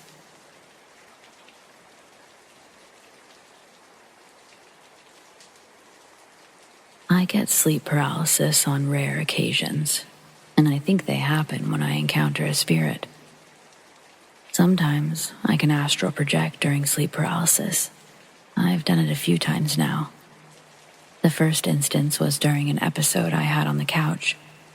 I sat up and looked around before realizing I couldn't physically feel anything. I looked down at my sleeping form, and that was cool as fuck. But then it got weird. There was an electronic sound, followed by a screeching shadow figure bursting into the room. It didn't attack my physical body, but my spiritual one. And it knocked my phone onto the floor when it moved the coffee table. I didn't know what to do, but I laid back into my body and I woke up. I know it was real because the coffee table was moved and my phone was on the ground. The second time, I was knocked out of my body by a strange shadow thing. It started as a sleep paralysis episode. When I'm having one, my face goes numb like I've been sedated. That feeling had subsided, and I was scanning the room when I saw something in my peripheral vision. It was a humanoid shadow figure with a stick-thin body and an oval-shaped head. I couldn't see any distinguishing features. It was both moving and stationary at the same time. But I can't really explain how. It's like it was transitioning between reality and a dream. I kept staring at it, hoping the sleep paralysis would end, but it only ended after the figure came much closer. I didn't see it move, yet somehow it knocked me out of my body, and I fell onto the ground, paralyzed and staring up at the dark figure. It was hovering over my body, attaching some kind of webs to me. I felt like it was trying to possess my physical form. It took great effort to figure out how to move, but I managed to fly back into my body and wake up. I don't know if it was a lucid dream, but I saw it as clear as day. And it didn't feel like a dream.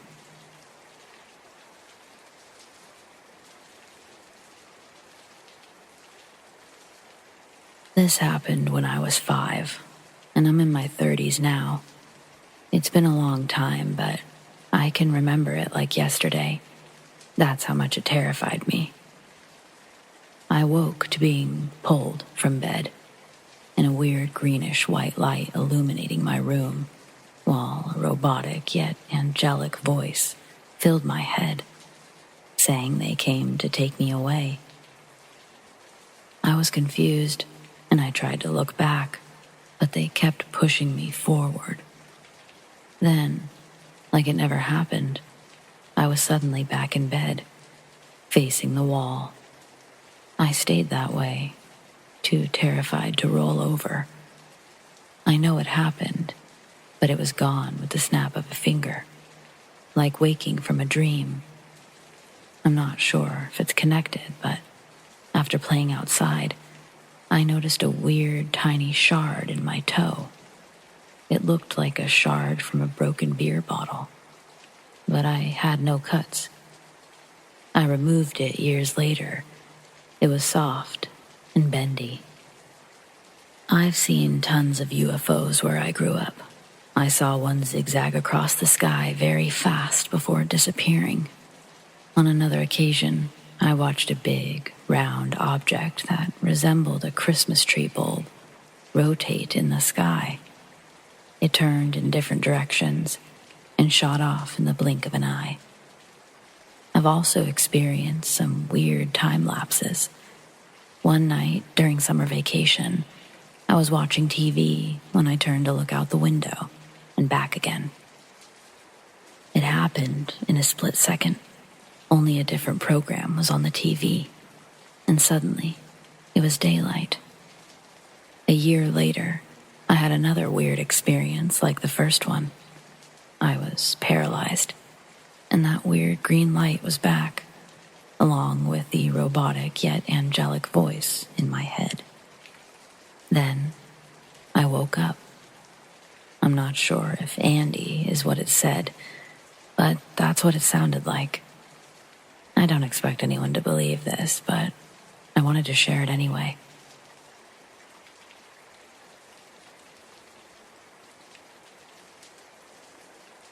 I'm a woman who experiences sleep paralysis often, and it's not fun. I recently moved into a new house in a beautiful village with a gorgeous view of the river. But what happened here, it's horrible. I lived a normal life, made friends in town. Life seemed perfect. Then one night I woke up and I couldn't move. This seemed I regularly experienced sleep paralysis, but after a few minutes, I looked out the window and I saw a boy. He had an unusually large grin. It seemed to be full of evil. Since I was paralyzed, I couldn't react. Then, the figure walked towards the door. I heard it open, and I heard his wet footsteps coming closer and closer, until the boy entered my room. He leaned over me, his huge grin directly above my face. Then, I snapped out of the paralysis and was asleep again. When I woke up, I found wet footprints on my floor, and a chill ran down my spine. I got dressed and drove into town. There, I talked to people who shared a tragic story. Long ago, a group of friends were playing near the river. As a joke, one of the children pushed a boy into the river. He couldn't swim, and he sank to the bottom. Villagers tried to save the boy, but they were too late. They found him, sitting on a rock, eyes cloudy, mouth open. It was like he sat there and waited to drown. People say his ghost will grab your ankles, pull you into his watery grave. I freaked the fuck out. I tried to sell the house, but I couldn't because it's apparently famous for being haunted. I just hope I can get out of this place.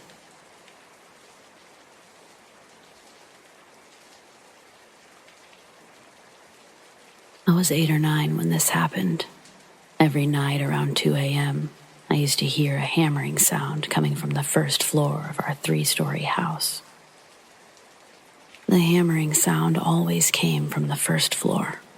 I always thought my uncle may be responsible because he often complained that he couldn't sleep. I thought that he might have found a new hobby or something, but no one else ever mentioned the noise. Anyways, my bedroom was on the 3rd floor.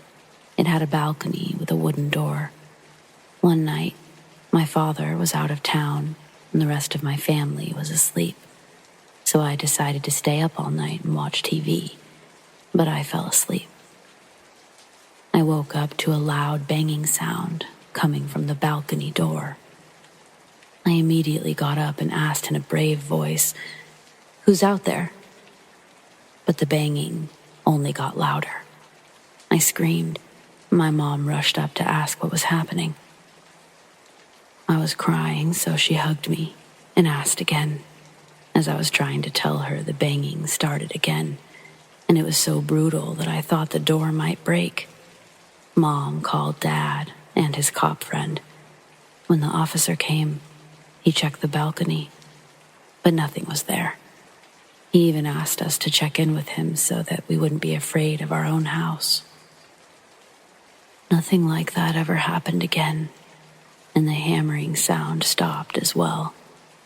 I never asked my family about that hammering because I'm still worried I might be the only one who heard it.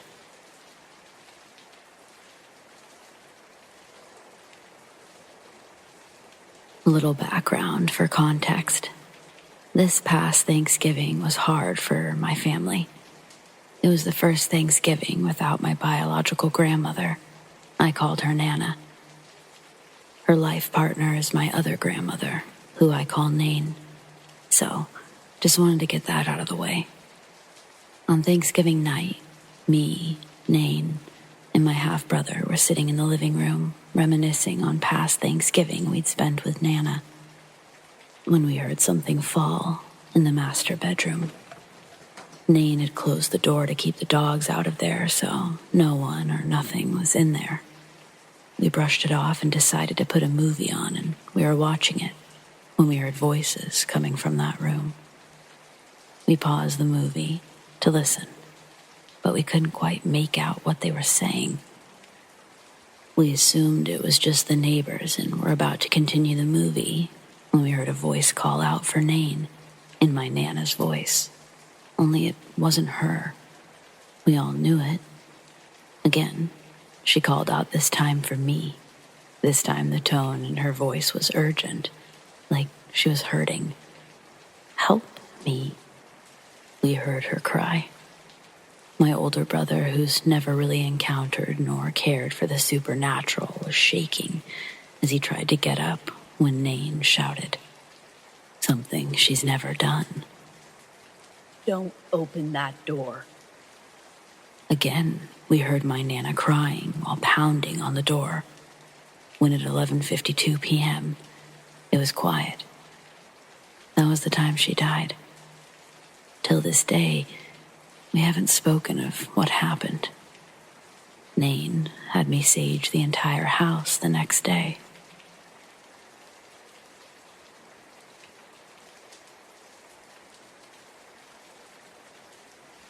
I was a nurse for 7 years, and I worked at a single facility for my entire career. The facility had many renovations done since opening in 1960.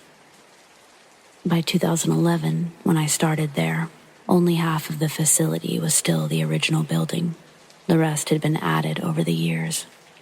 I worked nights, mostly because I'm a night owl and found it easier. I had a number of odd experiences, but I'll share the main ones that stick with me.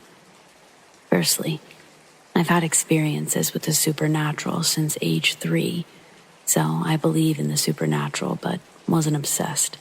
It's more like I was simply aware of it, if that makes sense. There was one wing in particular, part of the original building, that had a small sitting room with a television for residents to enjoy during the day. During my night shifts, this one area gave me such a feeling of dread that I would only be near it when necessary. I took the long way back to the nurse's station just to avoid being near it. I don't know of anything that happened there, but my gut instinct screamed that something was there, and it was not happy. This feeling eased during the day, but each night the feeling was there. It felt as if someone was watching me, and they didn't like my presence.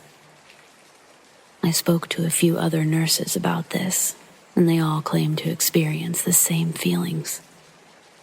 One other incident that sticks with me: a 90-year-old woman, I'll call Jane, went to breakfast, and then asked to return to her room for a nap.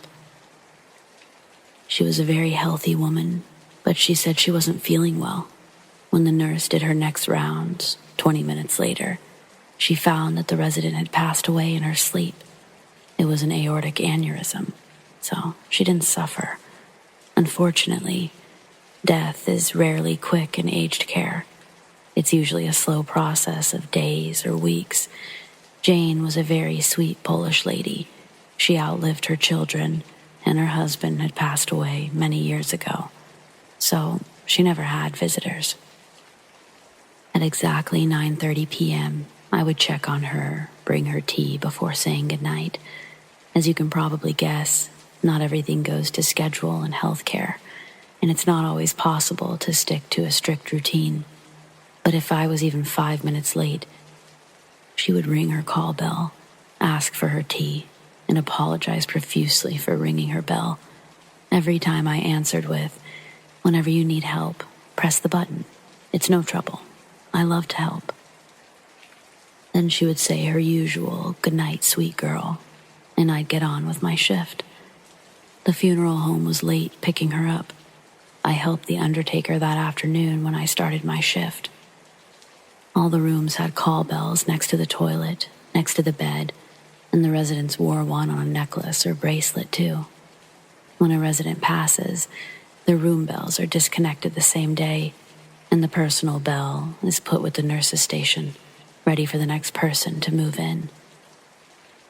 At 9:36, the call bell to her room started ringing. This was not possible. Her room had been disconnected, and her personal bell was sitting in a drawer next to me. Slightly freaked out, I went to her room to ensure no dementia patient had wandered in. I considered maintenance simply hadn't turned the bells off, even though I personally spoke to them after they did so. I was just trying to rationalize it, I guess. I went into the room, and it was pitch black. No one was inside, and the bells had definitely been turned off. I couldn't turn it off from inside the room. I had to cancel it from the main desk. I instantly had a feeling of peace, which was weird because in every other situation, I would have been a mess. I think she was saying goodbye. As I was closing her room, I heard a shriek. My best friend came running down the corridor crying and in a state. Once I got her calmed down, she said, "I was in X-Wing, charting, and Jane walked past me in her nightie. Then she turned the corner to the front wing, but when I looked around the corner, she wasn't there. She's dead. What the fuck did I just see?"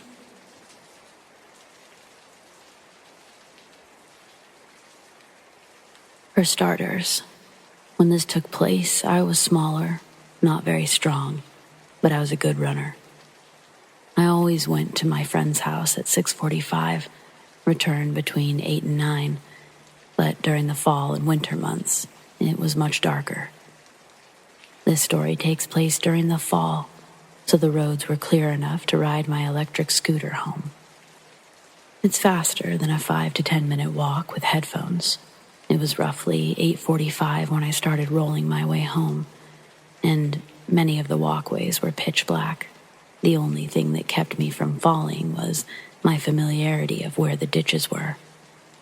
At the halfway point, there's a path that runs behind a row of houses and alongside a school. At the end, there are lights in front of the school. Everything becomes easy to see again. But just before that is the darkest part.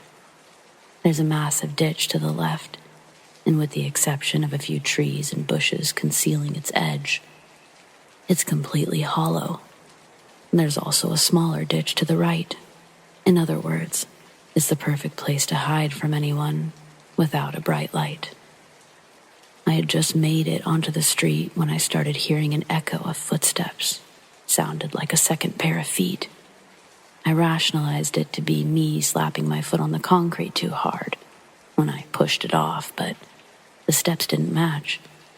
I slowed down and waited, barely moving as I listened. Stupid decision. And I didn't hear a sound. Relief washed over me, and I continued forward, but so did the footsteps. I didn't dare look back. I sped up, and a few seconds later, they did too. You might be wondering how they kept up with an electric scooter, but it wasn't very fast. All it really did was cut back on the amount of work I had to put in, but it was easy to catch up with if I wasn't putting my full effort into speed. I was going reasonably fast, refusing to look back or give any indication I was suspicious. Once closer to home, I began thinking, this is ridiculous. You're just overreacting about an echo. You're acting like a 9-year-old.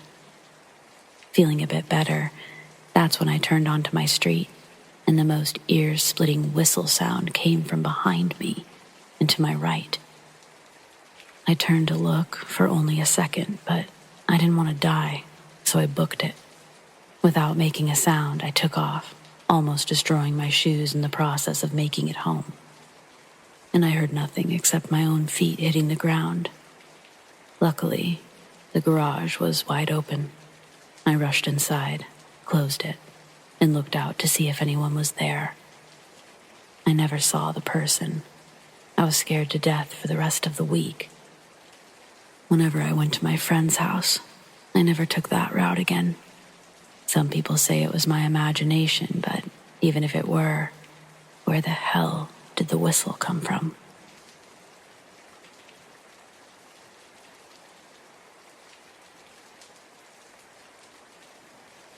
was about 5 and my sister was about 3. We were staying at a Motel 6 that had an outdoor pool. My sister and I were playing in it with our mom. My dad was and still is a preacher, and he was busy at one of the tables outside working on a sermon. The man at the pool noticed the Bible and used it as an opportunity to ask my dad for counsel. My dad said that he would be happy to sit and talk with him. Not too long before that, my mom was getting my sister and I out of the pool and was going to take us up to the room to get us bathed and cleaned up for dinner. The man was like, "Well, I'm not comfortable talking out here. Let's go to your room." My dad said, "Sorry, but no, that's not an option." The guy was like, "You're a pastor. It's your responsibility to make me feel at ease so that I can do some real healing." My dad said again, "Not possible, but I can meet you at the cafe, buy you a cup of coffee. We can have a good talk." The man started getting frustrated and pushy, saying that the only way he was comfortable talking was in my dad's room. My dad said, "Sorry, good luck to you. It's not going to happen." Eventually, the guy gave up and left. But my dad said that he was pretty sure that the man was trying to get into our room to do bad things to our family. We ended up leaving shortly after that.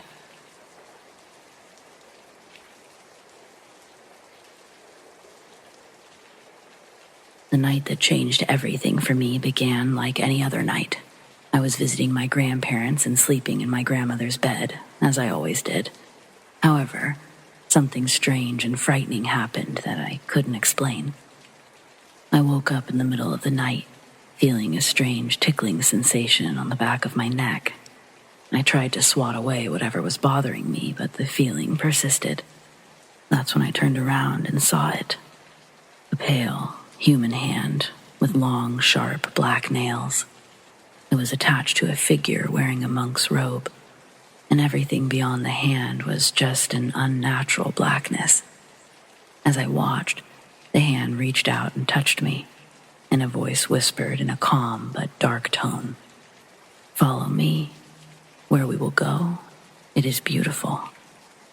Despite feeling scared, I somehow remained calm and replied, "No, I don't want to."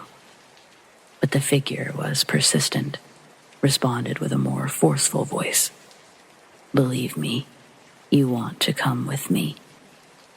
And that's when I screamed, turned to my grandmother, who was dazed and claimed that I was dreaming. But the encounters didn't stop there. On another occasion, I was in bed. My mom had just left the room with the light still on. When I turned back to the door, I saw a figure made out of pure blackness, with bright green glowing eyes. I called out to my grandmother, but there was no answer. I turned away and back, but the figure was still there. And then suddenly, it was gone. It wasn't until 12 years later that I would hear a similar story from my stepfather. He told me that he had been up in the middle of the night to use the bathroom when a shadowy figure with glowing green eyes had touched him. He even had a red handprint on his shoulder as proof. He had no knowledge of my experiences, which made it more eerie. To this day, I still don't know what I encountered and why, but I do know that those experiences left an indelible mark on me, and I'll never forget them.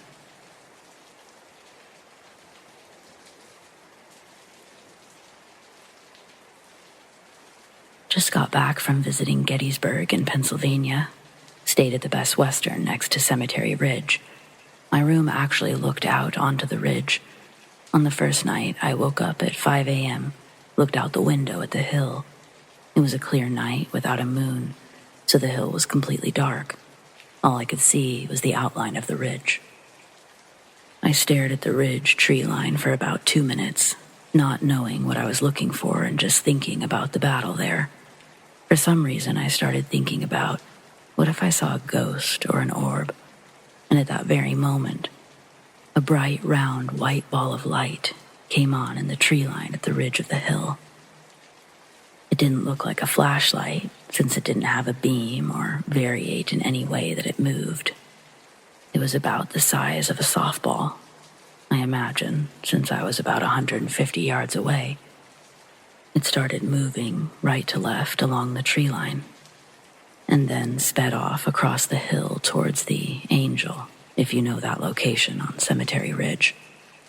The whole thing lasted about 45 seconds, and as it was happening, I wanted to run over and grab my phone to take pictures or video, but I didn't want to miss anything. I was also trying to figure out what it was. Once it was gone, there was nothing, nobody on the ridge, from what I could see. So I got my phone and recorded about 10 minutes while watching for it to come back. Unfortunately, nothing appeared, and the daylight was starting to break, so I could start making out the actual trees, a few statues and monuments on the ridge. Needless to say, I couldn't get back to sleep. I just wanted to add that the movement of the light from right to left, it was erratic, and when it sped off, it was extremely fast, and it left a trace of light behind it. In my opinion, nobody could have run that fast, and there's no indication of motorcycles, bikes, or a car.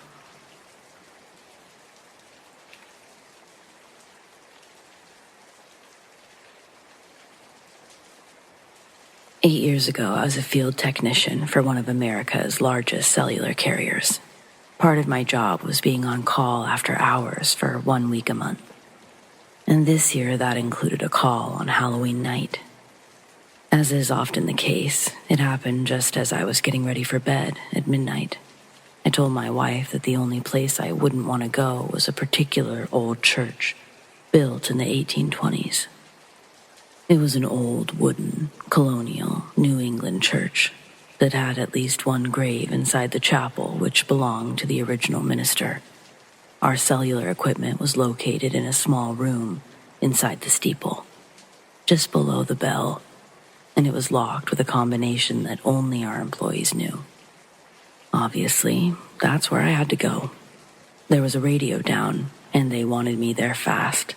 To put it into perspective, there were about 2,000 cell sites that I was on call for, but I had to go to the old church. My heart dropped as I asked what they thought the issue was, but they'd never seen this happen with someone on site. The radio had set itself into local mode, which is a function that can only be done by pushing a physical button on location. It's not possible via remote access. I calmly said that I would take care of it and hung up. Needless to say, I stayed in bed, waited an hour, and called back to inform them the key was missing. I told them the issue would need to be fixed in the morning. There was no way I was going out there to see who or what tampered with the equipment. Sure enough, in the morning, the radio was on. All I had to do was push the button to take it out of local mode.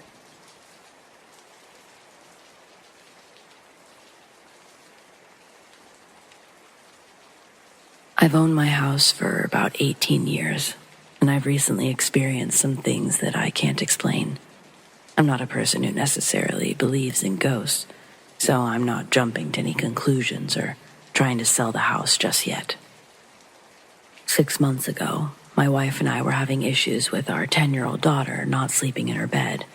Every night, she would run into our room and climb into bed with us. One night, she ran in and took up all the room and the blankets, so I got up and I slept in her bed. By 3, I was sleeping on my side and facing the bedroom door when I opened my eyes. Right in front of me was a dark shadow of a short person or child, and it was looking at me. It has no features at all. It was just a black, cloudy form. I didn't move or blink for several seconds until it simply faded away. Surprisingly, I didn't jump out of bed or anything like that. Instead, I rolled onto my back and wondered if I'd really just seen that. After laying there for a couple of minutes, I finally started getting scared and returned to my own bedroom, where I eventually went back to sleep. That morning, I told my wife, but didn't want to scare our daughter. I've since tried to write this off as sleep paralysis, but deep down, I know I was awake. Then, last week, my family and I were out for dinner and the subject of ghosts came up. I asked my daughter if she'd ever experienced anything she couldn't explain. And she said that she once woke up to see a shadow girl floating near her door. I still didn't tell her what I saw, but my wife and I locked eyes. And then she said that we were both crazy. There have been other things happening with our electronics, like phones randomly playing videos in the middle of the night, the TV changing channels. But thankfully, no more shadow people. My dog has also been barking and growling at things in adjacent rooms when nobody's in there.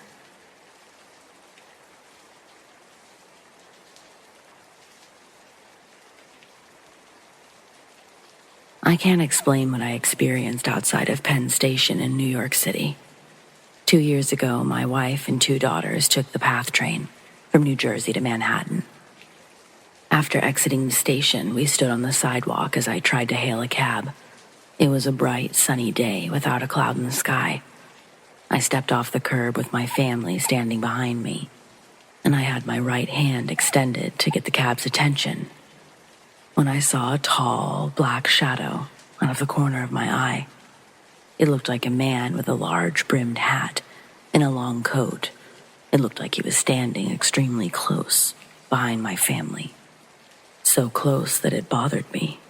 Since we were in the city, there's no telling what his intentions were. That's when I turned to get a better look at him.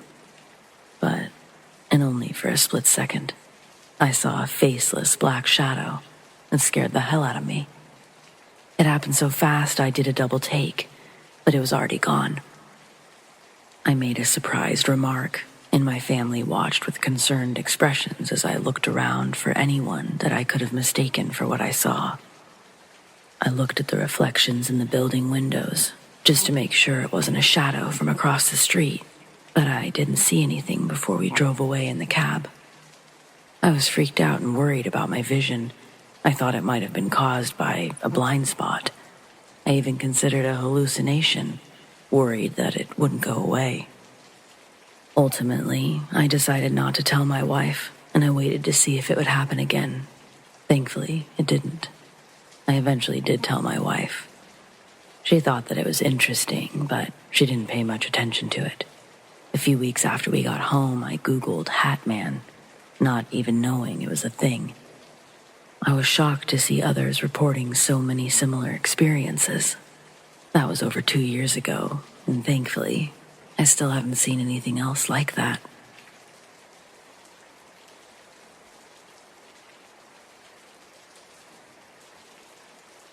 I wanted to share an experience that happened in my home last Thanksgiving. For the last 20 years, I've been living in an octagon house. It was built in 1855. I've experienced many things over the years. The last major event happened as my family and I sat down for Thanksgiving dinner at 4. Shortly after everyone was seated, I clearly heard footsteps on the second floor, directly above the kitchen. The steps continued across the room, then down the stairs, directly outside the open kitchen doorway. Then they began coming towards me from behind, but it all happened so fast that I didn't even look back. I could actually feel the thumping on the floorboards as the footsteps approached. Before I could say anything, my youngest daughter looked under the table, accused me of making the noise. I firmly denied this, confirmed she was hearing and feeling the same thing too. It was very creepy. And it was also strange that my younger daughter was the only other one to experience it. My other daughter and wife didn't have a clue what we were talking about. That's how it is with all the weird stuff in our house. I guess we're more sensitive to these things than they are.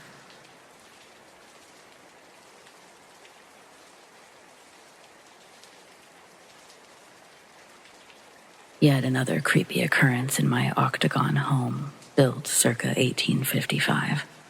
This time, my daughter was sleeping in our family room on our pull-out couch. It was 2:30 a.m. I woke up needing to go to the bathroom, which is off the family room. As I was in the bathroom, I heard my daughter jump out of bed, hurry, and run into the bedroom where my wife was. She was terrified, said that she had a bad dream. She quickly fell asleep in my room, and I returned from the bathroom. As I was getting ready to fall back asleep, my dog was going crazy and snorting like she was warning someone or something to stay away, or I see you. I got out of bed, went back into the family room where my daughter was sleeping, found my dog on the bed, looking at the corner of the room, like it was interacting with something. I told her to quiet down. She followed me into my room and went to sleep on the floor, only after walking back and forth to the family room a few more times. In the morning, I asked my daughter what scared her so much. She said that she had a scary dream that there were ghosts in the room. I was talking about the dog going crazy, about something in the corner of the room. My daughter said that that's where someone was standing in her dream. This, by the way, is the same room where I saw a shadow person separately at night. I never told her about my experience as to not scare her, but I don't like sleeping in that room, and I always have a light on, even at night.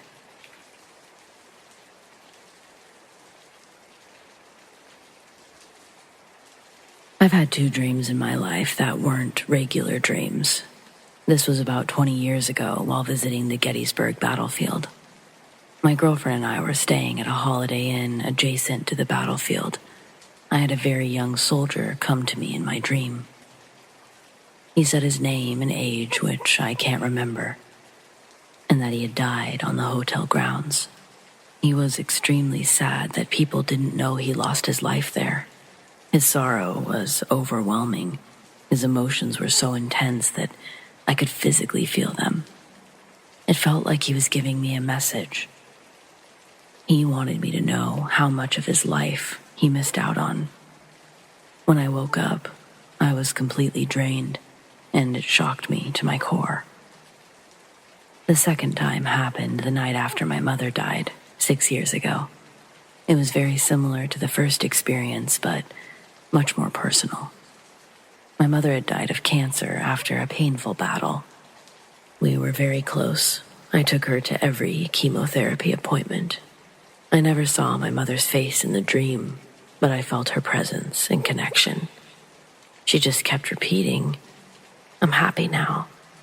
I'm happy now," over and over, while I cried. I woke up with tears streaming down my cheeks. It was so intense, kind of spooky since I'm so sure it really happened. It also made me feel better too. So maybe that was her goal.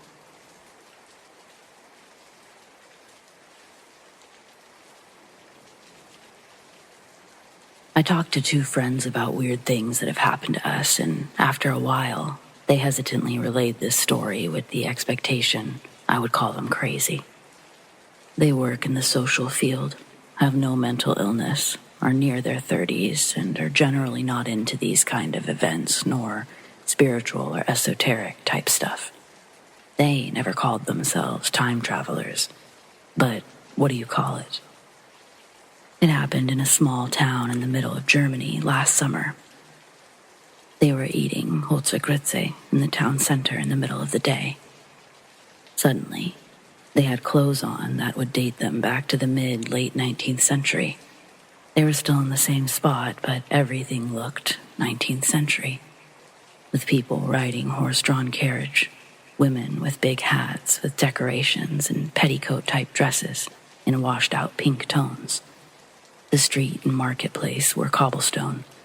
This event only lasted a few seconds. According to them, and nothing like this ever happened before or again. They described no weird feeling. Just a flash. They were there and back. It wasn't a big, flashy story, but that's the reason I was intrigued by it. I hope you have some ideas of what happened or explanations that can clarify what happened. Are there any other similar experiences?